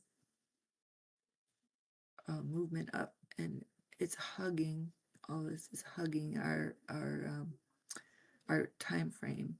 And then you have that circular movement right here. So we've come up from the bottom of the range to the middle, and now we're trying to close over the top. And then that would be established once we pass the 800, because that is the slowest moving average in this time frame. So once we do that and we see these moving averages reorder themselves above that 800, and then we see the major moving averages like the 50 MA, that if you watch the 50 MA cross up over that 800, that's bullish, because it is moving faster than the 800 and it's finding support. So that's a bullish move. So see, here you see this W forming. So this is extremely exciting right here, guys. Look at that. Now here's the what I'm talking about with the alligators. See how the green crossed up through the blue and through the red, and now it is in charge. So if I take and do this, you know, I have a potential angle up here to 114.1. So I want to see that flow up there like that, and all of these. So I could take and make it a spray, and a spray. And then I watch my date. That's Sunday at 12:50 p.m. So I could make a box from this point here of 113.907 to where did I go? Here to 12:40 p.m. So I could make this a box on the 5-minute chart, and I want the trade to stay within that box and not come below this point here, 113.905.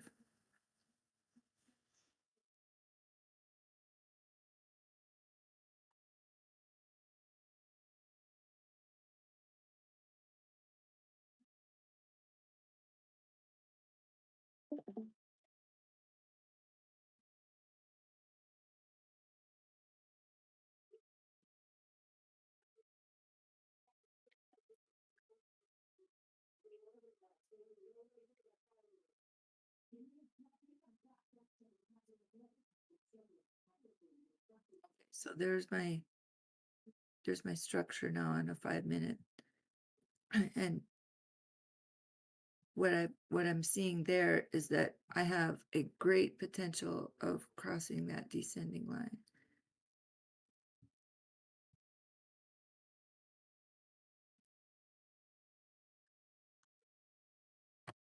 So this one is the one we need to beat there.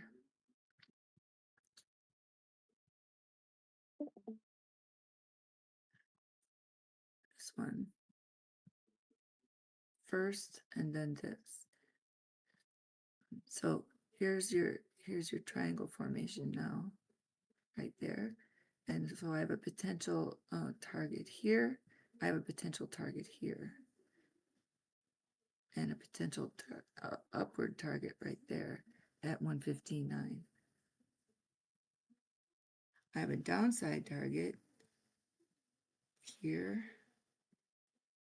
at 113.9.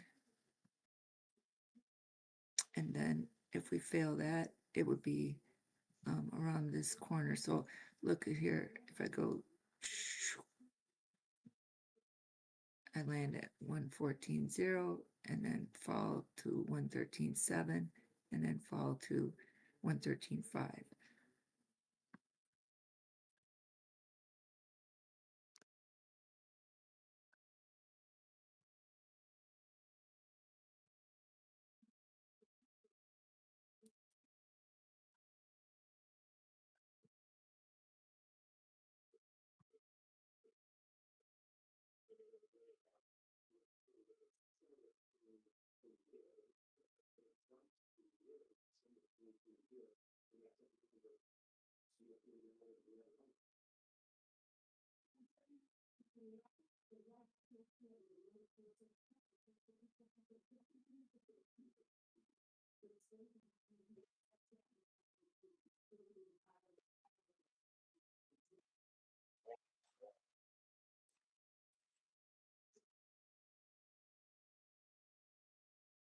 Mm.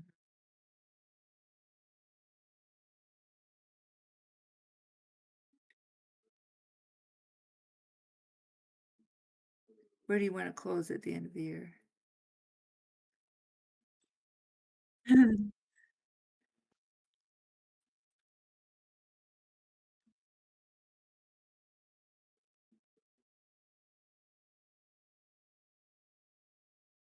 What do you think is going to bring on the bear market?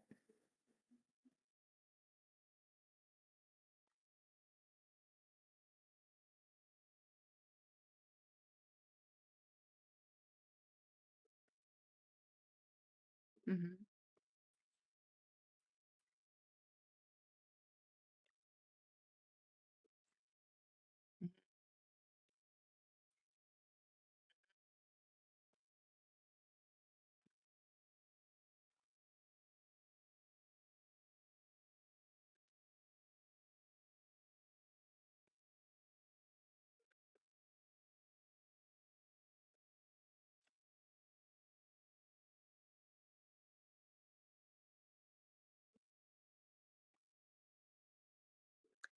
Yeah. Or it could begin in October. We could have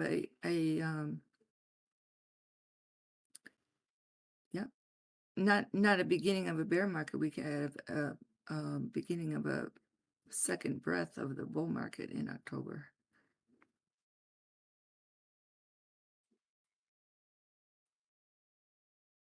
Mm-hmm.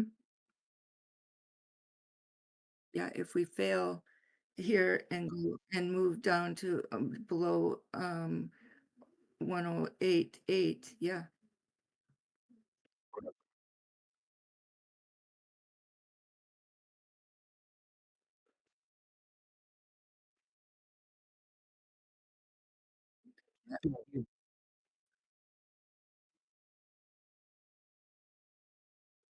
Did I hear bear market? I like it. It is, it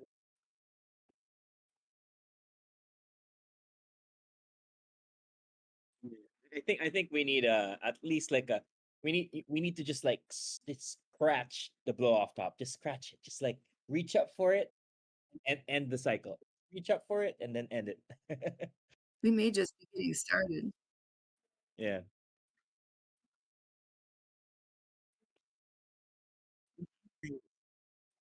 It's actually that's a nice range.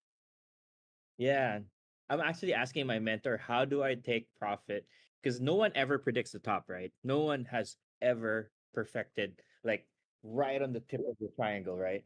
Like the best, even the best whales, the best traders, they make 10 to 15% off. They're always 10 to 15% off the top.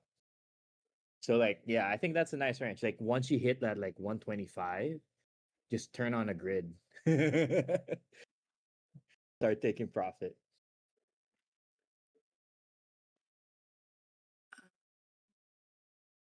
Yeah, I agree. Yeah, it's interesting. I'm still trying to do the math. Like, how do you, what kind of trade profit scheme would you have if it reaches? Because I'm looking at the tops of the last cycles, like it's so steep. It's just like it reaches up and it doesn't even do a flat surface on top. It just reaches up and then goes back down. Okay, so We were talking about like how to like one is where we are currently, and second is like how do we take profit when we have that blow off top. It's gonna be so fast, right? It's gonna be like it's like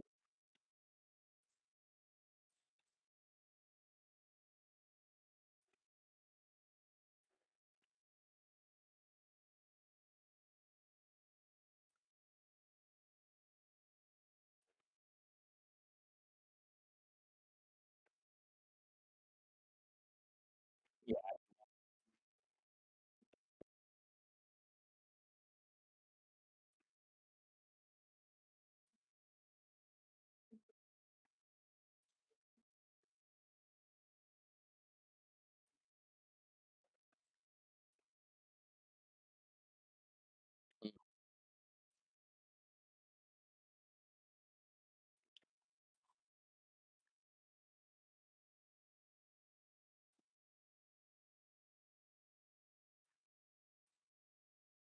that's yeah. what I'm wondering.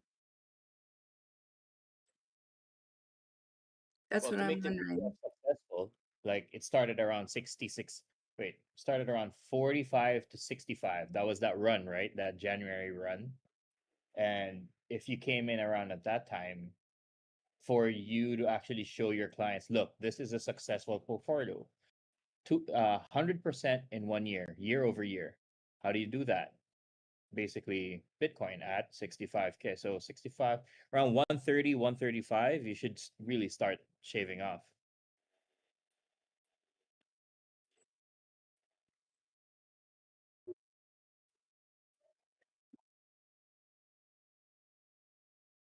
Yep.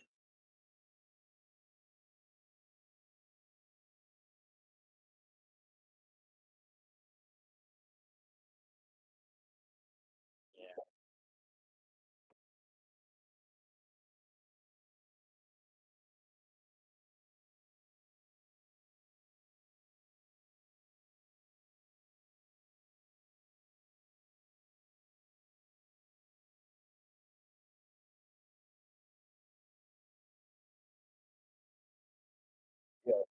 best of luck, man.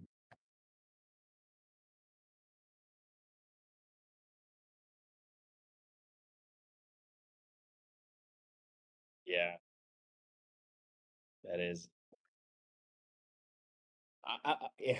Anyway, since we're on a Sunday, I'll be honest with how I feel about like the structure that we see. It's sort of building like how when it's take profit season, when it's ready, like this is how you build the chart. This is the structure of a distribution period. Same structure that we had heading to 74, where we took profit from all-time highs because we hit it multiple times, right?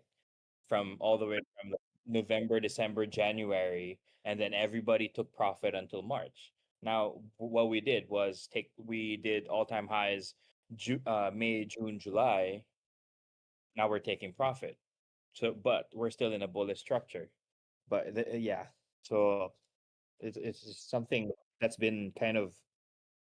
So I've been going back and forth with BJ because I just wanted to see if she's seeing certain numbers I'm seeing also.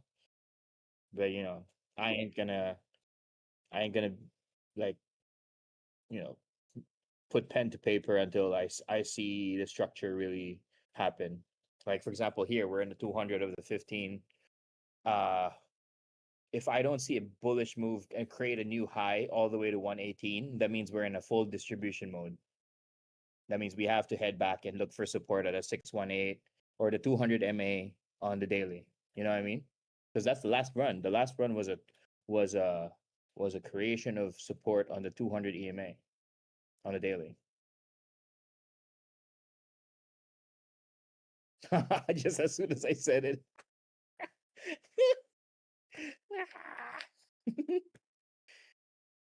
Yeah. That's something I'm really eyeing.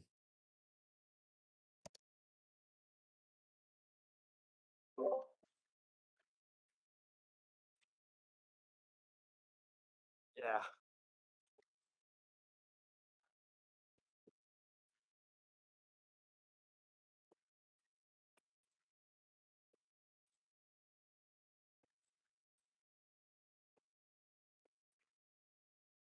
Mm.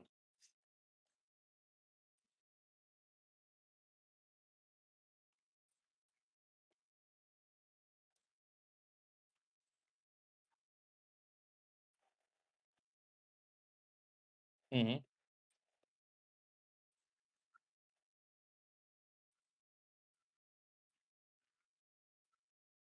That means you're late. Yeah, that means you're late. If you're looking for like hope, you have to time your hope. You have to time your Yeah. Yep. No, I completely agree. I completely agree. If you're in the hope stage right now after 3 months of all-time highs, you have to learn new skills, which is whales by the bottoms. They don't rally on hope and FOMO.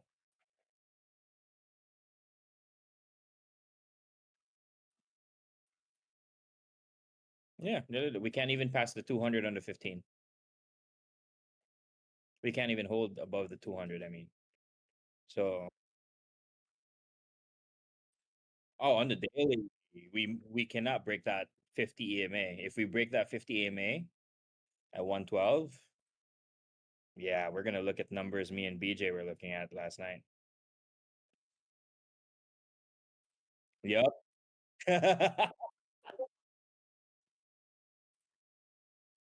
Yeah, I was telling the guys a while ago, we need to keep going sideways and wait for the 200 EMA to catch up.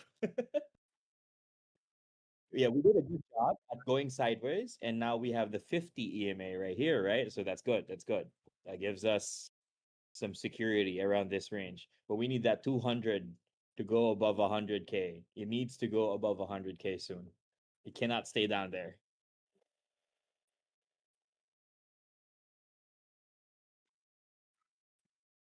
Yeah. So we need the whales and the market makers need. I know it's gonna be very painful how they're gonna do it, but they're going to have to stagger this entire accumulation period and wait for that 200 EMA to come into a bullish range. There's no time. You're right. There's no. Yep.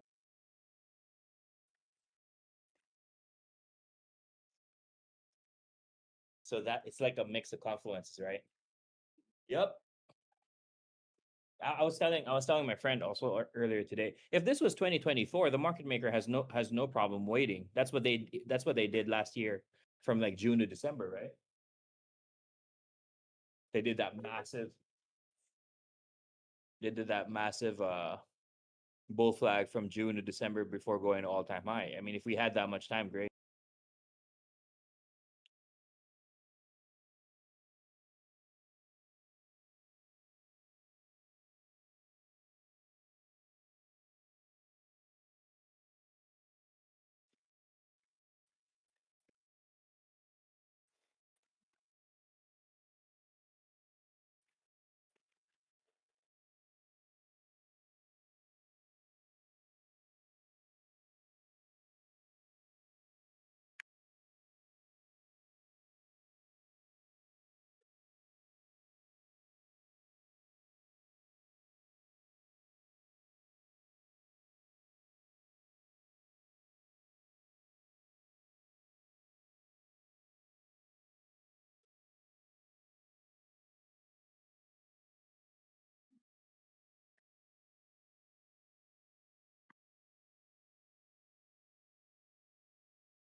So the extensions, if we come across and complete this circle that we're in, and we're at the midpoint of it, the range would be from the 133 to 152 to 153 area. Coming up from there brings you to 178 to 182. Then crossing 182 gives a potential to your 200s at 232, and there's a top of about 269,000. Then the extensions above that bring you to your 331. So a couple years ago, this blue line here was my target, 293. So that's the 178 to 187 is kind of a possibility. However, we still would have to cross 150s in order to achieve that. We have to be from 136, and we can't fall between 136 and back down to the 118. So the 118 then would go back down to 90. And then your 2 on the other side. So it depends on this direction here. And if the bottom of that would need to be the one where we are now, 112 to 105. 105.5 would have to hold. Morning, BJ. Hello. How was it? How's it? It's great. How was it? Covers a lot of things. How's it going? How's it been? How you doing? Yes, it covers. How is it? It's That's why kind we of say like it in that. Hawaii. What up? Or Like, what's up? what is it? Or what? How is it? It's just the Hawaiian way. We always just say hello to everybody. Yeah. Aloha. How's it? Aloha. We don't say bye. We say shoots. Instead of saying like peace out or bye, we say shoots. What's that? I haven't come across that Just one. when we don't even like high five or like fist pump. We just give like a shaka and say shoots when we're leaving. Everybody in America like has to high five or go give a hug or like fist bump your friend and say bye or peace out. We don't even touch each other. We just shaka shoots. But that's me mumbling at you. What you seeing, BJ? What you feeling? Well, I'm looking at the 3-month and matches and ghost. They're also talking about this as we're trying to figure out our timing or how much time we have left in order to make this move up, if we're going to, and where the top may be. And for me, this is a transition point, and very important that we break over 114,000 today. Yeah, once it stays above that line, and I want it to come out of Yeah. those circles above 3 o'clock. Aiming for Mhm. 2:30 to 3 o'clock on those suckers. Mm-hmm. But it's got to hold that 3 o'clock line. If it starts deviating below that again, but it's going to leave those about 4 o'clock, the 4 o'clock angle of the dangle. But that's what I'm hoping, that it just gets up here, holds above that horizontal we've got, and keeps chugging away. So the run in 2023 started October 1st, and on that 3-month, and this 3-month candle could be a very similar situation, where instead of starting on October 1st, it really start at the July to October, and October 1st could be our peak, and then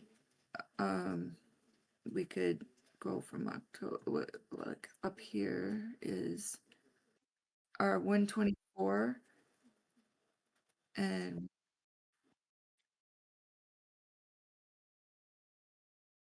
okay.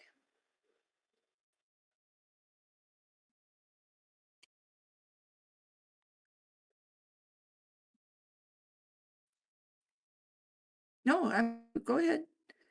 Are you going to show me? Are you going to put your screen up? I'm going. Okay. Or Good morning, BJ. Good morning, Matches. good morning.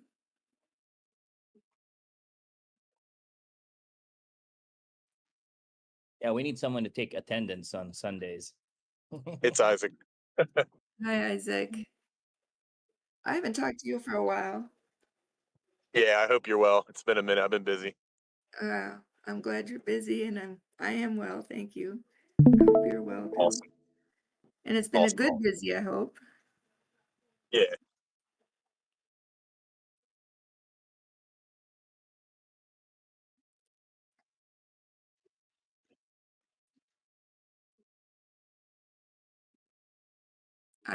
There's your screen. Okay, got it. So now your mic level is low. Okay.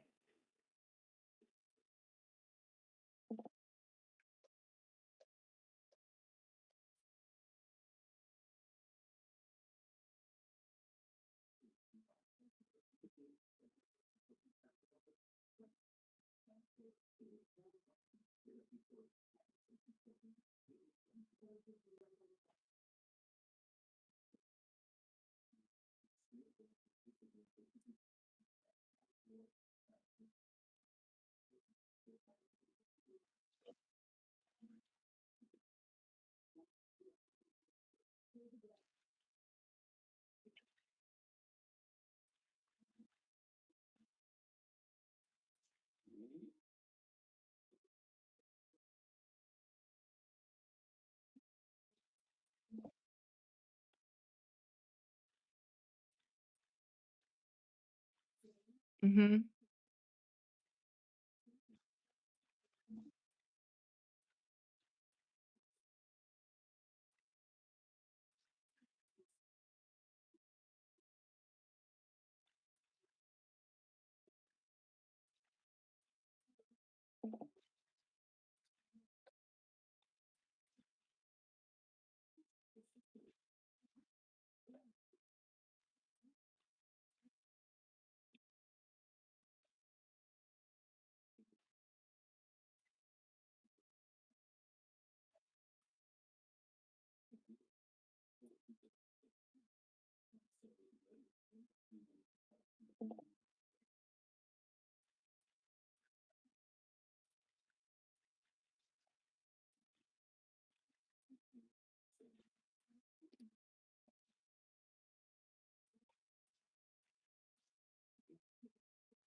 Yeah, but we got to make her blow off top first before you can properly calculate it. Right. I don't think we've hit our top yet, homie.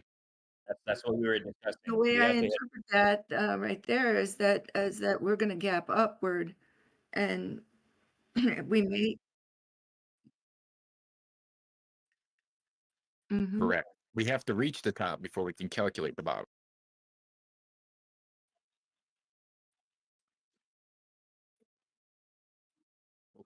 Well, we can't guesstimate the end until we get to the tippity top. So it's almost like pointless sitting here guesstimating until we've reached the top, unless you want to use the exact high point we've reached. That's it.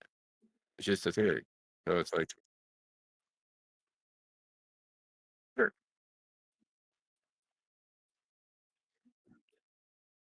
If this is worst case scenario, I bet that 85% will have no problem. I think we're just going to have a harder time once we get to our super high points. What if we go to 165 to 180? I think we're going to have a harder time getting to that 85. And then when there's much more money's truly been entering, like Dbloc always says, what if we aim for like a 75% retracement? So it's guesstimating. Nothing's set in stone. Nothing's solid as a rock. This is a flowing river. So we just got to get used to flowing with the river.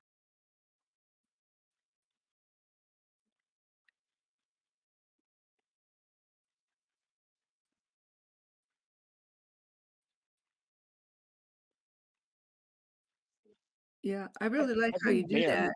Every dam fills a reservoir, and this river slowly has to fill the reservoir. Once the reservoir is full, then we'll be able to see where we can expect it to empty to. You know what I'm saying?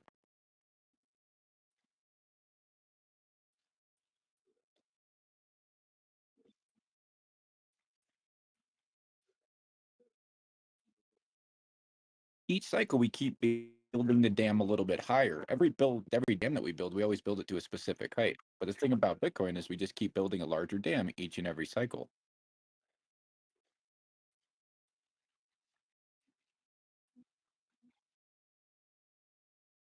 Yeah. Sounds good. Sure.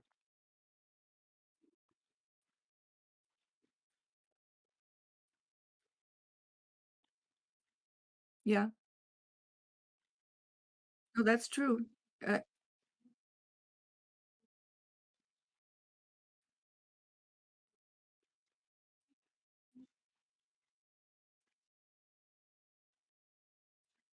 that's 2x what it went down. We went down what, 15.5? So like even if you double that, 30, you know? So look at it that way. So if it wants to double and it's upward, have we already doubled it from our high? What was So- our high point last year? 74. So times that by 2. 69 times 2. Yeah, last cycle. Last cycle. I mean, what was the last cycle? 69 times that by 2. Yeah, that's that 130. 138.5. You know what I'm saying?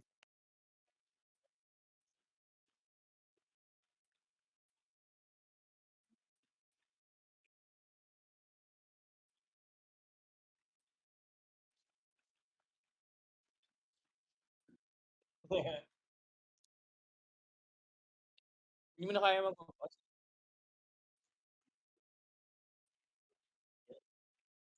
So So our to high- me, our- if we're really in a new paradigm, and if this is our fulcrum on a brand new structure build, right?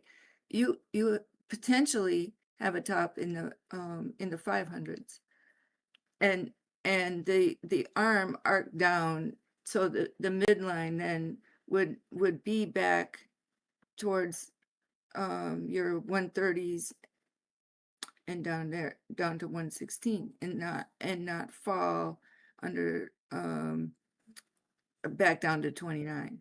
So in other words, yeah. We always look at it in market cap. What if we looked at it in like market cap instead of price? So instead of being like price, you know how we always look at like BTC dominance and like the percentage? What if we just looked at the market cap and actually ran like yearly or monthly chart, just looking at simply the market cap of specifically Bitcoin instead of correlated exactly with the price, but just the actual market cap or how much money is pouring in each cycle to it and coming back out of it, not based on price. You know what I mean?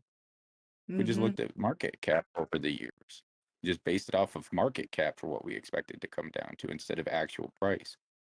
Well, we could back test that, and Last one, it took off at like you know, 500 correlated. market cap. We were looking. That's when like Tame was like, "We're taking off," and that's when he realized the market cap shifted around. That's what he was calling like start of the bull market a long time ago. But I'm just wondering, just look at the true market cap of Bitcoin instead of its price. It might be a more important thing to focus at.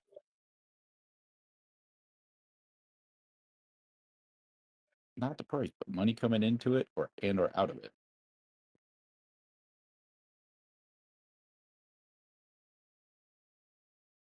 Maybe not just what markets and things like Coinbase and Binance can bring it up to, but how much money is actually in it. Not just the price at how many coins are available at those times. What's the true market cap?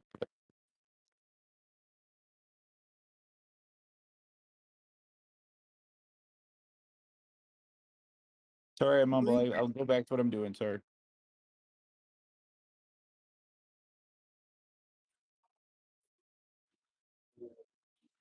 I like how you do that, Matches. Yeah.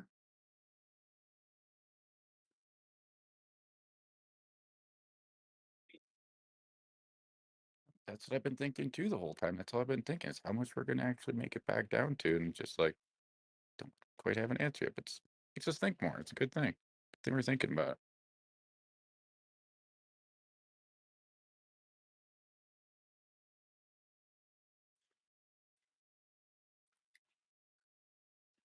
I appreciate that, and I think it's really neat how you do that. And I'm gonna I do use those cyclic lines, but I hadn't used it to find tops and bottoms like that, in that way for like you did there.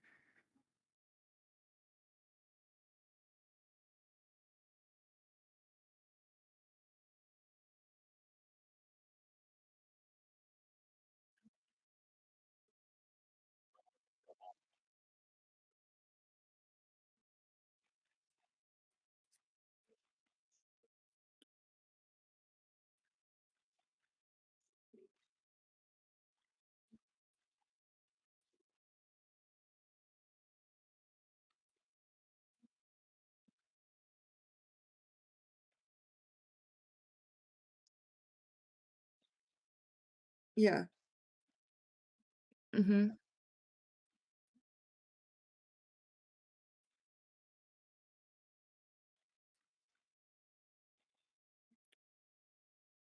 Yeah.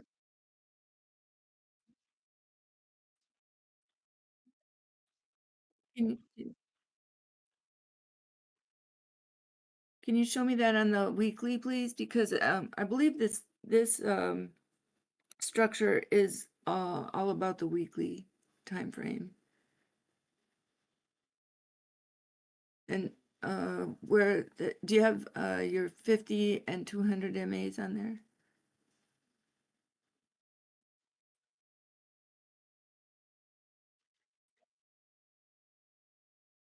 The daily, but not the weekly?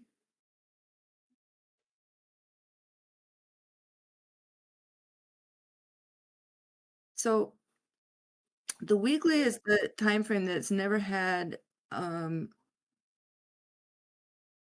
move with its 50 MA and its 200 MA. The last run was about the daily chart, and this one seems to be about the 3-day and the weekly. And where the weekly topped, and now where it's come under the bottom, and how long that angle is going to push up is the question, because it's going to cross over its previous top soon, and when it does, that's going to build a new run. Mhm. Right.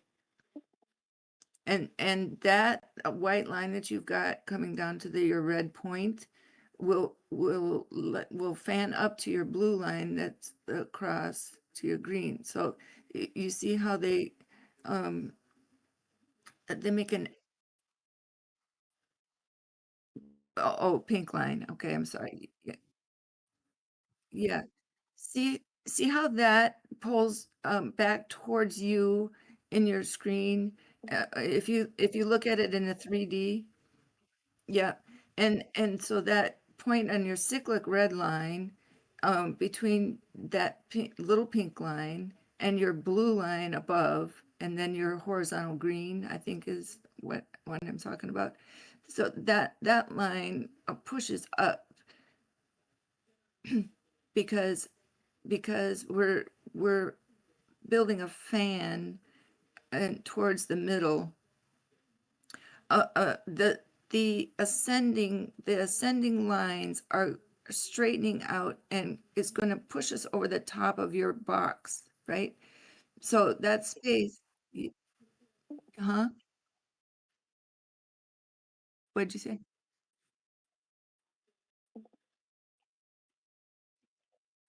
Yes. Mm-hmm. Yep. I'm fully on board with that. Yeah. And so that makes that your blue angular resistance line there. That's what creates that pyramid structure, or that triangle where the angle. Then you can pull that angle down to meet price, right? That is why time is compressing. That dome is compressing downward. If you moved your blue line, that angular resistance line, to the left, the ascending angle that you got, the major one, the blue on the left, that one. If you pulled that down to meet your candle top box, that's, yeah, take the, no, go up. Yeah, go there and pull that down. You know, you don't have to, but what I'm saying is that that's the compression coming down. That's resistance is moving downward and putting pressure on it on the top of where we are now. Yeah, exactly. But no, but now you're too far. Go to your corner. Right there. Actually, you can go up just a little bit more. You can go up just a little bit more.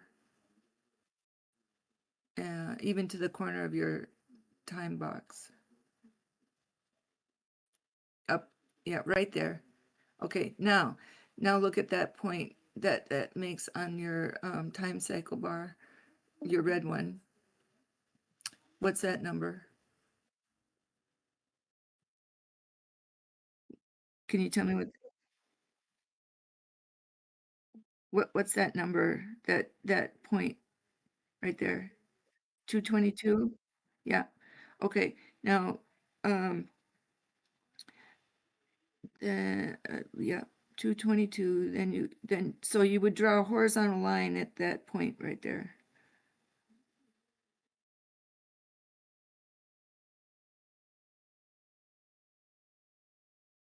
So those are fan arcs that are descending downward, putting pressure. And so price would have to come back up and go over that ascending line first. And so that, now what's the date? What month? What's the date if you go on your red cyclic line straight down? Okay, so now take your underside, your yellow line. What line is that?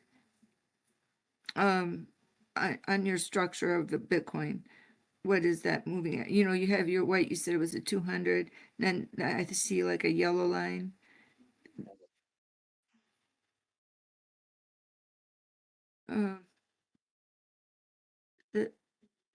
See where it's crossing the green?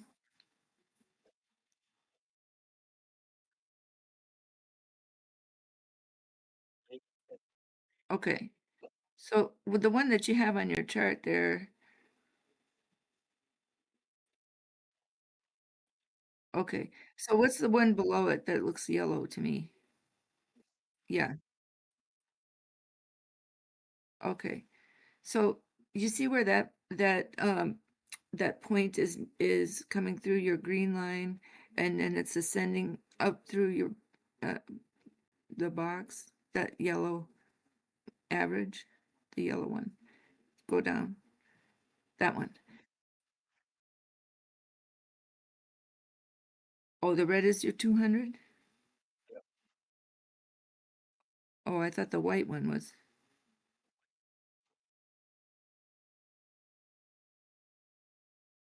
Oh, I see. You keep a consistent, okay, that's what I thought it changed with when you changed your chart. Okay.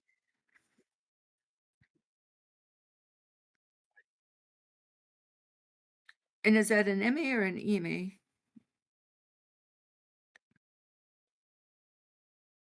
Okay, good. Okay. So so that yellow one you said was the 100?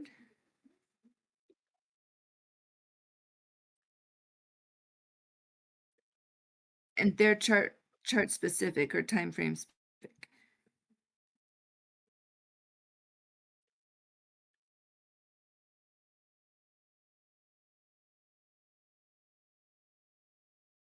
Okay. So you see that the yellow one, which is your 100, it's making a curve. I want you to go to the right where it's ending right now. Yeah, there. Now, can you extend that? Yeah, so you take a line. Yeah, just take a line and extend it.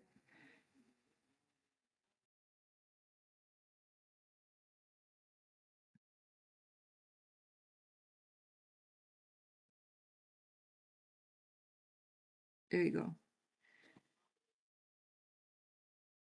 And then on that point, because that line is starting to curve upward, but that would be your fan ascending, and then now where that crosses on your cyclical is over to the right, and that gives us what time it crosses on your downward arrow within that box there.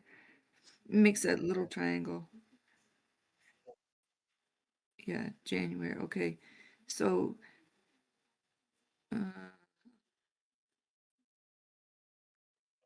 so that gives us a bow tie right there. See that point where those two, your descending pink and your ascending yellow meet? Right there. Now if you squared off time on your box, I just lost your screen there. Oh. Okay, so if you square off that bow tie on either side, right, that gives you a top and a bottom from that point, and then you see that gap from that point on. All right, so that angle, then now you follow that through, and it gives you another point down here. Yep. Now, where does that meet that horizontal green? What number is that? Yeah, see, yeah, but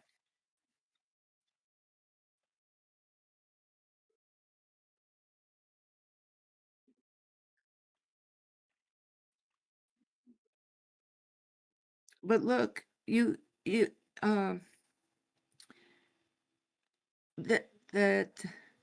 that 100, that 200, okay, that's under the red, that is coming up through before that time. Look, your red line.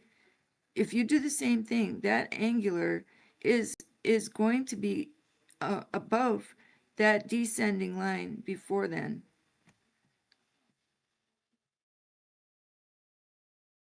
So if you take that point and you go up,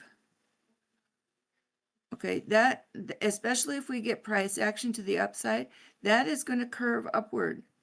It's going to flow up, and it's going, correct,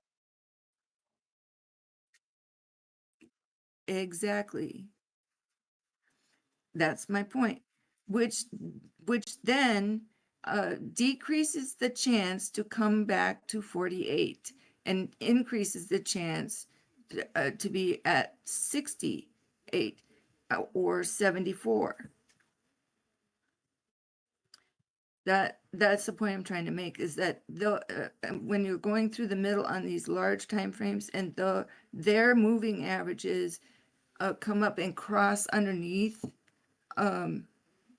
that structure becomes more solid at that point. And so you get a hump, and you can actually see that hump. You can take a curve on your 200 daily from where that dips, and you can make a curve swoop down, and that arc brings you above what we're talking about here. That's why this weekly chart is so important.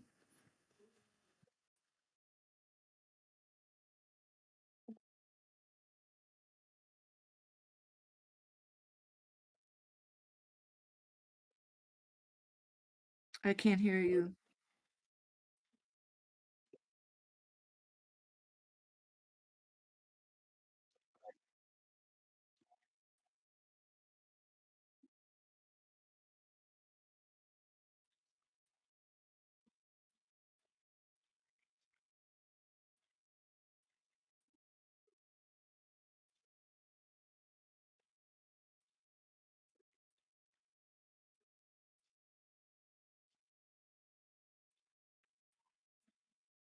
Mm-hmm.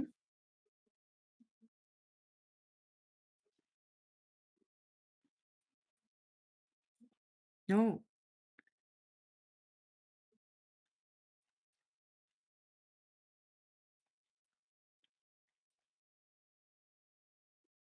My point is that when you extend those lines over, you're going back towards the middle of the chart, and it makes you go higher. It brings the line up past the previous to the left.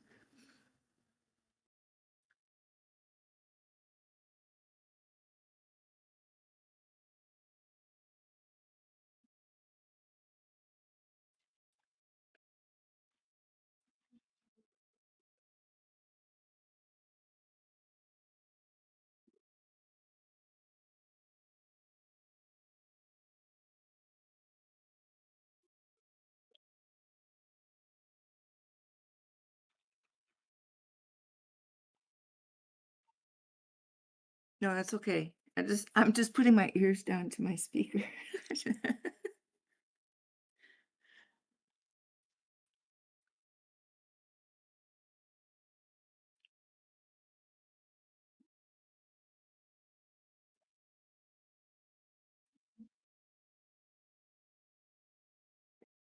No, it's likely.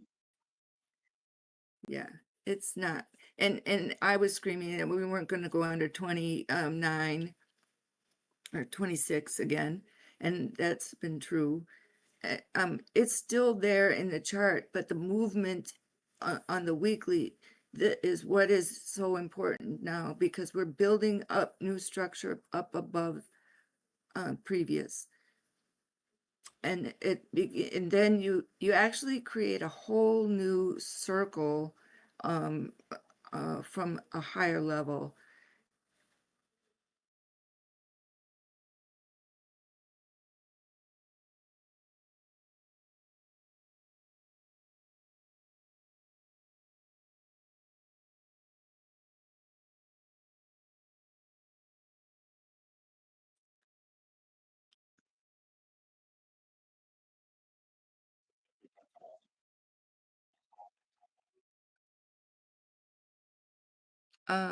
Say that again.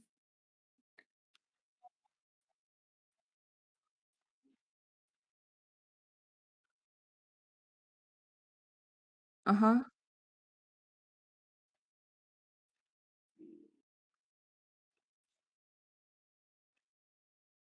No, that line makes sense to me. It makes a total sense to me, and I would have it. I believe I even have that line on my chart. And if you extend that backward, it's going to hit your red line at a point, and then you do a horizontal from there, and that is your overhead resistance on the 15-minute.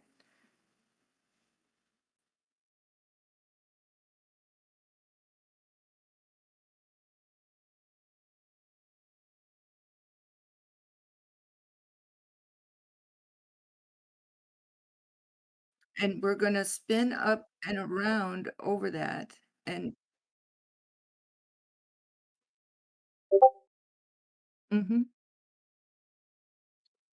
yes, it is cool. It's extremely cool.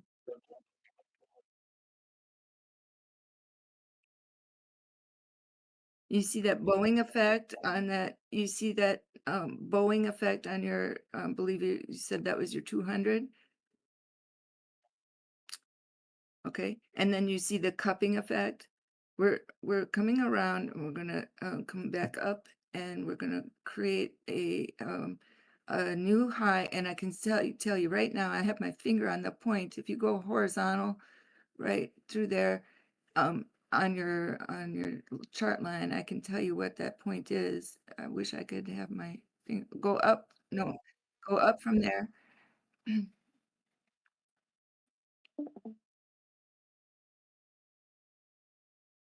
No, you're too far down. Go over to your right.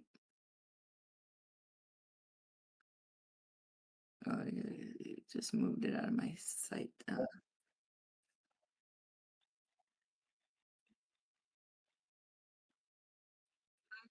Yeah, and what's so cool is that you'll actually see it.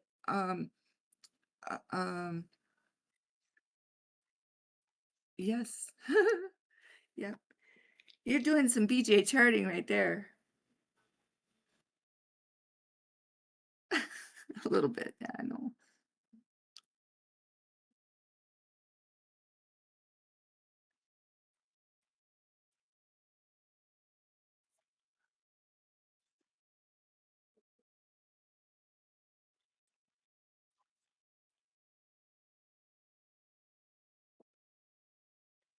Mm-hmm.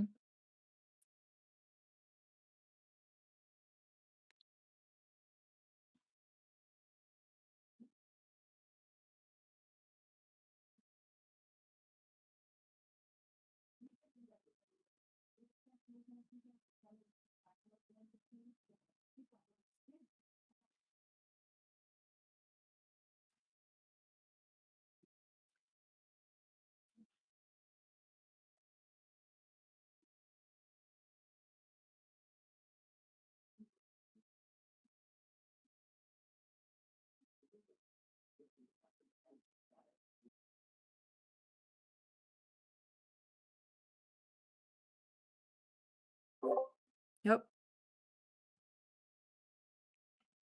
Good morning, coffee slurp slurp. Yeah, good morning.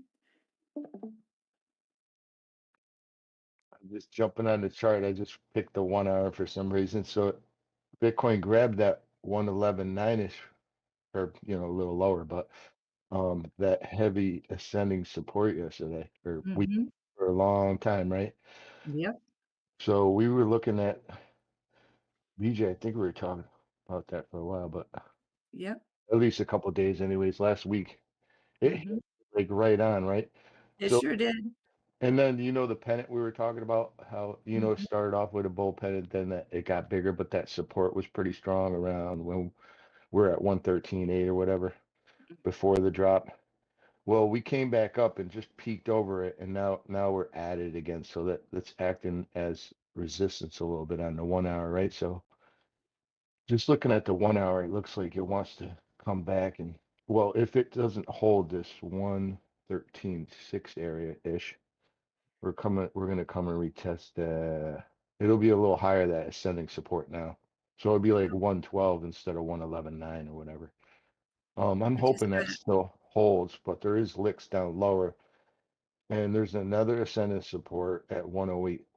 Probably by the time we hit it 108.6 or something, but that's the downside looking at this. But on the upside, since we're where we're at now, if we could bounce at 113.69, 67, 113.7, call it, or then our next one's at our descending resistance from the old bull pennant would be around 117.7 or so. Yeah, exactly. But the top of that channel is a little higher, and there's licks up to it. So if that could pop that, our next, we're really looking at like 119.9, something like that. Yes, we are. 119 between. Well, you have to go through 119.5, then 119.7. Yeah, but the top one, the top of the range is the 119.9. There's a It couple in sure is. between. If that could pop that, the next ascending resistance is way the fuck up there. So, sorry for, I didn't have enough coffee yet. It's like 130s, over 130s. Mm-hmm. But looking at that 1 hour, it looks like we might be coming down. So what's the 4 hour looking like? Same deal. The stochastics overbought, so Okay, looks so like just hold your horses and realize that you have a golden cross on your 15-minute right now. We're testing whether or not we're going to have a continuation up past 114,100. Yeah, yeah. we're If you trying to make, yeah. go down to the 15 on the stocks, we're oversold, so it's going to want to pop up. Mm-hmm. We're at that support here, so it's going to test it a little bit. But if we pop up, it might not be too strong. It's got to break that 114,350 to try to get that. Got 114. My line here is to beat it. We need 114, 418, and then a 114,629. Yeah, so I'm damn close. So if I really pinpoint tight on mine, it's Mm-hmm. 114,403. We're within like $60, Yeah, right? yeah. That's awesome. Freaking kills. 114.96 and then 114,302 114, 426. Yeah, it just Yep, it depends. exactly. I'm on the same ones. But the top of this actual range is like right now 116.8, call it, or just shy of that. Oh, we're on the same page again, BJ. Yeah, we are. Well, we've had this stuff drawn out for a while now, since all-time high at least. Yeah. Well, since before that, years, really. Yep. Yeah, like these resistance in 116, we're going back 580. 2022, Yes, and 2022. we were just talking about that. So, Matt, I was just going over this timeline with Matt. So, what do you think about a continuation on the 3-month candle? That 3 months that starts October. Seems to me that it's possible that that is like the next leg up. So without looking at the 3 months, if I just go to a daily and zoom way out, I like to chop it up a little bit, right? So you're talking about we've been just going up since.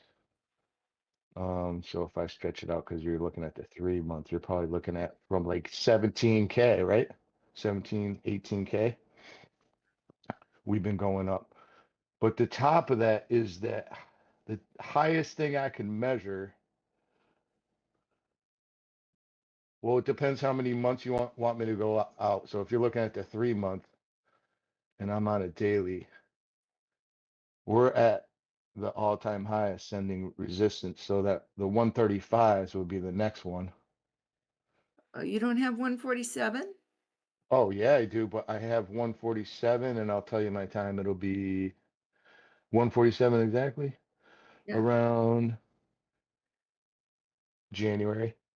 Okay. Then do you have 178 Yep. and I'll give you. 169? Yep. Okay, go ahead. And 175 is kind of, there's a cross one there too. Yes, So which one do you want? What well, the what price? 169 first, and then the 169. 178. Mm-hmm. 169 I have at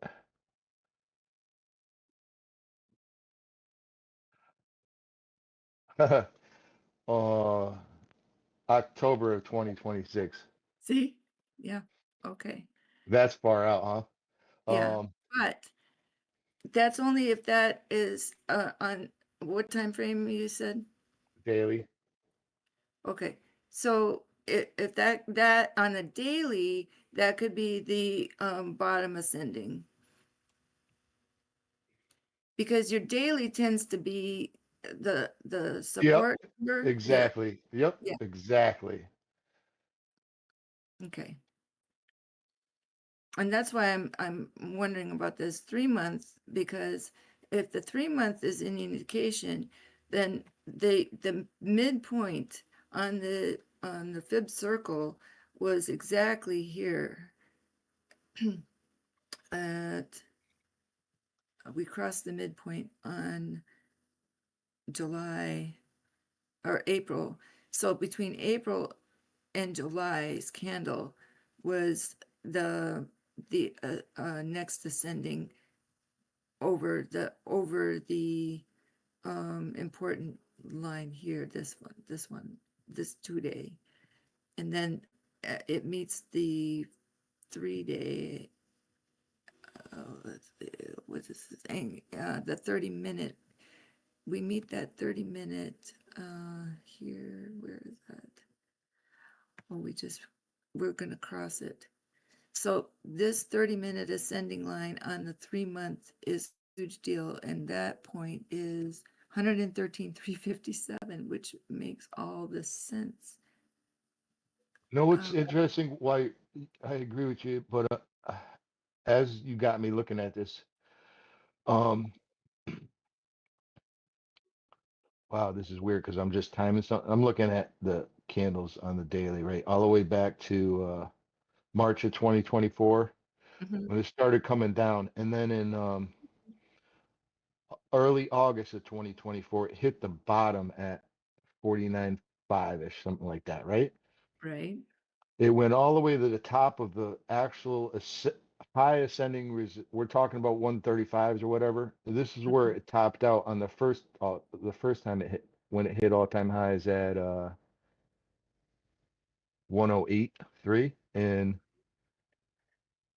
December of 24. You know, it's like, what's that, 8 months ago?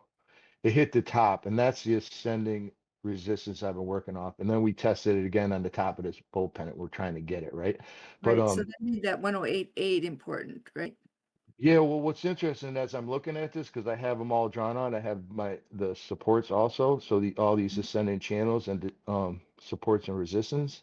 Well, when we hit the bottom in August 24, right, and then we hit the top of the ascending channel in December of 24, took about almost 4 months, so a little over 3 months, and then it hit the bottom of the channel almost perfectly again off of support on April 8th. So there you go, another 4 months. April. And then we're right at the top of the channel again, almost 4 months later. You see what I'm saying? We bounced off, we hit the bottom, went to the top, took 4 months, hit the bottom, took almost 4 months, went back to the top, took almost 4 months. So if we don't break this, the bottom of that channel's got to be in the 90s. Let's see. Yeah, it is. It's And 89.8. and you can freaking time it too. So let's see. Yes, you can. So let's see. We got Sunday in July. That would be November, right? Oh, don't tell me we have one of those November Thanksgivings where you're like telling your family, we're gonna go.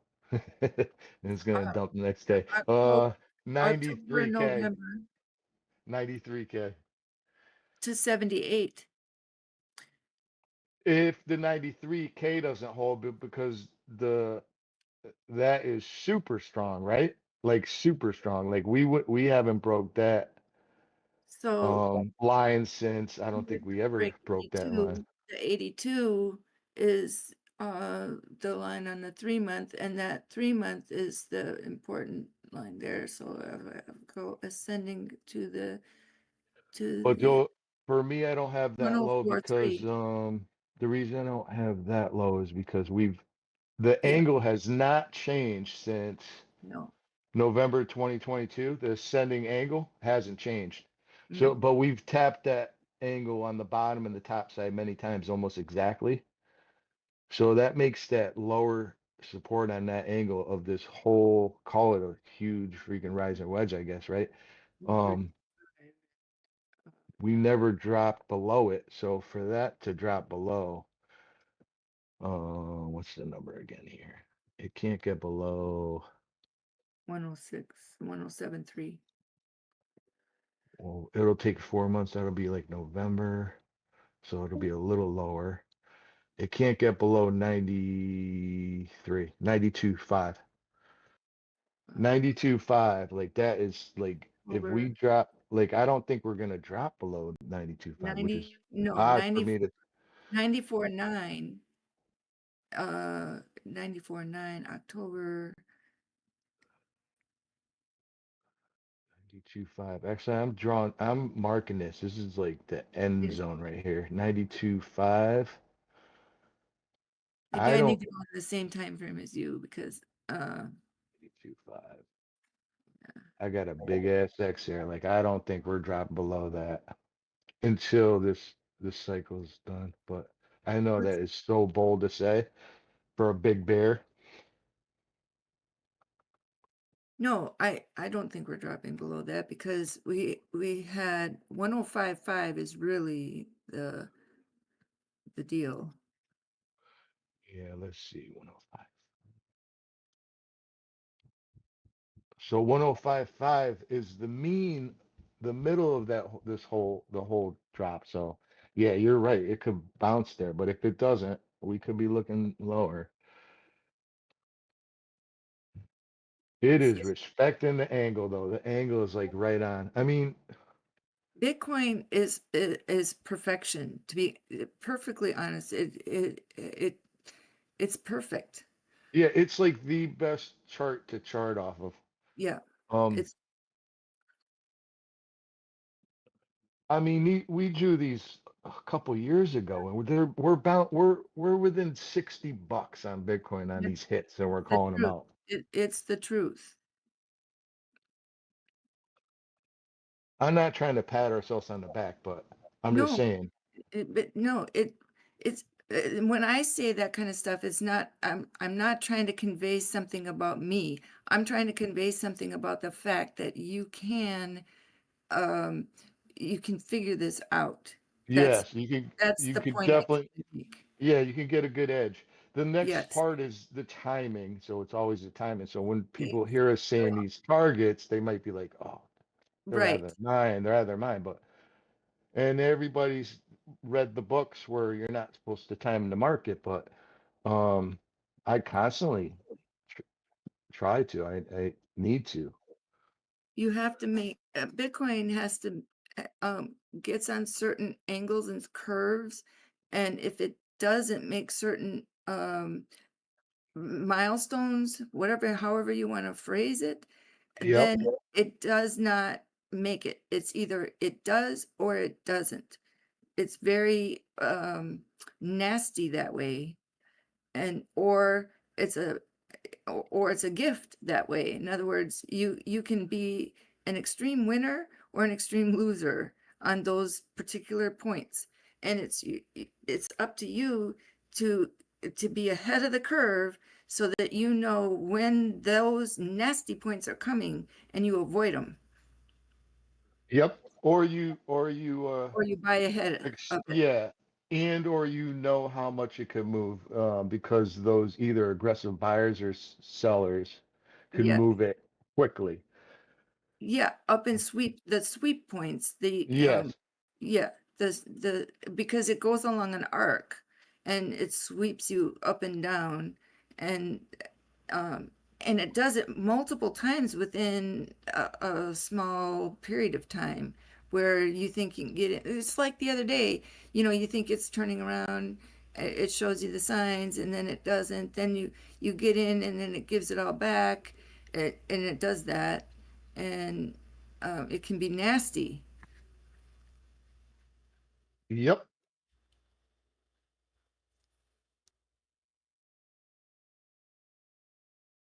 You got me all feeling positive this morning, BJ. I try to.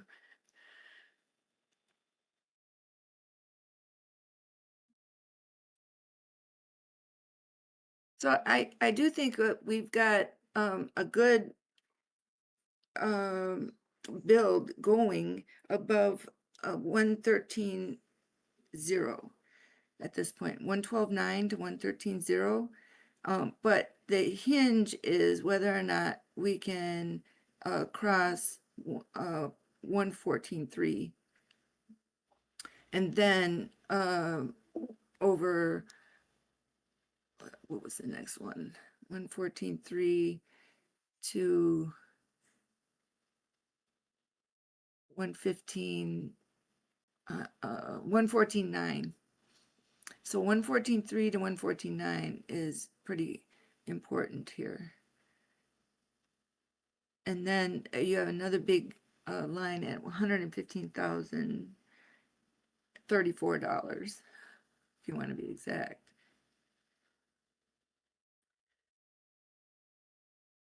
Yeah, mine's real close, just a little higher than that.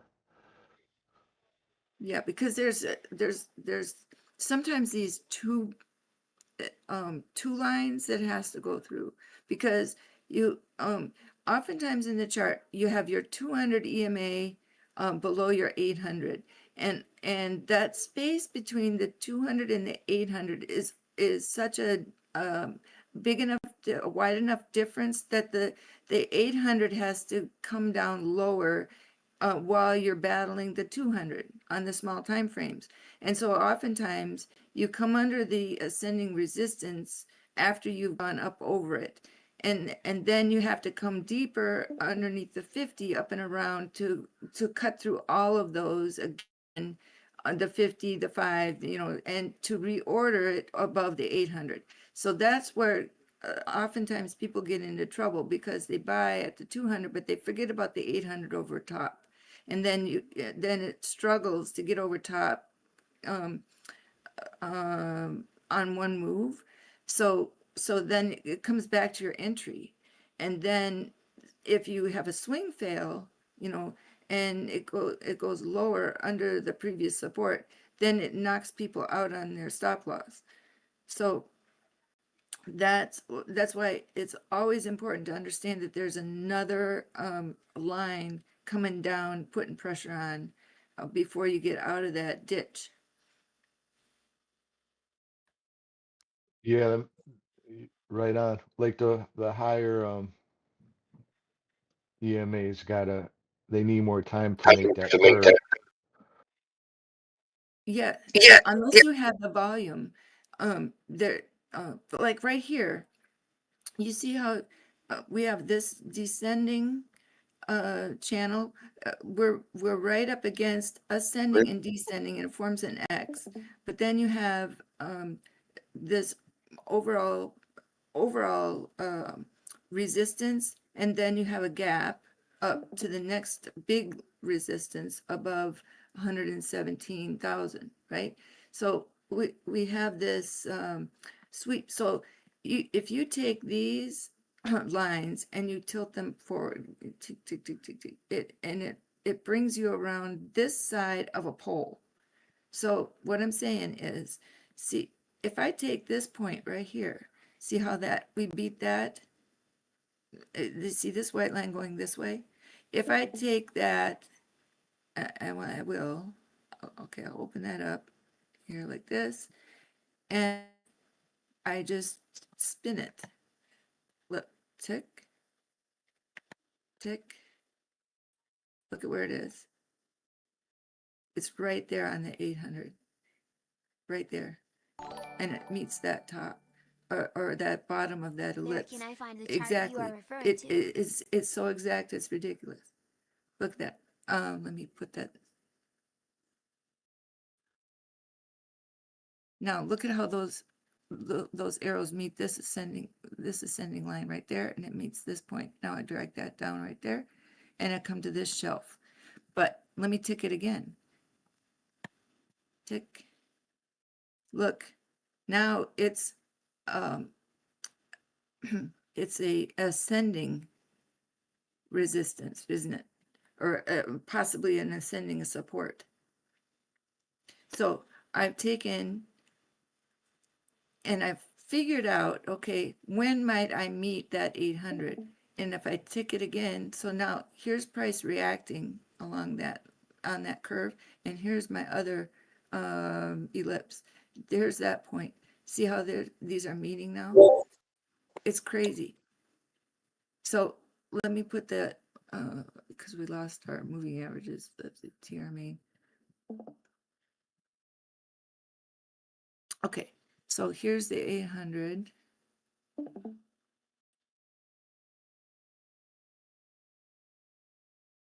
And here's the here's this ascending now. So here's your 50. Notice how that point right there on the midline of this line from here to here gets us over that resistance there, and it makes this bow tie. Look at here and here go like that. See it? What I'm talking about? This is the point, the midpoint, and so the bow tie is tilted right here and here. Put that around your neck. Right here is your neck.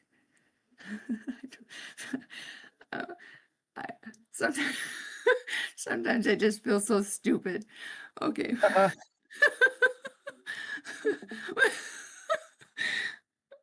I'm sitting here spinning a stupid mouse, talking about a boat. Okay, forget it. I need a coffee break. I'm not crying. I'm just laughing till I'm crying. Okay, here we go. We're sitting here talking about these dumb lines. We got issues. I gotta go. I'll be right back.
Oh, okay. I'm sorry about that. I just had and a laughing attack. Are you there, Mike? I'm here. I'm sorry. I'm so It's sorry. all good. Oh, geez. I mean, sometimes it just can just get you. Like all of a sudden, you just feel like this dummy. What the heck are you doing? Staring at a chart with all these stupid lines. Oh my gosh. Okay, we'll get back to seriousness. This is no fun. Oh. But this is like this is the point right here. The point. You're under horizontal. You're under angular. You're under descending angular. You know, you're on the brink of ascending. It's this is right here so important.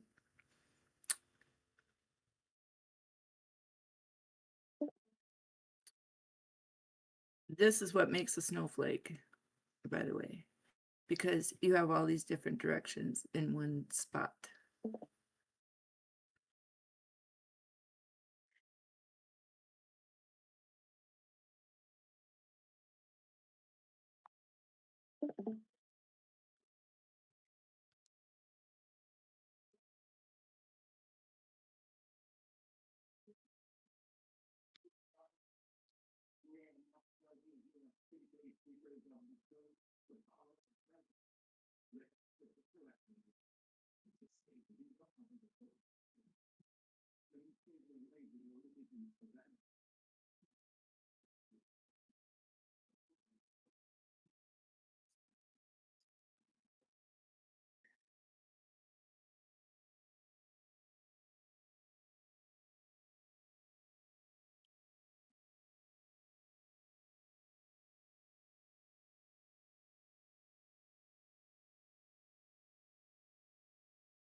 This these licks on the micro is like they're so close. You got like less than 1% up and there's a lot of high leverage shorts, and less than 1% down is a lot of high leverage longs. We're kind of just sideways for a while. You know, then the liquidations are all like piled pretty far away for like 75s, but we're still kind of gonna stay in this range between 112 and 116 or so, if we even get that high.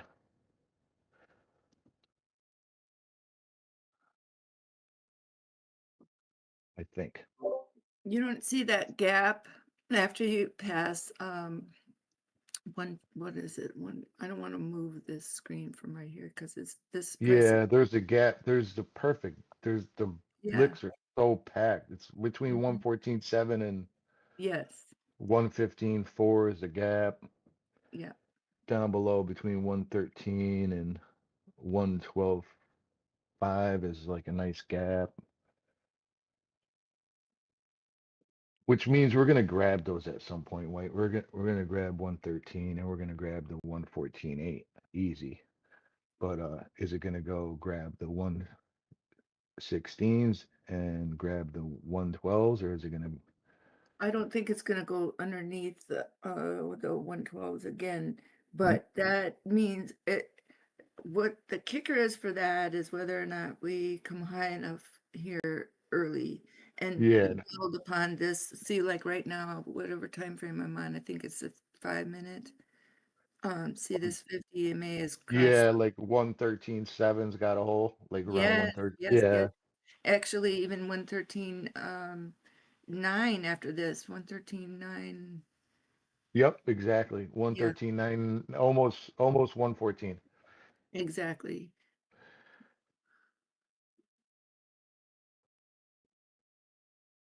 So now we got to watch what's going to happen at open in like, what's that, like 6 hours away? Right. And I think that that move up is more probable than the move down. That's But where, yeah, that's what I'm thinking. But if you look at the 1 hour, the 1 hour wants to come down and test that 112 again, right? But let's the see. 15-minute wants to go up and test 114.4 right now. And the 5-minute wants to come down and test like 113.6. The 3-minute wants to come down and grab this same thing, 113.6. And the 1-minute's got a little bit room, like it looks like it wants to test, come back up to under 113.9, 113.875, and then go test those licks below at 113.451. So it's when the stocks mismatched on the time frames like that is why we have this freaking nice nothing going on sideways, and why these liquidations are all bunched in perfectly. Look, if you look at all the high licks are all bunched in between 114.1 and 114.6. There's no, they're all high leverage in that pocket. There's nothing lower than that. Then the next section and all the 75X's, the 115.3 to 115.9, they're all bunched up. And it's the same for the longs down below. It's so like sideways that everything's just at some point, whatever way we go, we're gonna go quick. It's gonna be 112.9, 112, or 114.6. But I we could can't make up go. my mind if we're gonna go grab these longs first or the shorts first, because we're right in smack in the middle. Yes, we're in the middle of the middle of the Yeah. middle of the middle of the middle. Yeah. But that's where you get that big fishtail, big indecision candle that sweeps the both sides, right?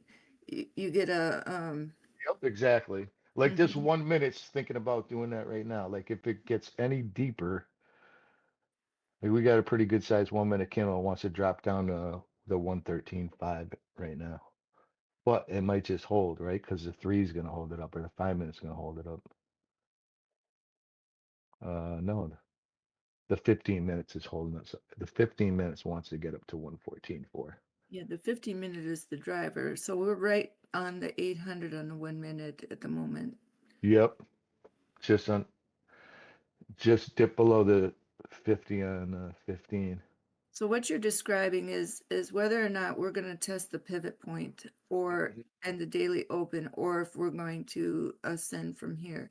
And this would be the perfect spot to come underneath that 800, test the pivot point, test the daily open, and then swing back around and meet the 800 on the upside again from underneath. And that could take place now. And so that would push us to the brink of this channel, to 112.8, and then right at the daily open is 112.591. But it would still keep us bullish if it had a quick move back up above that pivot point on this curve. So we would need to return to 113.9 after that dip, if that's going to happen. If we hold this 800, that would be extremely bullish in my opinion, because then what it's saying is that we're reordering our EMAs. See how the 800 is on the bottom, but the 200 is above it.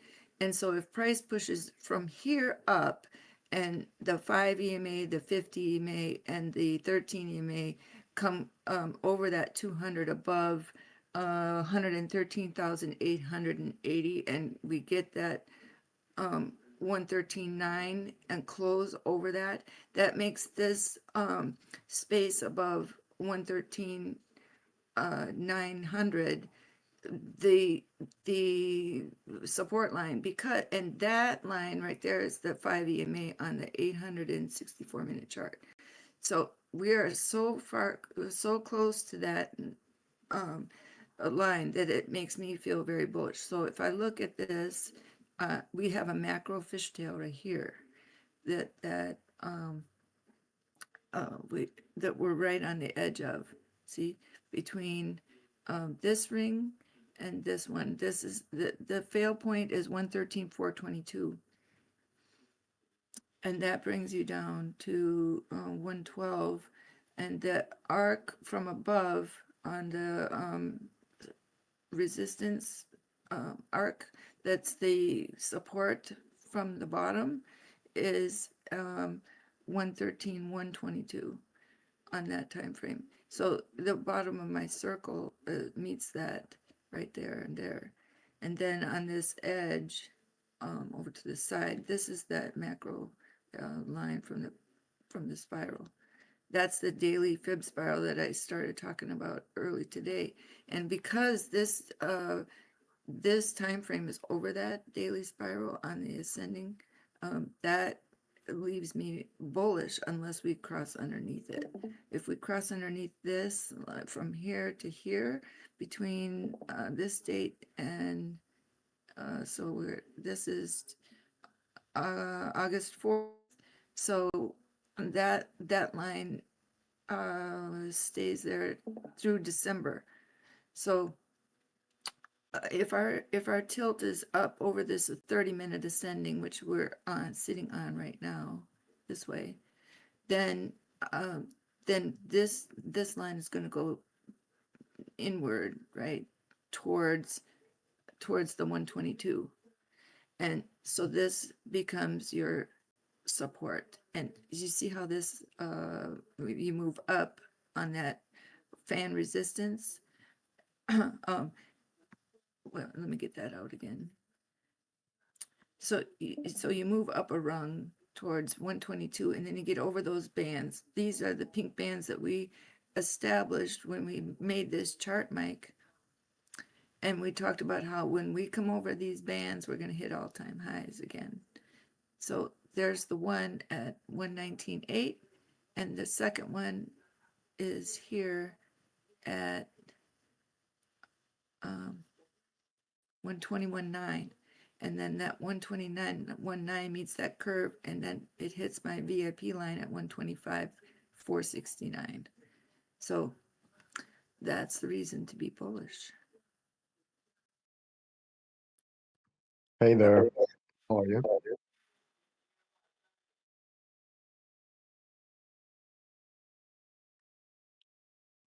Yep.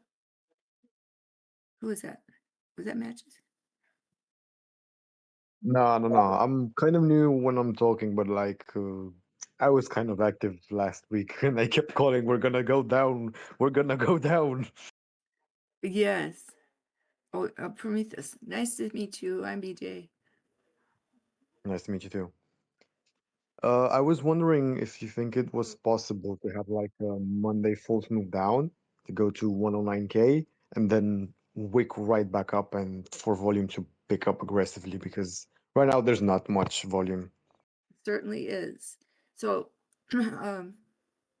yeah, it certainly is. That 109 is still on the table, and even 110.6 is kind of a important line for me. I don't know if it is for you too, Mike. Is that 110.6? For me, it is too. Okay, good. Mine's 111.9 would be like the spot. Otherwise, whereas I think it could go lower than that, but 111.9. So let's it's see. now 112. Now 112.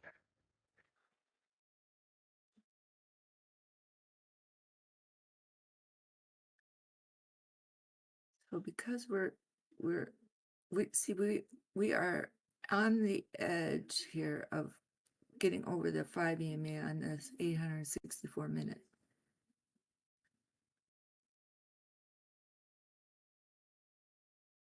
I mean, the algos can do that. Right Yeah. now, it's algos trading, and it can bounce up a little bit, and then a bit down. Like, we don't know what's happening right now. But I'm thinking that it would be better for us to come down quickly because the aggressive shorts are going to pile in, and that's going to give us the fuel to like bounce right up like a rocket. The only thing is for me, I get you, and that could definitely happen, but we're right in the middle. But we could easily go grab the top first and then drop down, and it's still bullish, the same thing. Yeah, it would be scary. I mean, I'm not ready for that. It's much easier to go down now. I get you. So on August 7th, the potential for your scenario to me is likely to test the 110 and down to the 109. If we do not make this move up over the top of this triangle here. So here's price now, and here's this time frame along this fib circle. Okay, so here's the macro spot, and this is the angular edge here. So between this line here up and over, you have there and there. So you notice how this time frame, if I put it up again, is dipping, but it can recover. So that's the key, is trading up over this 50 EMA. That number is 115,619. The top of that ribbon, it meets this line here, 117,116.8. So if I come across that angular, if our price movement goes this way and our candles trade above that 50 EMA, so it would be above this space from here to here along this curve, right? And so we would need to then trade up above 17,800 this week, right? Because we have until this time over here where that 50 EMA is on the 115,700 number. So we would potentially be testing this number, 115,006 to 7, and a candle wicks and so on would go down to back down to the 114.4, and that's that August 11th date. Remember, I was saying I have a feeling about August 11th. Well, that's where this 5 EMA on this time frame, if you stretch it out to that date, okay, that reaches 113.9. So that was the number that Mike was just calling out, the 113.9, right? And then if you go down further, there's the 112.775, and on the horizontal, that would be this point here would break this low that you see. There's the ascending line coming off of that low. So if you curve that up, you have to be above 115.9 in order to stay above that level, because that is above the 50 EMA. See right there. So on this curve, you price action needs to be above 116.399 or 116.4, say, on this date. And then your candles can come and test that 50 on the upper side of it rather than from beneath. Because if we're below 115.3 here, then the chances of losing this line, which is 113.2 to 113.8, becomes greater. And then you go off of this band that you see, because that puts you in line for this arc down, and that is to cross underneath 111.3 and then 110.3 and then back to your 109.5 that you're talking about in there. You said 109.5? Yes, I did. Yep.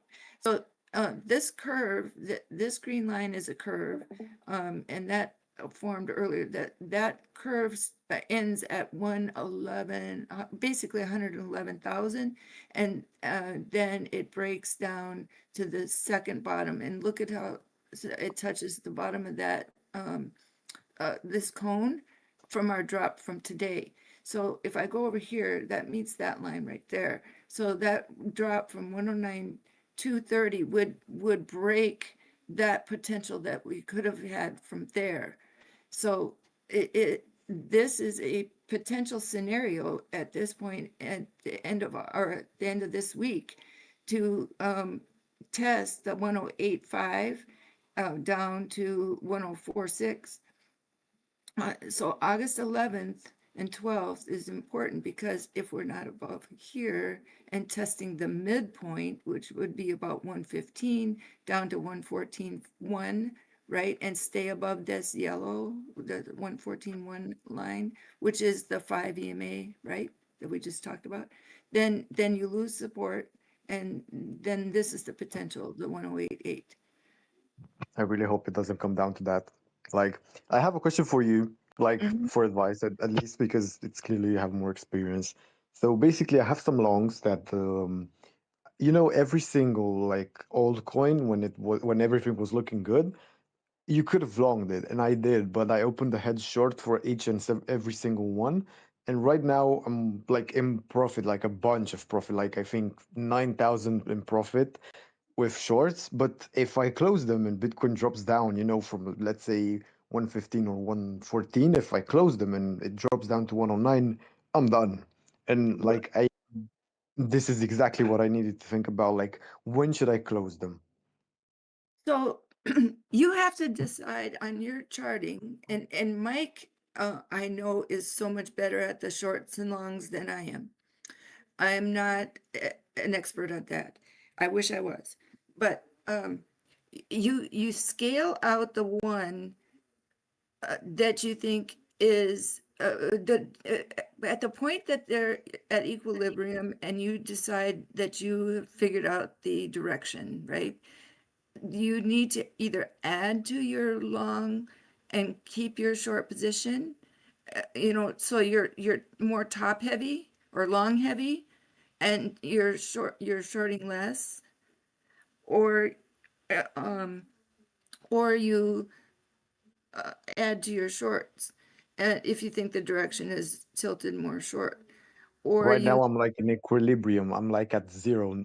Like I was at zero since 116, and all this dip I could sleep well. Like it was okay.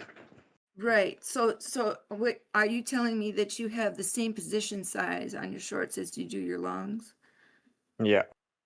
Okay, so you can't get liquidated, in other words, but you're not making profit on either one. You're just you're Moving bag. with price. Yeah. Okay. So once you know your direction is when you start. Yeah.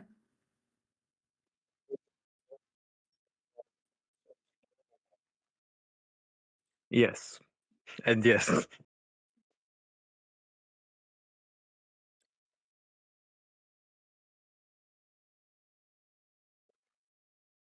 Thank you.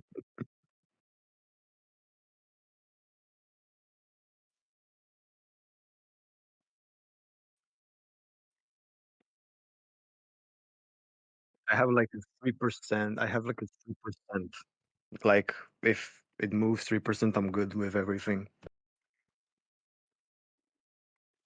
Well, you said you had the same amount of shorts and same amount of longs, so you can't get liquidated, correct? Right. No Right. matter what your Yeah, leverage but is. if I close one side, I have 3% room, Yeah, wiggle so room. I hedge a lot. Yeah.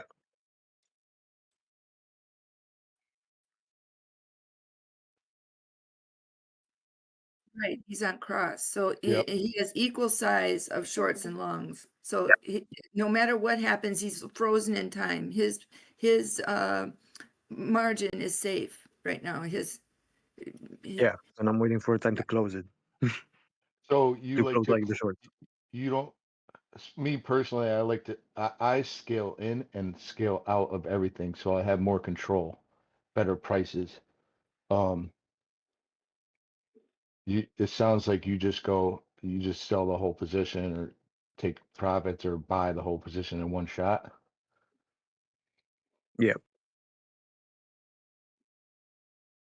I mean, nobody was expecting this, so that's Uh, why. no, we were expecting this. This down. Oh yeah, I've been in a short as well, and I'm in a long as well. So yeah, last week. Um,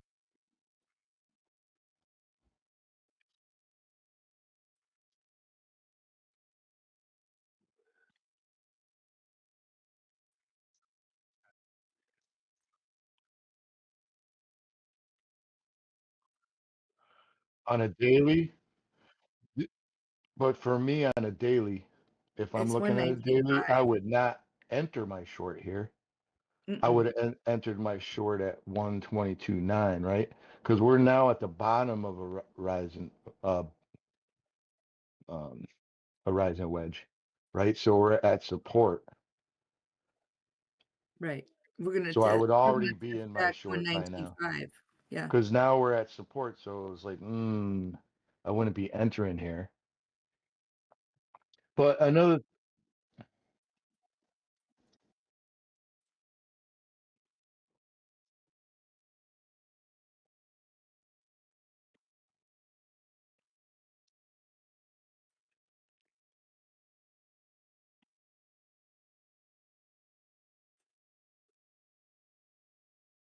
You don't think 118,270 is more of a confirmation, or 117.7? Because 119.5 was the short to take if you didn't take it 122. yeah, I agree.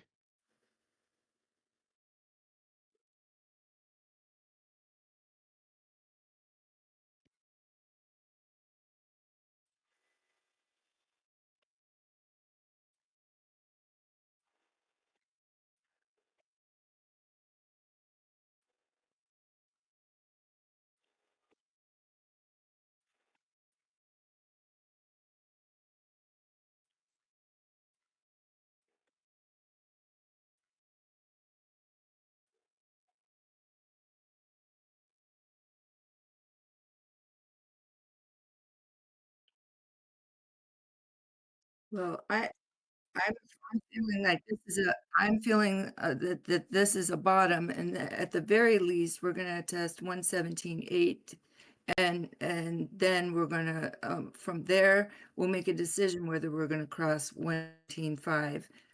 And once we cross 119.5, we're headed towards 121. I feel Yeah. like we need to make even if we go to like 118 right now, like right now this week, we're gonna have to get down and make like a kind of a W or a lower low or a higher low, sorry, to make sure that we're gonna go up from here, you know? Yeah, that would be good for bulls. Like on that support, like I was saying before, I don't want to see us drop below 112 right now. But if we go up first and come back down, that it's going to be like 112.1 or something like that. If we drop below that ascending support, and you're talking about 109, 109 is just like 109.5. It's like the bottom of a vector, It's but the gate. it's the middle of an ascending channel that we would want to hit. If it gets down to 109, you might as well start looking for 108.3. Yeah, 108,215, and then Exactly. yeah, then we lose structure there, and you cannot break 106.1. Yep. And then the guy with the hedges, yeah, and you're even on your hedges. So I hedge a lot. I like the I'm a little crazy, but I like the highest leverage I can get. But I want my liquidation as far as possible, so I use cross and I back it with margin. But That's exactly I what I could do. yeah, I sleep good at night when I even them out, right? Or when I walk away from the computer or when I have things to do, I could even them out. but I want my spread between my entries to be as big as possible. And obviously I want my longs to be lower than my shorts, but sometimes they get flipped when you have to adjust and you get big moves.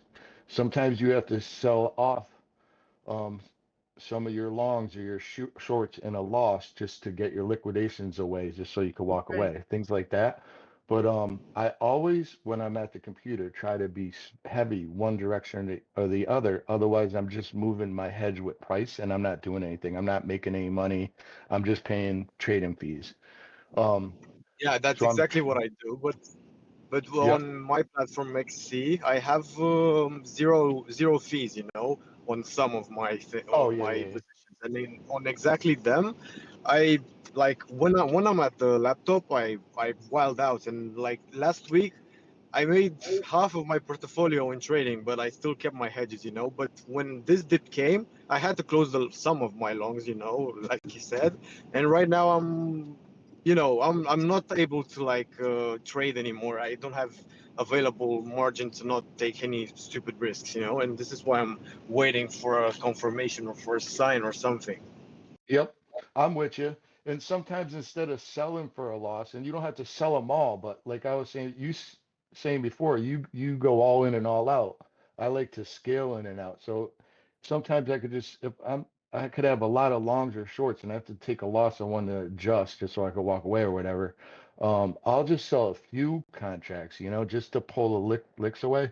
But not only do you have to not only could you sell for a loss a few, you could also um, average up, which would be, let's say, you're gonna you could have added some shorts, but it would have been you would have been dropping your short entry price down, but you could protect that way as well. So there's like 8 different trades in that hedge or more that you could always adjust, right? Some days I'm just buying longs and selling the longs when they come down a little, then just trading the longs or just messing with the shorts. Sometimes I'm just taking profits on shorts or just taking profits on longs.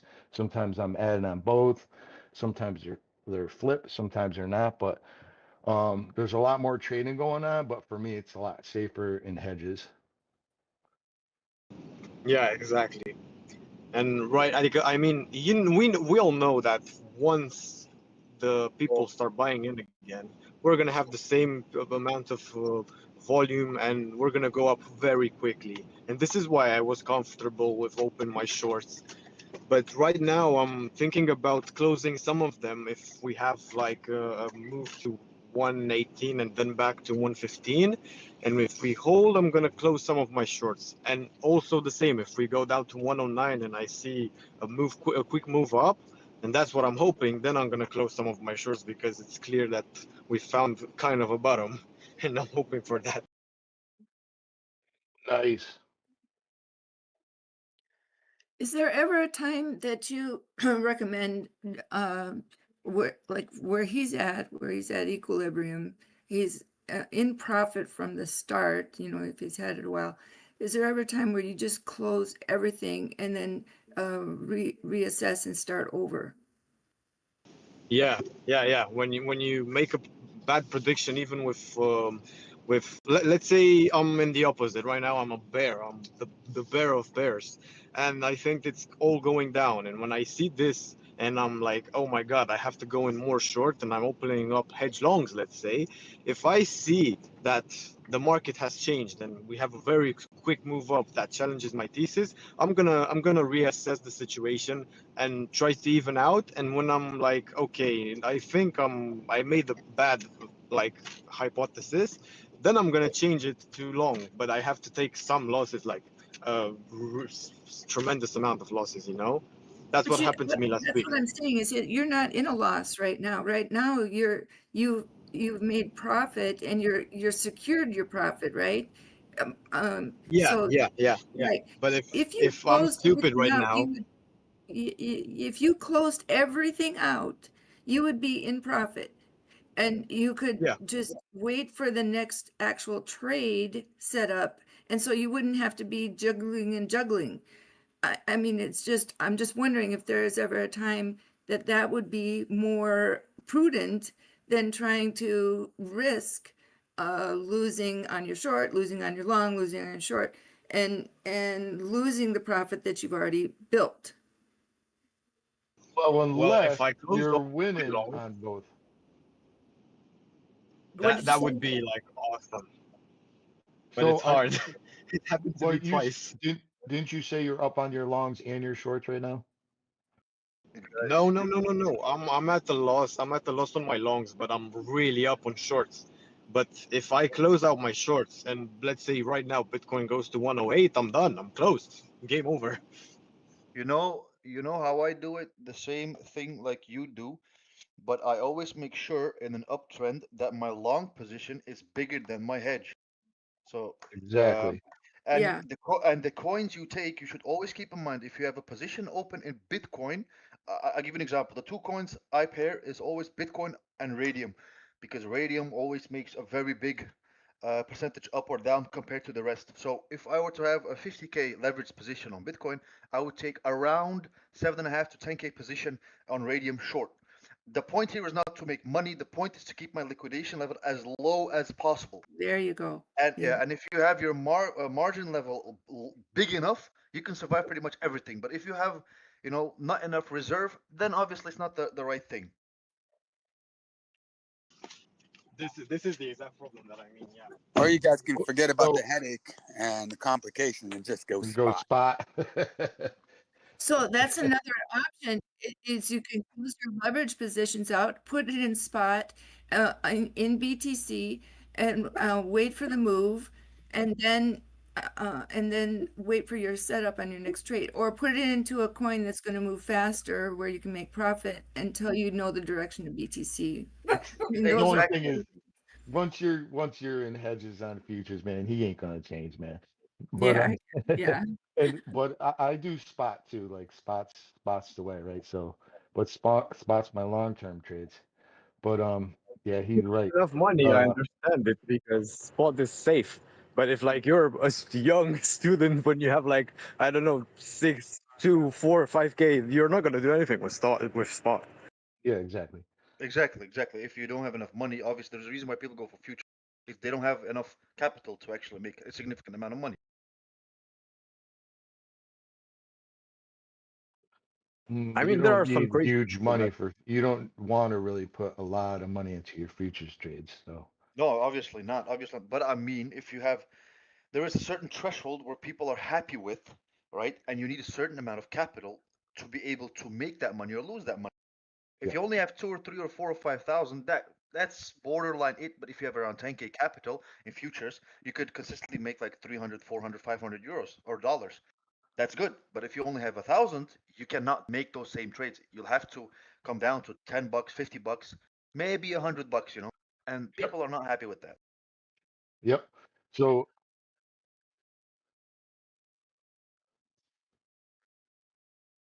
exactly. Percentage.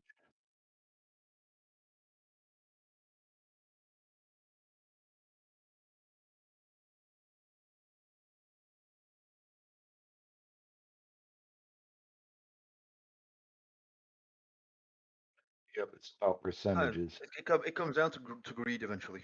And what I'm trying to FOMO. say is 99% everybody has greed, but there is a certain threshold for every person that has greed.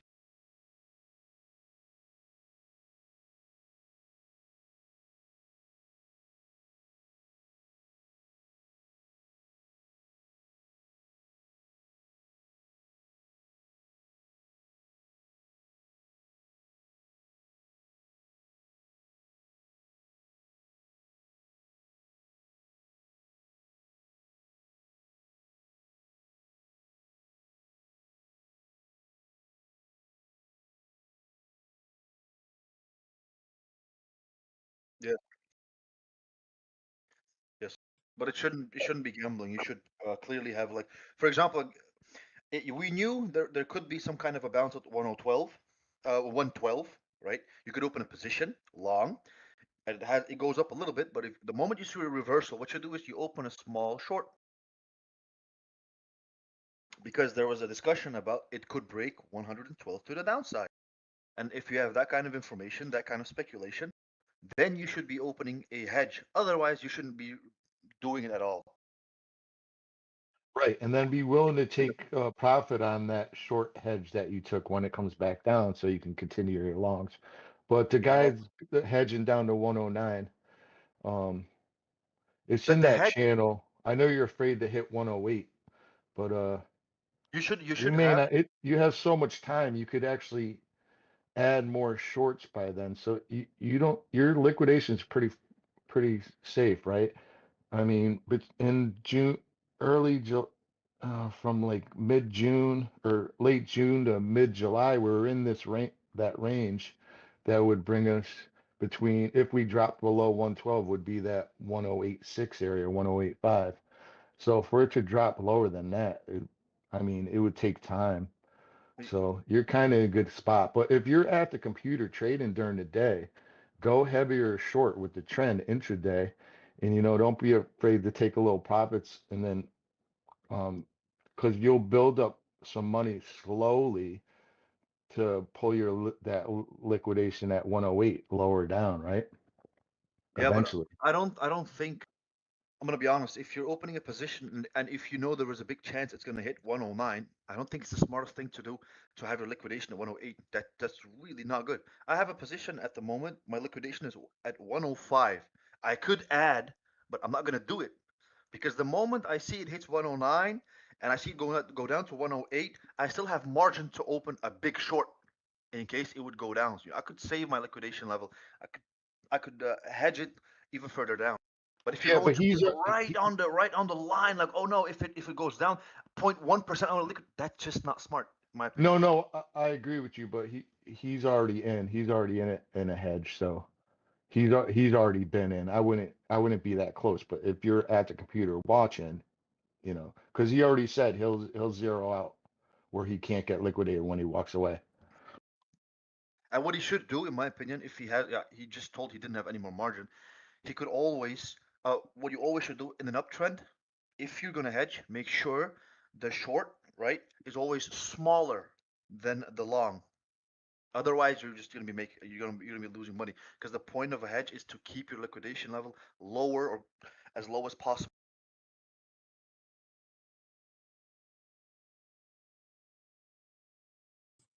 Good morning, everybody. How's everybody doing? One. You know how not to see 109 or 118? Yeah, for the bulls to buy. No. Just turn off your computer. Exactly. Well, I knew you were gonna say that. You're always Just making like these to corny ass. inject a little humor in here. Okay, go ahead. Over. No, we want to hear you, Clive. Come on, it's been a while. Come on, say something. Over. Hey, I'm in Ethereum now. As of Tuesday.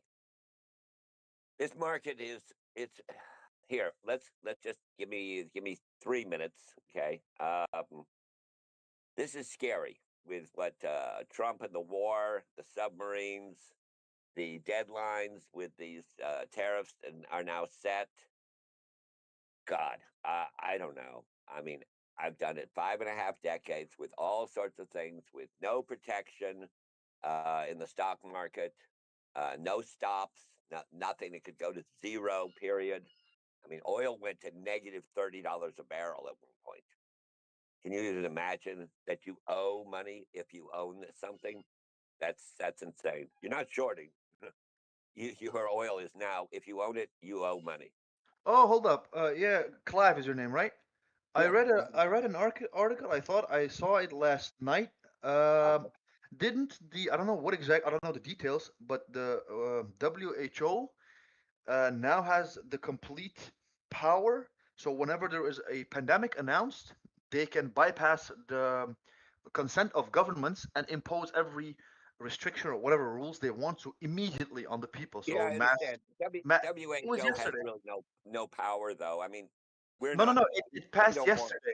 Yeah, There was a yeah, I vote. I don't understand. know what it was. It happened. Right. Yes, I don't know whether it happened yesterday or Okay, not. I saw it yesterday. I got you. Something I like that. got you. Remember who backs the WHO? It's everyone that's against America. Yeah, the And Jews. yeah. Who knows? Who knows? None of us really know. I mean, I've watched it for decades and decades and decades. Generation. I'm the fourth generation trader. It's not easy. It's not easy. You know, we do all this analysis and you end up with analysis paralysis. But fundamentally, are you better off? Okay, just answer this simple question in your head. Are you better off today than you were a year ago? Period. Any point in your life, are you better off a year ago? Honestly, That's in what the context? value Trading of it. context. I understand. It doesn't matter how much you have. You could be a BlackRock trader trading $10 billion. You could be a kid that's delivering pizza and trading with $1. You know, it's just a question of what your financial goals are and what your life goals are. You know, why are you doing this? Where is the end of the game? Risky, I've lost more money Join the club. than Join the ever. club. Yeah, And I'm I hope. mean, Obviously, I have more. I but have more knowledge, and how long I'm you been doing it? How long you been doing trading, not just crypto? Crypto's new, This is the obviously. problem, Clive. This is the problem here in Belgium. I started Yeah. trading, officially trading. I think Mhm. right at the beginning of Corona, because everybody was at home. I Okay. was home as well. I got you. Construction was shut down for a while. You know, my dad's business couldn't continue. So okay. The money was not an issue because the government was helping us out. One year, no, I think 6 months or something like that into trading. I was doing mainly shorting because I had like this one guy called Muddy Waters, and Right. he did full thesis on uh, um, companies that were going to go broke or that were lying on their, I don't know, quarterly whatever revenues and stuff like that. And it was working out pretty well. But then Belgium, being Belgium, uh, how do you call it? They banned leverage and banned shorting because obviously they want to be special. Everywhere else in the world, you can do whatever they do. Just in Belgium, you cannot do it because Belgium, Brussels, is the capital of Europe, and they don't want anything that has like a gray line. Whether it call it, whether it's drugs or whether it's gambling, they ban. That's the moment I had to stop because whatever I tried, I cannot register anywhere. I had crypto a little bit, you know, I tried to make a portfolio. Every time I got between 10 and 15K, that money was needed. My parents were buying a house, so I gave that to them. Second time I did that, I bought a house, I gave it to I needed that money. And now the last 6 months, I'm into crypto. Okay, pretty cool. And obviously, I'm a lot more, this is what it is. I lose money a lot slower than in the beginning. In my opinion, that's better. That's good. That's good. That's better. I How else? understand that. You know, we go through these cycles, etc. It's an asset that, yeah, it's beyond going to be beyond the next generation. This is where it's going to be. On a day-to-day basis, you can trade, etc., etc. But in the long run, you know, have a life, etc. You know, it's all good. Over. Hey, it is. It is. You're right about that. I'm still young, so I got time. That's good. Oh, and the dude that was hedging, It's quick to find young. Well, how many decades are you? I'm 29. Just turned 29. Oh, okay. You're just coming out of the pickle barrel right now. Okay, we can lift the lid. When you But turn 18, you look, you pull the pickle, the body, the pickle out. Take a look at it. Nah, put it in another 5 years. Okay. but obviously, life experience teaches you, depending on where you're from, how you were raised, what conditions.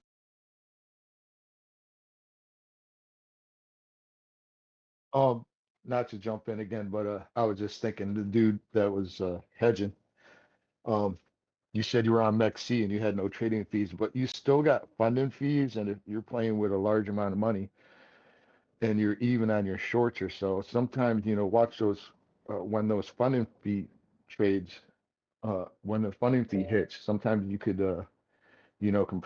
trade contrarian to it, so you're not paying those fees, you're actually getting them. Add more shorts or longs at that time to compensate. You know what I learned? Go ahead. Go ahead. It goes back to that ancient story of the economist going to the king and saying, the king says, "Okay, how can I make money?" You know, okay, so they write 1,000-page tome, give it to the king. The king says, "Nah, that shorten it up. Otherwise, I'm going to kill you." So they go back. They reduce it down to 4 pages. Says, now, executioner, move forward. He says, "Wait a minute. Tell you what, give us 2 minutes." I write down on a piece of paper. There's no such thing as a free lunch. Okay.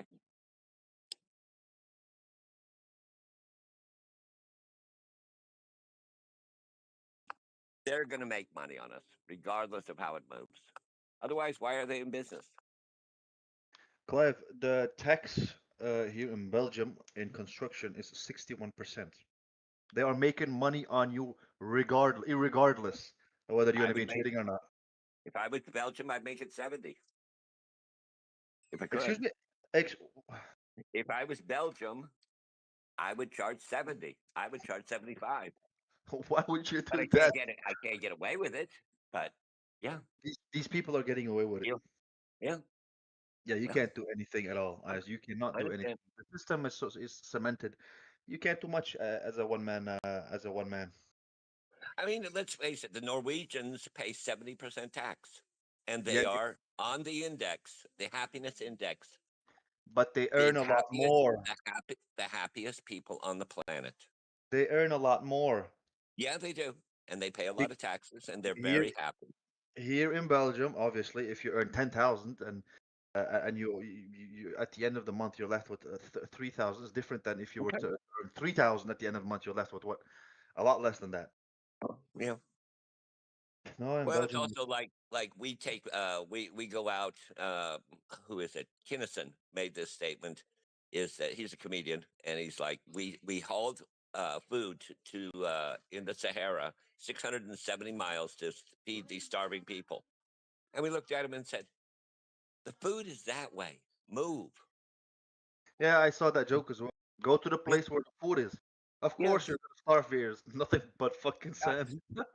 And when they're interviewing the starving children, do any of the camera people have a sandwich? Give it to the kids. Oh well. That's not as simple as that, Clive, but I get you.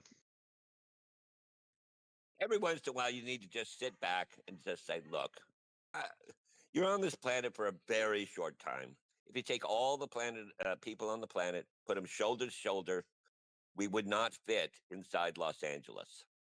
We're a minor. I mean, and I'm an astrophysicist. It's amazing how small we really are, and all these concerns will go away. Okay, thank you Clive, guys for the time. Go ahead. you got one last thing. Everything comes down to greed. There is a quote. I don't know whether it was in the Quran or Hadith, which said, "Give the son of Adam, like the first human being, a mountain of gold. He will want a second one." And that's eventually what everything you just said boils down to. Everybody wants more land, more money, more cars, more houses, more food. Eventually, I've been to that point. Okay, eventually, enough is enough. I mean, really, do you need another mansion? Do you need a really? These are the top people. You know, they just start building bigger and bigger yachts, etc. Musk wants to go to Mars. You know, okay, who knows? That's the whole point. That's the point of the quote. Give him a mountain of gold, he will want a second one. Yep. There is no end to human greed. Simple as that. You do reach a point where enough is enough. That's the reason I drive pizzas. Okay, I enjoy that time giving somebody, you know, I arrive at their door. They're happy to see me. I tell them a joke. I say, if you want to give me a tip, that's fine, and I enjoy my life. How old are you, Clive? I am turning 70. 70 years old. Yeah, that is a number. It's not that old. In 4 generations, I haven't had a family member die under the age of 84. And we stretch back. My heritage stretched back to the mid 1600s. Damn, I have a what do family you? coat of arms No, but what are you doing delivering pizzas then? because I get away from my wife. I've already had 5 of them. You had 5 wives? Uh huh. I'm looking for my 7th. Congratulations. Oh, you my plan friend. ahead that far Holy in advance? moly. I always give them all my money. I walk away. We're both happy. If you're not happy, move That's on. why you aren't retired yet. Damn. I haven't retired. What? Started this Why? after my father lost 8 million in the stock market. No, it's a And joke. Joke. You said like you had 5 wives. You're looking for a 7th, and then you said like I gave all my money to my wives, and I said as a joke. That's why you aren't retired yet, because the wives are eating your money.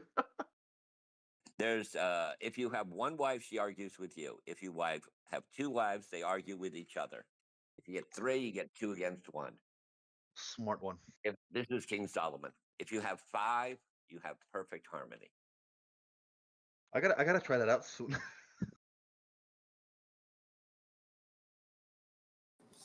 That's crazy.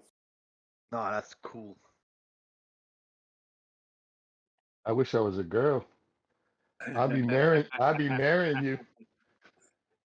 You only have to be one for 60 seconds. Let's do it. I know how you'll treat me when you end it. Then you get a nice warm pizza as well at the end. Well, you do get the pepperoni. Anyway, so the weekend, obviously volatility. I mean, all of us combined, all the discords combined, doesn't stack up to a hill of beans compared to BlackRock. For God's sake, they're going to set the mood. They are now second place. They are just behind Satoshi in total ownage of this asset, and I expect them to get to probably 10. It's less than 1%, because that's what Satoshi owns. Go ahead.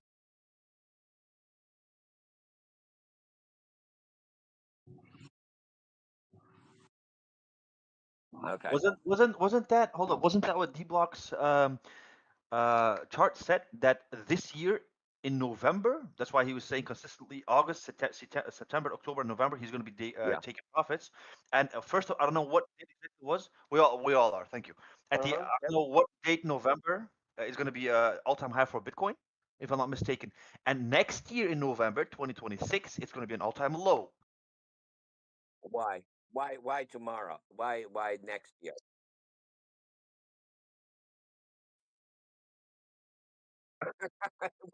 No. Typically in the stock market, September, October, November. The most important quarter is the third quarter. Yeah, I understand.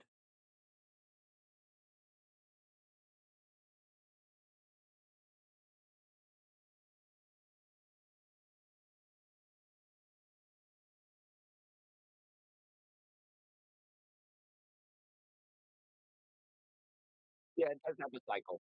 Yeah, I agree. There's a 4-year cycle, but there's only been 3 4-year cycles, so it's very difficult to extrapolate from 3 points. You need more.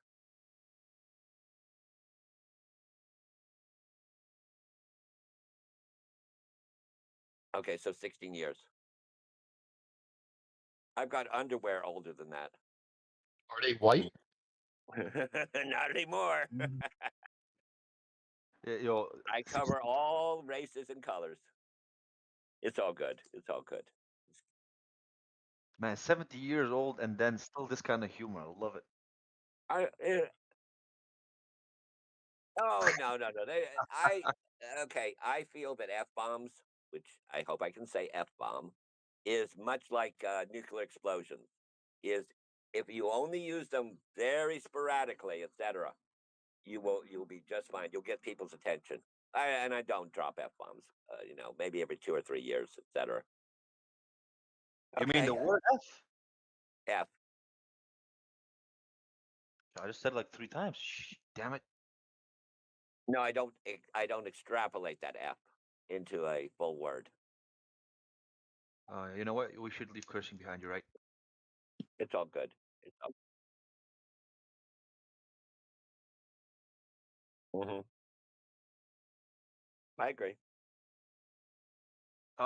You mean date-wise or number-wise?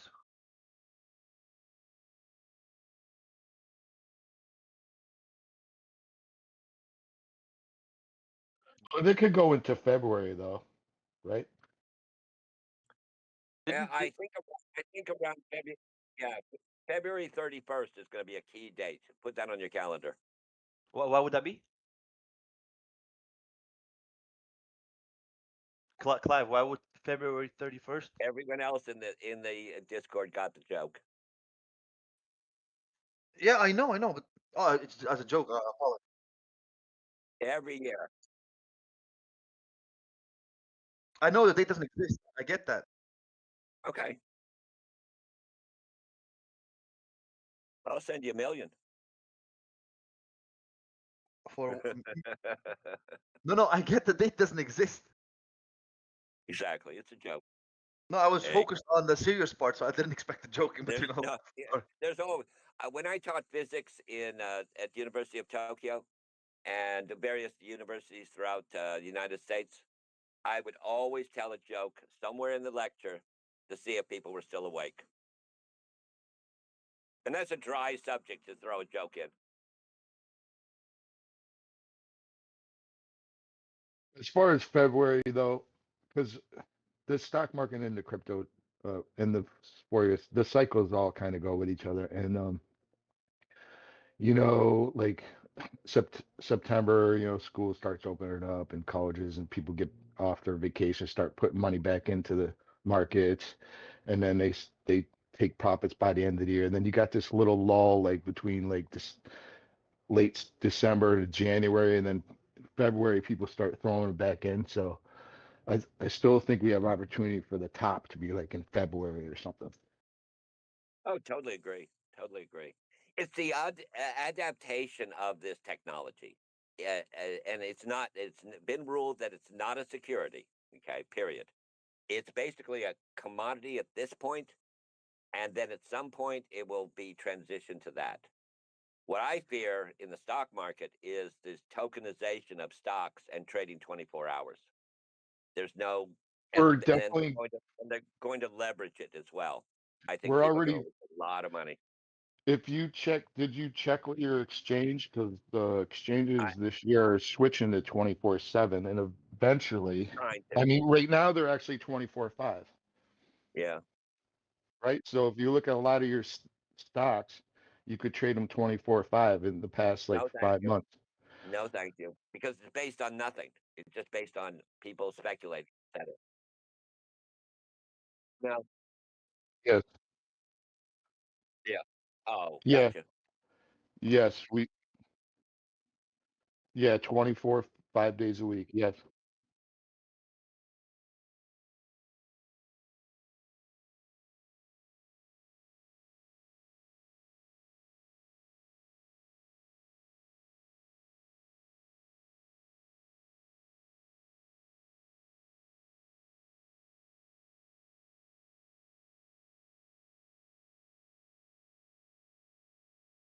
Yeah. Correct. Correct. But it doesn't because we have pre-market, so it'll adjust into Yeah. pre-market. I start trading at 3 in the morning, New York time. Yeah. Kind of. No, it's Yeah, like yeah. You're right. You're right. You're right. You're right. no. Well, I Yep. well, Yeah, you're that's right. We're like 50% right, 50% wrong. yeah, Basically, what's exactly. happened is you're trading in after markets. So you're You're trading at two trading in the morning futures. or Yeah, whatever. you're trading futures. No, we're talking stock, buying your No, I stock straight up. understand. I understand. You're Yeah. trading the futures of that stock and what you think it's going to open at. No, nope. It's actually trading. Not I really understand. I'm just saying it's how you name it. after There are no market. stops, etc. You know, so it's trading what the value of the people trading think it is. So the market maker for that exchange is probably going to try to save it from high swings. But what's Right. happening is there's not enough volume in those hours, Yeah. right? There's Agreed. not enough trading volume. Right. Agreed. So it's really You, basically it just allows you to buy and sell at those other 24/5, right? But right. eventually it's going to be 24/7, It could be. We'll see. which I think is good. I'm on the oldest exchange ever. There were only 12 that started, and only one still exists. I'm sorry. That's a stock. That's not a stock. But Merrill is the oldest exchange of all, except for one that just I think is going to go bankrupt very shortly. It's not an exchange. The oldest company in the world, 366 years old. Our friend in Belgium probably knows it very well. No, I don't, to be honest. I South Sea apologize. Trading. South Sea. What's the name? South Sea. How do you spell that? South Sea. Oh, South Sea. Yeah. They were the main merchant for all shipping, etc., and you traded with them. It happened inside the building, and then how the word after hours came was they closed, and people would stand on the steps and trade the goods that were coming in from the ships. Oh no, I'm sorry. I do not have any knowledge of that though. Okay. That supposedly is going bankrupt after 360 some odd years. Yeah, probably because they're getting taxed 75 like you asked. Taxes have been all over the place throughout the centuries. They've always been high. There's no such thing as no tax. Go ahead. So I got like 7 or 8 people working at our company, right? On top of the 61% we have to pay, like you got your paycheck at the end of the month, what they get in their pocket, and all the tax on top of that. That is the base calculation. And then when that money gets into the pocket of the workers, they have to pay another tax on that money. And then if they go to a store, they got to pay more tax. If they pay the electricity bill, that's tax as well. Rent, tax as well. You cannot keep taxing the same, I'm not going to curse, the same dollar over and over and over again. That is, well, There's honestly, taxes on top of the taxes.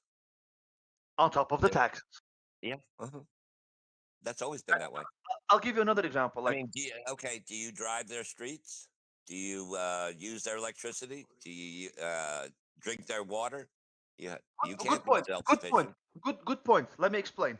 We have, I think, almost 1,000. What do you call that? The wind turbines in Belgium, right? We got around 600 and something in the Flemish region, and another 450 in the French region, right? One of those turbines produces 6.5 million kilowatts per year, which can sustain 24,000 people, right? When it comes to basic electricity consumption, we got 1,000 of those, right? So whatever excuse you're going to make, they need the taxes for the roads and ta ta ta ta ta. No, they don't. The amount of money we're still paying for the electricity, right? We're still paying for it, a load of money, but the amount of electricity that they produce with those, how do you call that? With those wind turbines, right? They can make more than just that. They can make more than enough money, but they're not giving it to us. They're selling it to the neighbors for loads of money, and then and now we're paying the electricity as well. You know, so no, they do not need it. I wouldn't mind if the situation here in Belgium would be good, but you have like these scandals where the big how do you call it, politicians, right, going to restaurants for 25K, a restaurant for 8 people. How would you pay 25,000 euros for that? Then you have another one who's giving out a monthly, what is it called? Not food stamp, but when people don't have a job and they get like a compensation or help from the government. This was a prostitute, right, which he was visiting, and he was giving her, I think, around 4,000 euros. Guess where that money's coming from? Not from their pocket, you know. It's from our money, from our taxes. If those kind of stuffs weren't happening, I would be fine. Then their base salary is almost 11,000 euros. They do not pay any tax on anything whatsoever, right? And then they get another. I'll give you an example from the government. Okay, my father was with the FAA, which control, and then the Department of Transportation. He was the third one to join it. He worked for them for 45 years. He refused. He was nominated for a cabinet position with the president. He said, "No, I don't want any part of it." So at one point, a consortium of businesses came to the government and my father and said, "Look, we will build every airport you ever need for the next 50 years." He mulls that over and he's like, "And you're not going to charge us?" "Nope, not a penny." Says, "Well, what do you want?" "We want the parking lots." "Okay." That's how they make their money. There we go. Yep. One The more thing, state of- Clive. Yeah, go ahead, please. Go ahead. If you want, then go ahead. Go ahead. One last example. Here in Houston, we have an interstate system, and there's a big loop around the city. You find it in a lot of cities where, hey, you get on this loop, you go around, avoid traffic, there's tolls, et cetera, et cetera. So Houston said, okay, we are going to charge you tolls. They're going to be $1 to $3 for transportation, et cetera, until it's paid for. Once it's paid for, it'll be absolutely free. Well, then go ahead and build it. Yeah, we'll agree to that. Okay. So this went on for about 8 years. It all got built, started doing very well. They had paid for it with all the tolls, and then a consortium of businesses said, "We want to buy the tollway." Oh, really? Okay. How much? Gave them a price. They bought it. Now it's privatized. And guess what? You're still paying tolls. There we go. Texas is you're speaking of energy. Texas is the only state in the United States that's self-sufficient on it. It could exist by itself. We have our own electric grid. You have the East Coast, you have the West Coast, and you have Texas. Now, we did run into trouble at one point where it shut down, during the some winter storms, et cetera. It was really, really bad. But we're a self-sufficient state. We could move away from the United States, period, and we would be self-sufficient. No other state can make that claim. Okay, enough of me. Go ahead. No, I'm done. I'm done as well. Chat doesn't like us yapping too much, I guess.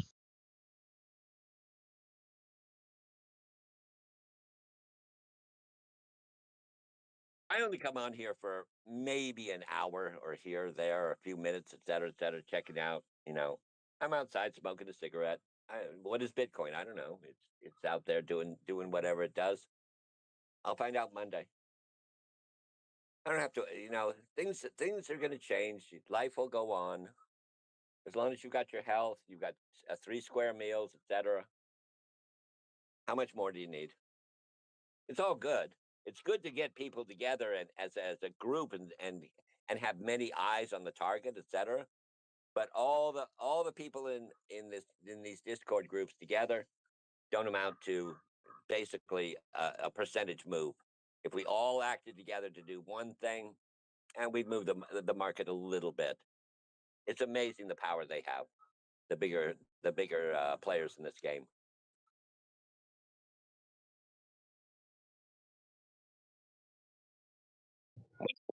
I would say if you put all the discords together, you could move Bitcoin 2% for a minute. The combined wealth is it's my generation that owns all the wealth. Unfortunately, I'm sorry, guys. You were born too late. We produced you too late. We own 73% of the wealth. The baby boomers. You mean When you your gonna wife? share it? I do. With Cool. my family. I was about to say I'm gonna send you my link. That's old money. It is old money. The silent generation, which was my parents, they went through World War II. You know that just I think the other day, the oldest widow of the Civil War just died, and the oldest widow of the Civil War just died.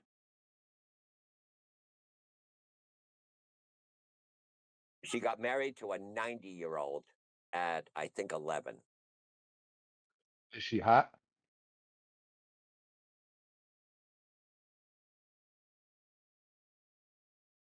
Over? Depends what you think is hot. Over.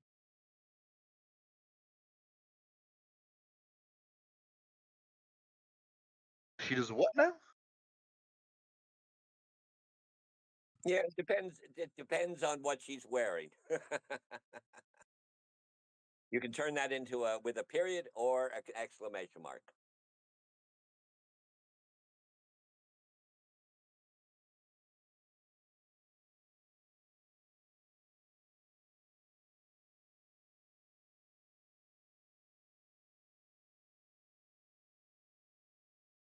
Okay, so a quick question for the gentleman from Belgium. Okay, what is your community's thinking on what Trump is doing? Just in in 3 minutes or less.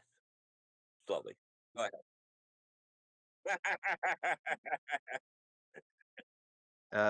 Irregardless, I'm not. I don't really. Yeah. I don't know. No. I don't know what he does. He doesn't know.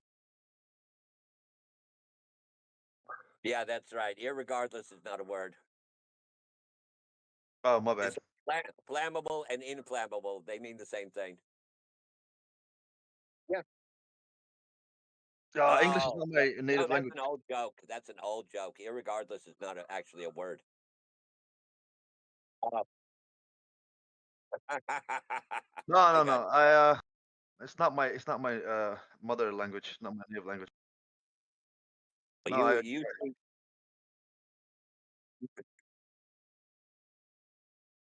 no. Thanks for correcting.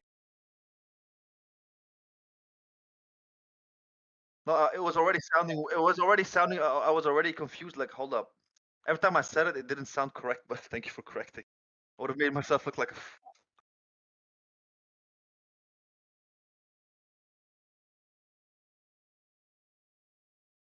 I used to be good in English, but the last 7-8 years. Oh my God, you're more fluent than a lot of people. I'm always amazed. I learned languages very, very young, and I've forgotten most of them. It was Japanese, Chinese, German, not French, English. I dislike French a little bit. Everyone does. I could converse good, but lately, the last 2-3 years, at every work site, everybody is from either Poland, Czech, or Ukraine, and they speak either English or Russian. And by chance, I speak Russian. So yeah, the French, yeah, it was either English or French. Sorry, English or Russian or Dutch itself. And then yeah, French took a backseat. And now, yeah, and now I gotta revise. Otherwise, I'm not gonna be able to hold sentence. In real life, do those Ukrainian women actually shave their eyebrows and draw them in? Because on these dating sites, they all like shaved off and drawn in. I know in Thailand they do. My wife's Shaved Thai. eyebrows for what? They mark them in heavier. It's They just a shave color. them off and then mark them in. Yep. Yeah. Oh, it. All right. I don't like excessive makeup. I don't like the fake stuff. I mean, Thailand only eat with forks and spoons. They use the fork to shovel it onto the spoon and then eat from the spoon. That's redundant. Well, that's their culture. Yeah, but sometimes cultures can be dumb. I understand. Who are we to criticize? Who are really? No. Are we No. God? I understand that. Obviously, everything's Yeah. perspective. But Exactly. we are. Let's be honest. We are not going to talk good about the fact that certain parts in India, right, decorate their homes with how do I say this nicely? Cow excrement, Okay. Yeah. and they use that as perfume. There is not a single benefit, in my I opinion, know. and not even my opinion, as a fact, that will be good for you in any way, shape, or form. Oh, it's because they work. Don't they, isn't like the cow worshipped, but also everywhere in the world we use all parts of the cow, and we make makeup and lots of things with it. Sure. Pretty much the whole cow is used The cow in is many actually products. the cow is actually a manufactured animal. Didn't exist in nature per se. We genetically modified it. We bred it, etc. In ancient times, the cow didn't exist. Yeah. If you look back millions of years, the type of species of cow. Well, we're talking an aberration. We domesticated them, but we basically changed all of it.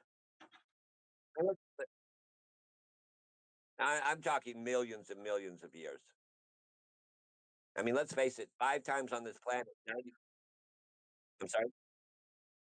Yeah. Well, you started with the wolves. Yeah, you started with the wolves that wanted food, and you started feeding them, and then they became tamer and tamer, and they're like, okay.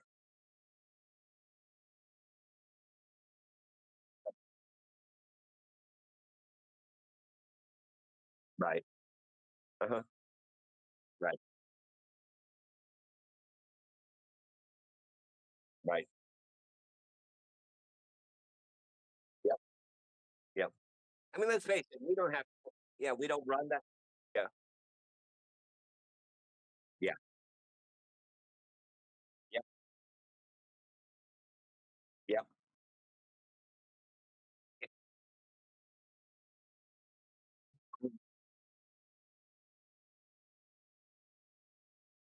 Right. Right. Yep. Shish kebab.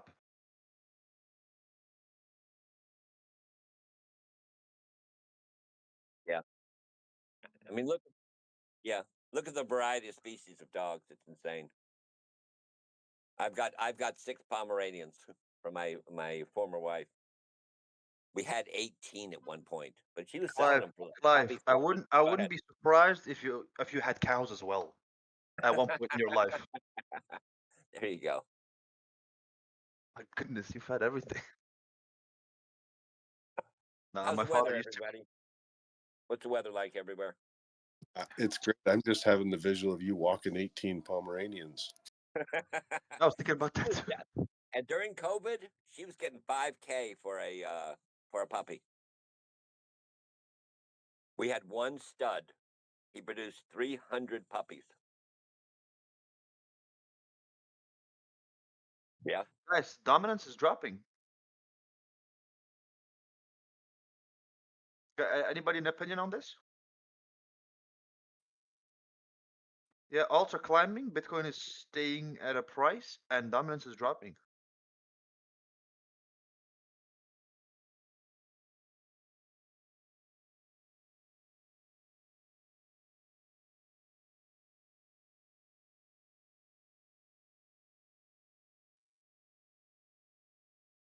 Uh-huh.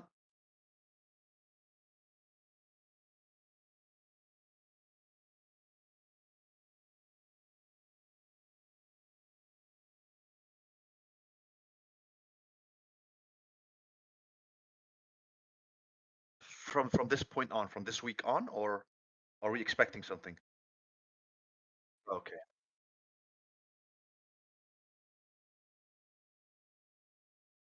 Okay. Okay.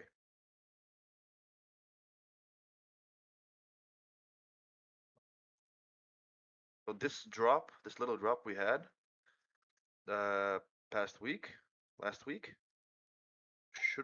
could possibly be one of the last drops.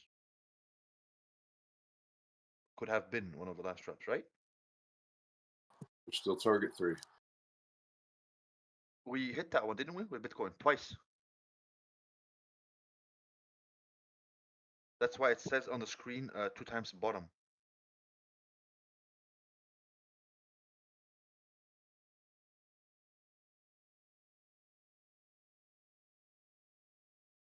Or did you mean target lower than 3?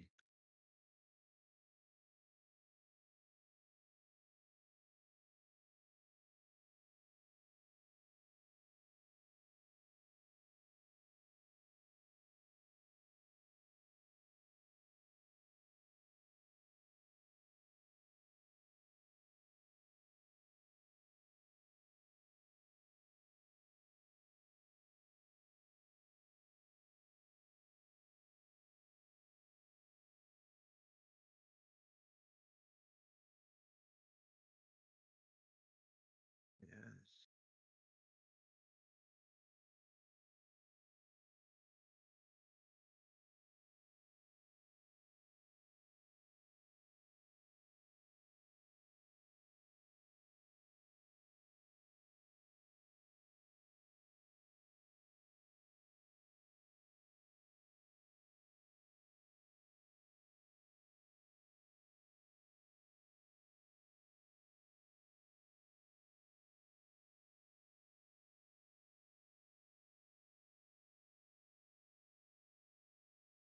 Yeah, my bad. I thought the 109 was still in play, but I wasn't looking at the chart.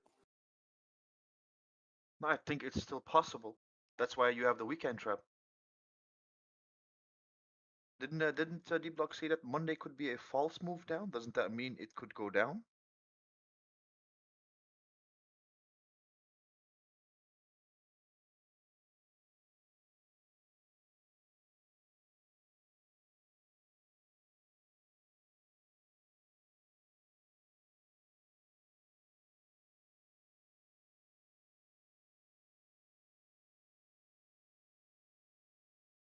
That's 7 more hours.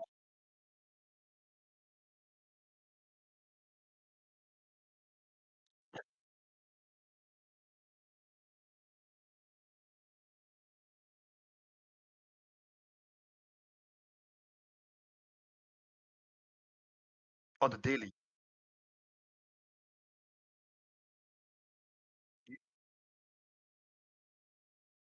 How I understood it, correct me if I'm wrong, please. As in today, right? It could go up to 116 as in today, before the day ends, right? Before tomorrow ends.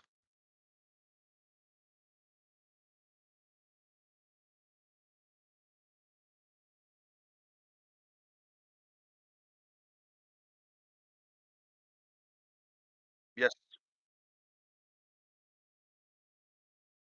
Yes.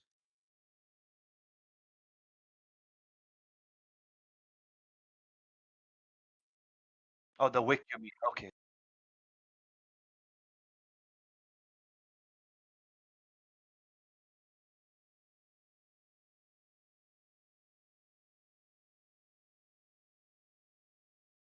— 114. Yeah.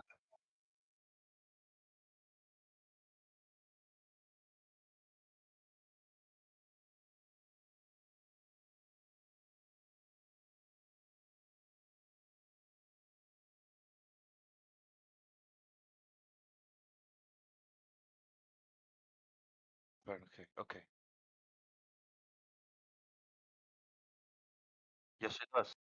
Yes, it does. Thank Right you. on. But if it goes to that 109, it could hit 1083.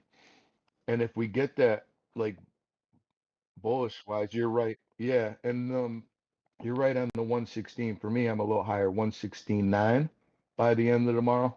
If it could hold that channel and break by Wednesday, we could be testing at 120.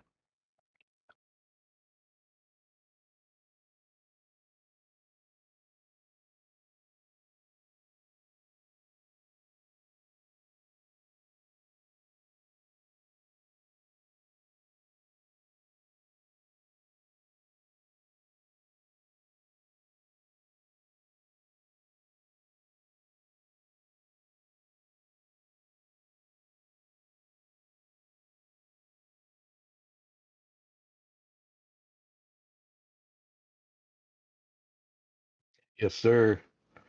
And yep, right on. Okay, thank you.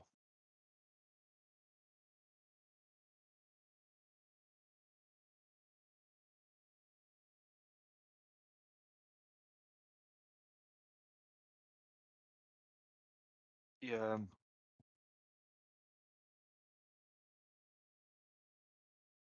Yeah, Dbloc did say we have to wait a little bit to actually start looking at the alts, because if Bitcoin were to drop to 10, well, if it goes below 112,000, obviously, the alts are gonna have a very strong down momentum or down move.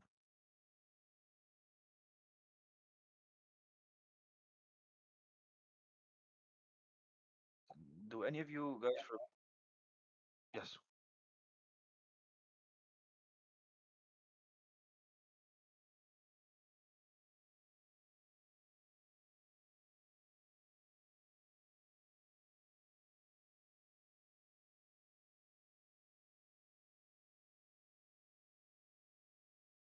Um, you know when I said that the top would be in November, because I think 3 weeks back, Dbloc showed us this very advanced chart, if I'm not mistaken, something that he was working on for a few, I don't know how long, but whatever it was, he had everything detailed out all the way, every cycle, on the spot, on the day, every. And he said, according to that chart, in November this year, it should normally hit the all-time high. Everything the way. Oh, I missed that one. Thanks.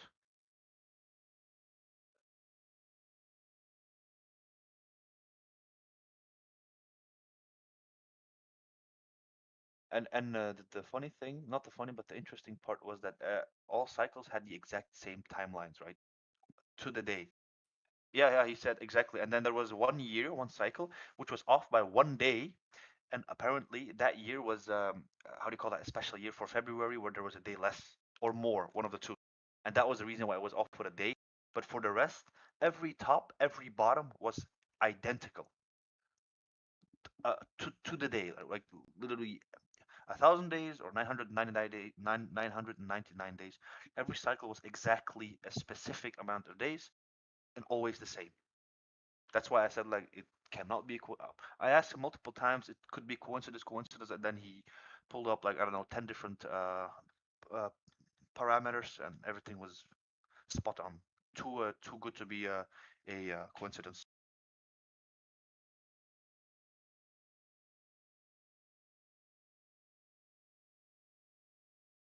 He also said that it would be between, I think, around a 70-75%.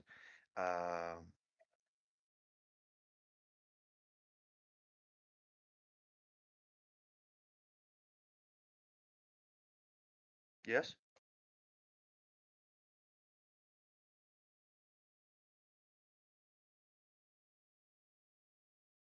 Yes, it was something like.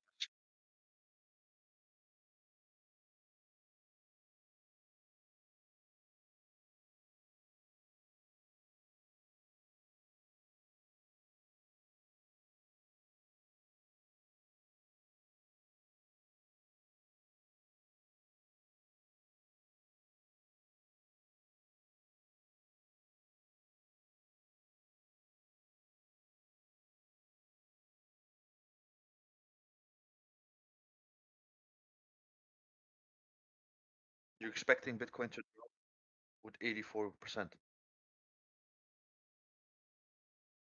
Exactly. It was something along those lines with Dbloc as well.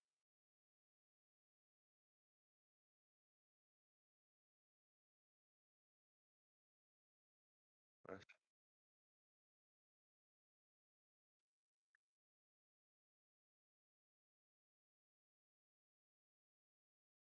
Mm-hmm. 68, 57, something along.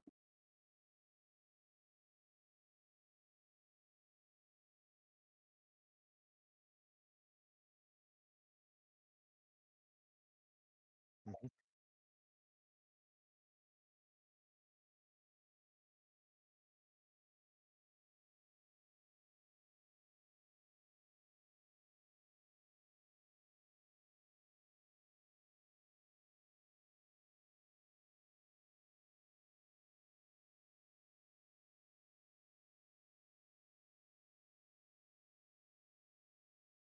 Damn. I'm gonna start saving up some money.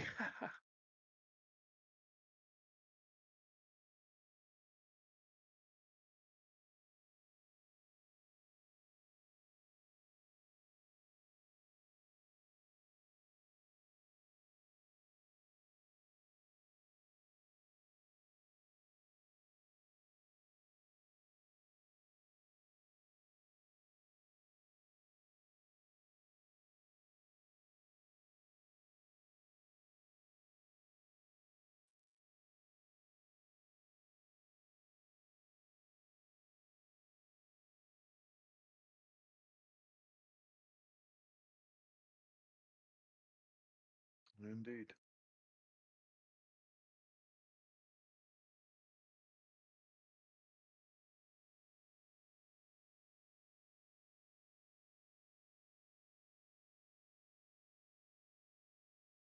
Man, I remember when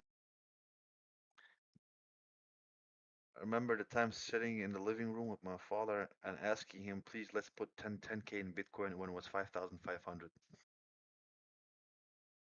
and he was like, "Man, stop with your freaking online fantasies." And then like I think 2 weeks later, it went all the way up to 19K or 20K, something like. And then he tells me like, "Why the hell did you tell me anything?"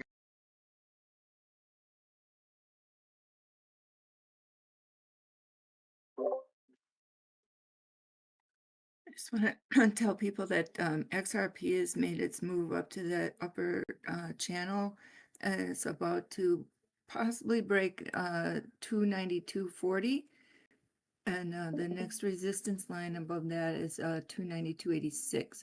And overall, we need to close candles over 293.37 on the, let's see, chart.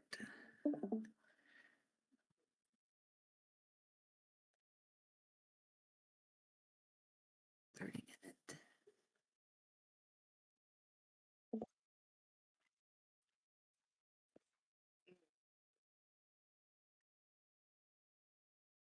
So on the 30-minute, we're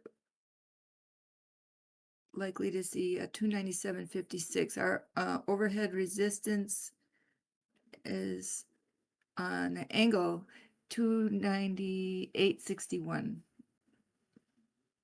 on the 30-minute.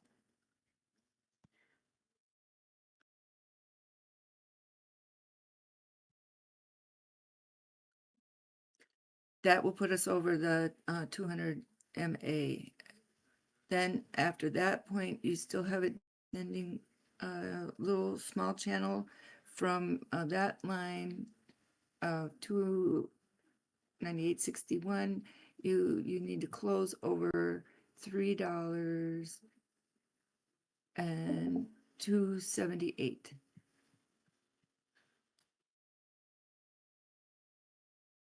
You were talking about Ripple, right? XRP. Yes, XRP. I can change my chart here real quick.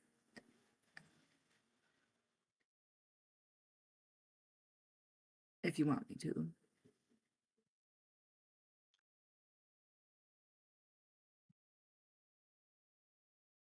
Not just where you finished. I just wanted to.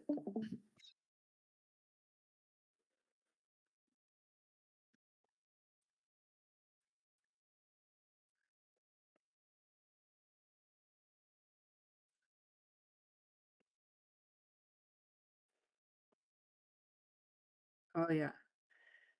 Okay, so I'll switch to the XRP real quick, and then also another interesting, if anybody other than Drew is following the Pumpcoin. Pumpcoin, I believe is at a very nice bottoming. Yes, it sure is. And my low target that it should not go below is 0.23. Make sure, I think I wrote it somewhere. 2303. It needs to hold 2303 002303 for the on the daily. And we should be seeing between 003348 and 0046 on the 4-hour.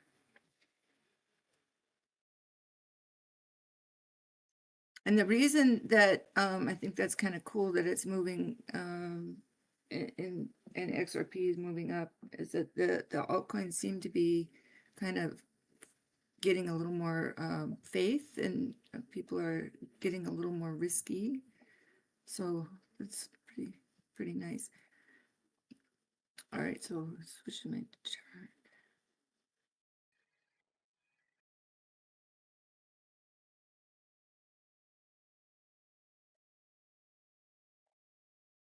I think you can hear my TV in the background, maybe after.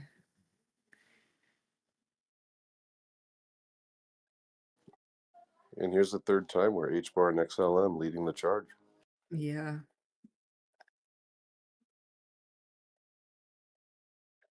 That's been my trigger.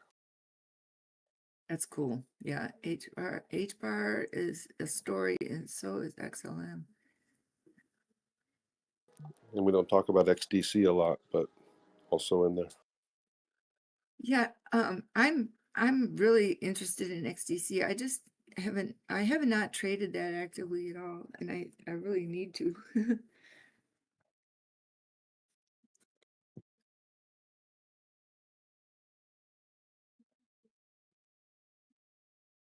Okay, so this is the 30-minute chart on XRP.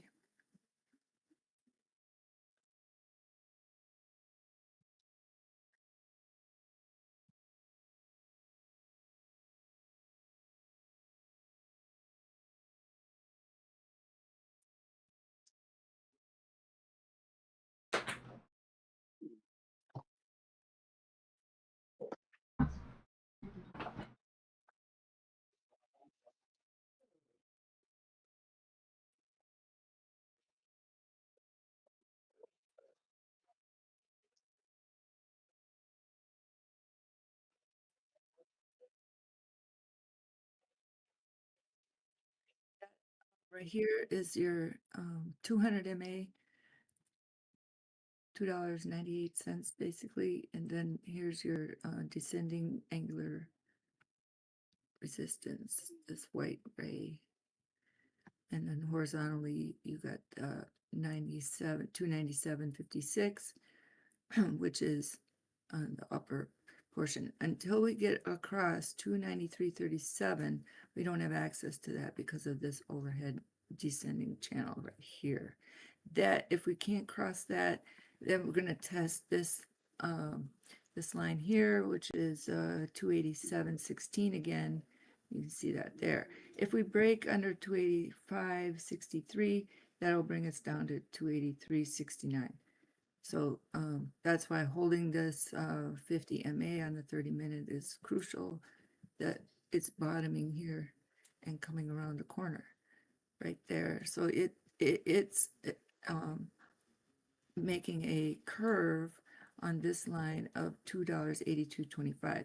That's why that buy right below 282 and confirmation above 282 was my bull trigger right there.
Yeah, VJ.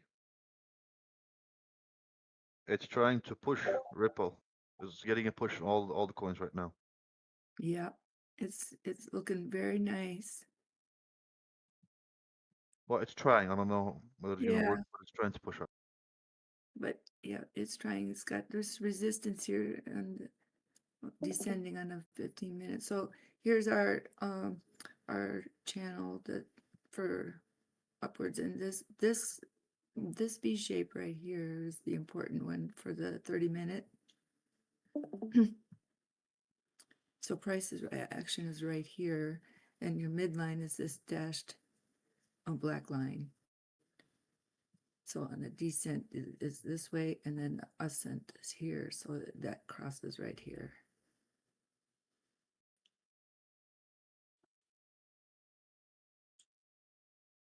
Yeah, a few different YouTubers also seem to be in long with large positions. To me, this is this is the retest of the moat, what I call the moat. That's between see this bottom line right here of this band, this green. So the $3.02 is the difference between going up to all-time highs or not.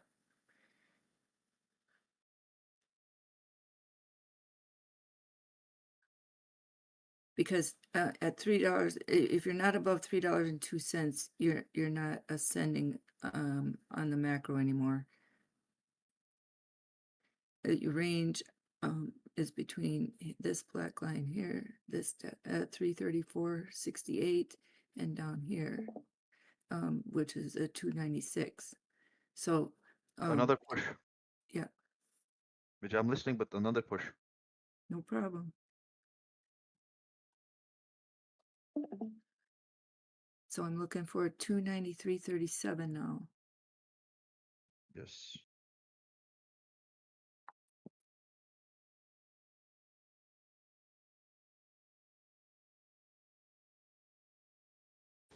Yo, Choir, are you there?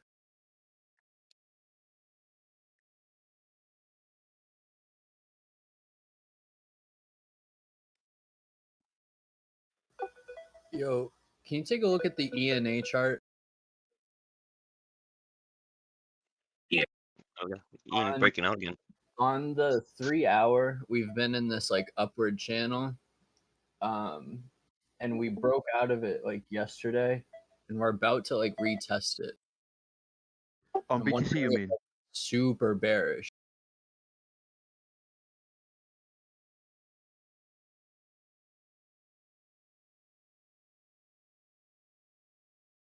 Talking about ENA.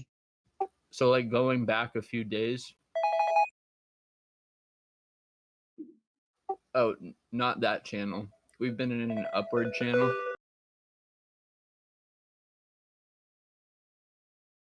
Oh, sorry, on the daily.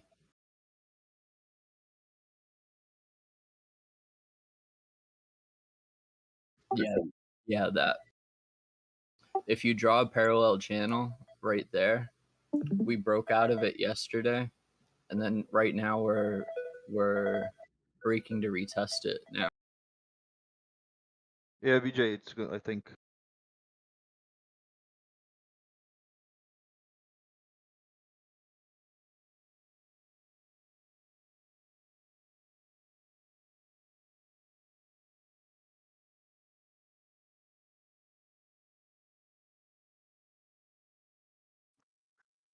If you're talking, I can't hear you, VJ.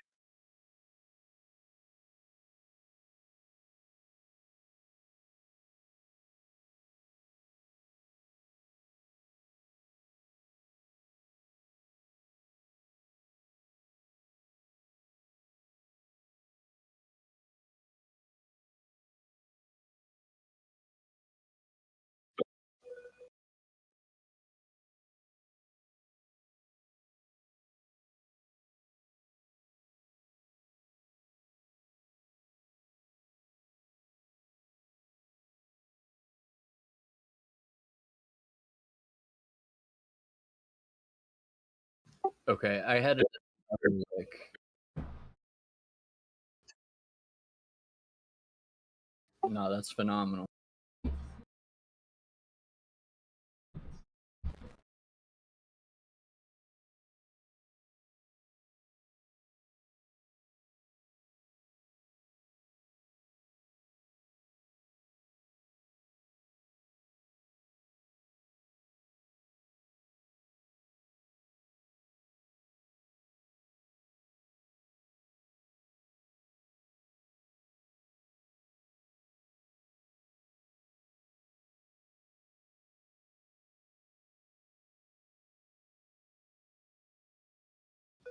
I always keep the crypto bubbles up, and ENA and Pump are the two coins that always are outperforming BTC recently. So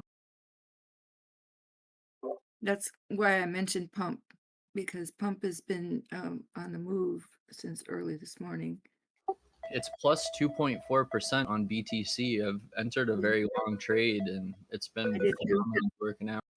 What's your entry? I've been adding to it ever since I got into it. Hold on. I had an entry of 0.0028. Okay, you're perfect. Yeah, mine's just a tiny bit above that. I'm at 2907, but that 28 is perfect. I think. I mean, I'm pretty darn sure 28.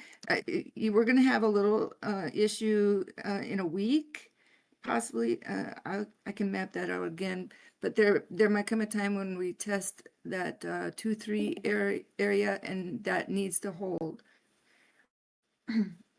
And but I believe it will, because the daily and the weekly look awesome on that coin. On that, is that a token or a coin? What would we say?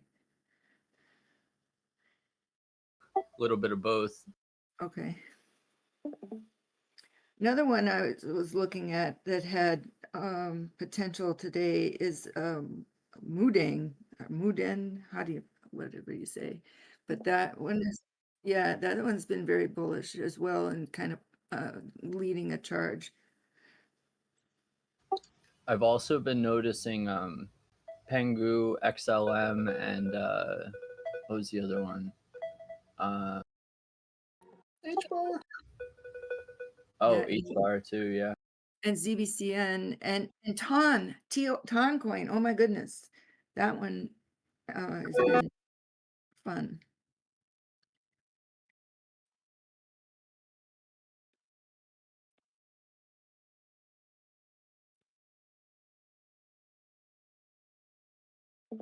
Oops, I had the wrong stuff.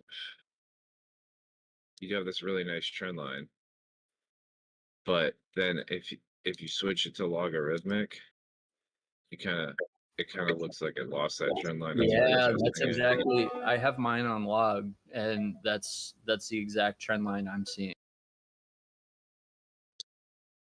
So yeah, I mean that could be bearish, but for that sort of thing, I look to the oscillators to see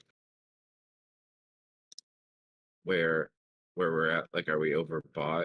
It looks, this was like sort of a more of a bottom, and the RSI was, it wasn't oversold, but it was lower. Now it's back above 50. So I'd say really like your next challenge is the real channel that you'd probably want to be looking at would be this.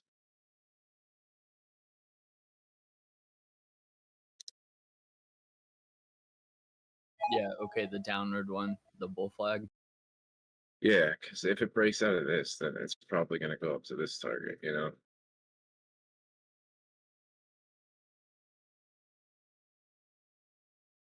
But I don't know. I mean, I don't chart on logarithmic that much, but I do see there what you're talking about. The thing is with the oscillators here, I mean, this stochastic looks like, I don't know. I mean, it hasn't really showed any bullish signal yet, but it's not like at the top, like as if it's getting rejected, at least on the daily. The 1 hour, you might have kind of a problem. Because if this flips back over and comes below the 80 line, and then the RSI comes below 70 on the 1 hour, then that would probably be the first signal that it's rejecting. You'd want to get like a bearish candle, like wicking off of this, and then probably closing back down below. Yeah, it's just, it's funny how it can be bearish and bullish at the same time, depending on. Yeah, it's kind of weird. I mean, I would say most people are probably looking at this like as sort of a deviation below this trend line and hitting the bottom of this channel, this bullish channel. I'd say most people are probably looking at that like this was a really nice trend line. It held for a while. It only kind of deviated below it. Like a lot of times, people will put their stop loss just below a trend line, and then whales will go there and be like, "Oh, hey, there's a bunch of coins for sale there. So That's let's go exactly get what them." I did. Yeah. So they force people to sell so that they can buy, and then boom. And when they shoot it back up, it's like all the people that still down here are like, shit, what do we do? And then they buy back in. Ergo, there's a bunch of green candles. So, but I would keep an eye on this. Like, you do have a vector gap here. I don't know if it's in the 4 hour or not. Yeah, see, look, this vector gap sort of brings you through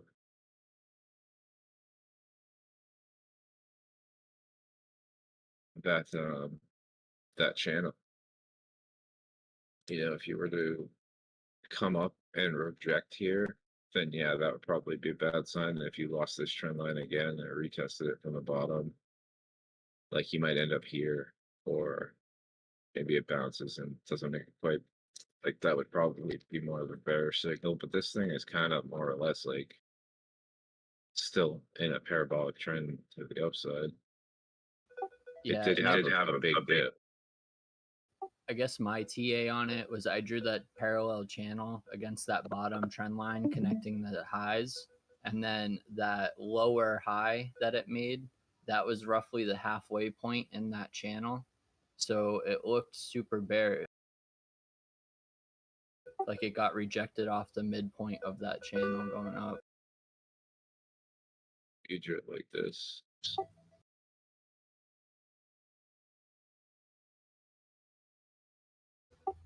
Yeah. See how it got rejected off the mid? Yeah, let me hide this one so it's not.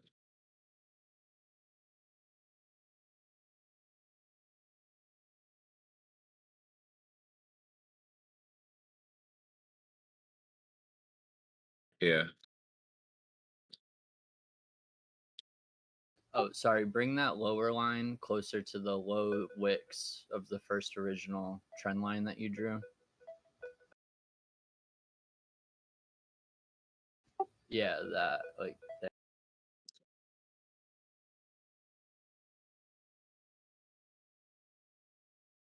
No. The EMA look like a double top? Yeah, I mean, I guess I could see how it could be construed as bearish too at the same time. I guess it just kind of depends on what you're looking at. But there is a vector gap up here. I guess if you're looking at it like this, then if it wants to come up to fill this vector gap, you get back inside that channel, most likely. So even though it broke, it can still respect the channel. I mean, yeah, like if it breaks back inside of the channel, let's say, you know, sort of, it was like a false breakdown, I guess, or like a fake out. But I mean, I don't really chart on logarithmic much. I usually stick to linear, and this would be telling me that you kind of just deviated below. It's all the way back here. Kind of just deviated. Oh, my headset just died. Hold on a second. I'll be right back.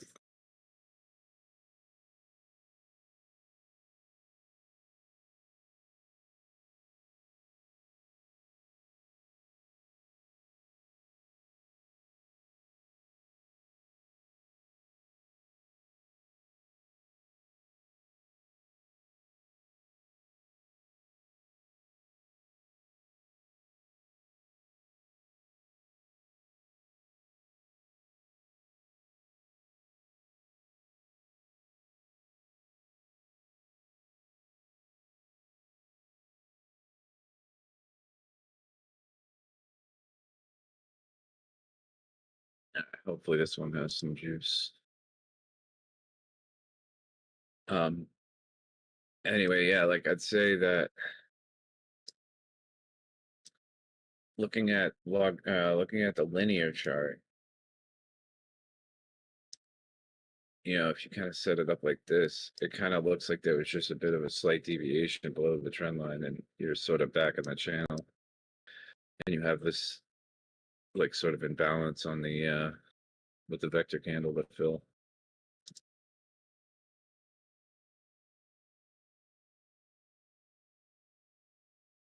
So you've got that like on the 4 hour, and then I'm sure it shows up on the 1 hour. There's vectors here. 15-minute here. You've got the vector zone is there still on the 15-minute. So that's like 3 separate time frames where there's a vector gap that will probably likely want to fill itself. And if we go to the 5, I bet you there's a bunch of liquidations up here. No, I guess not. There's not too many people short liquidations, but there is still some that are existing on the 15-minute from these previous highs. So maybe it fills this vector, and then if it does, it might squeeze to go get these shorts and like swing fail the previous high. And it looks like there's a vector here from like way far back.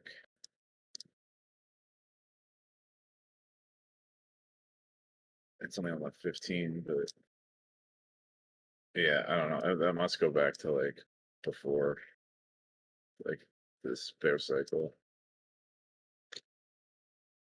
But I mean, it's looking, to me, honestly, it's looking more bullish than bearish. Like we can kind of turn on the dead bodies, as Dbloc likes to say, and see how many people actually got taken out here. What the hell? Oh, I guess it doesn't go back that far. I was hoping it would show how many people got taken out there. I mean, you got some here, you got like a lot of like 25Xers taken out down on that drop. But it was like a 25 to 30% drop, which is pretty normal for like altcoins of in this class, like this class of altcoins. Like a 25 to 30% drop is pretty normal, like within a week. So like especially when we had like a savage week there. So I mean, to me, and then you've got this sort of V-shaped recovery here. Not V-shaped, like, you know, there's not really too much. Close enough. Yeah, it just like it's a pretty like vicious bounce, you know what I mean? This kind of could actually be considered also an ABC. Technically, like Zusi likes these low, lower high, lower low, like sweeping the previous low, and then you continue up.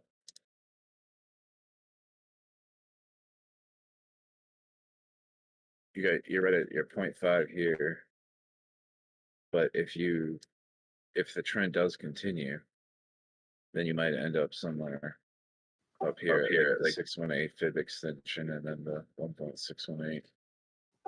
Yeah, I was thinking a bounce off the 618, and then hopefully it would respect the channel again, so it would bounce right back off and then head up. But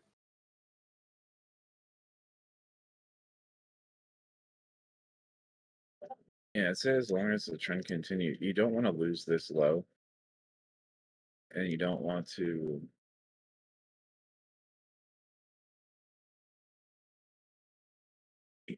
lose this trend line completely. So like if it did do something like this where you lost that low and then came up and rejected here, like that would definitely be looking bearish. But to me, it looks, at the moment, it looks more bullish than bearish.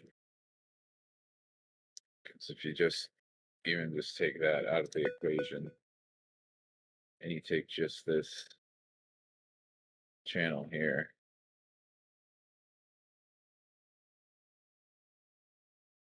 that channel's being respected pretty well so far. And it sort of skipped these vectors, even though it was close enough to go get them.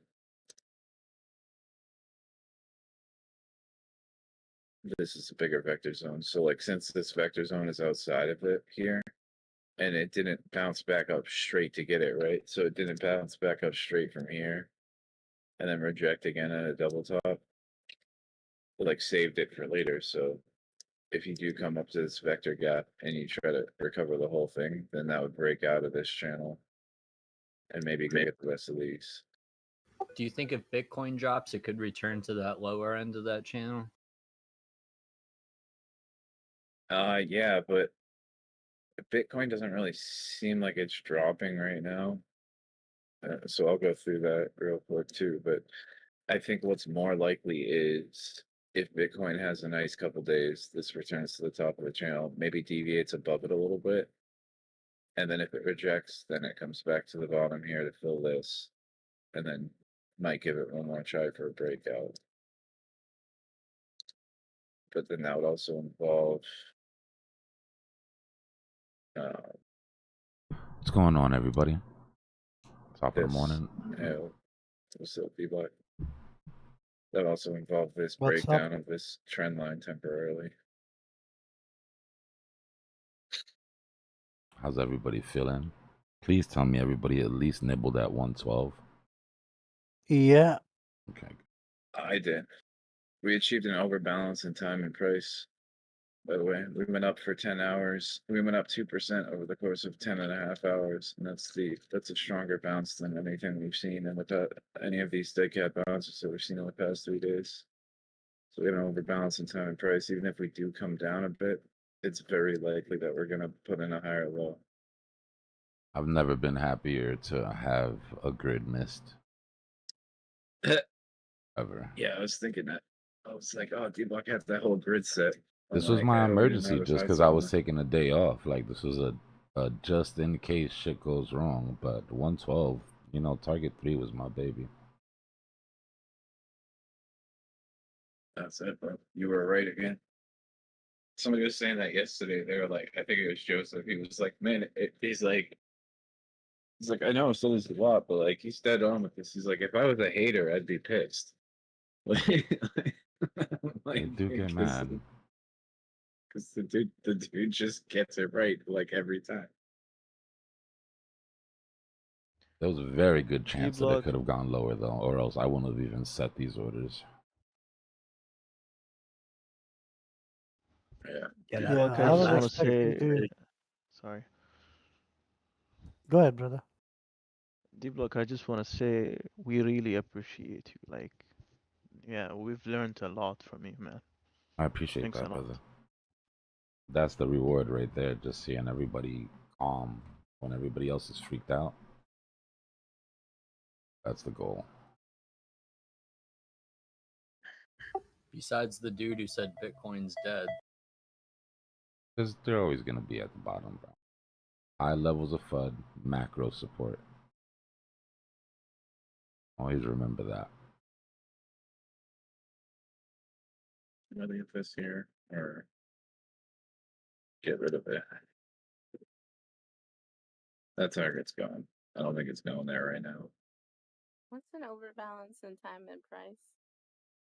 So it just means that it's a change of character, basically, in simplest terms. So this rally that we had off of that low last night, it went up 2% over the course of 10.5 hours. So if we take this rally didn't rally up that high and it didn't last as long. Same for this rally here. It didn't really last as long. It went up almost as high, but it didn't really last as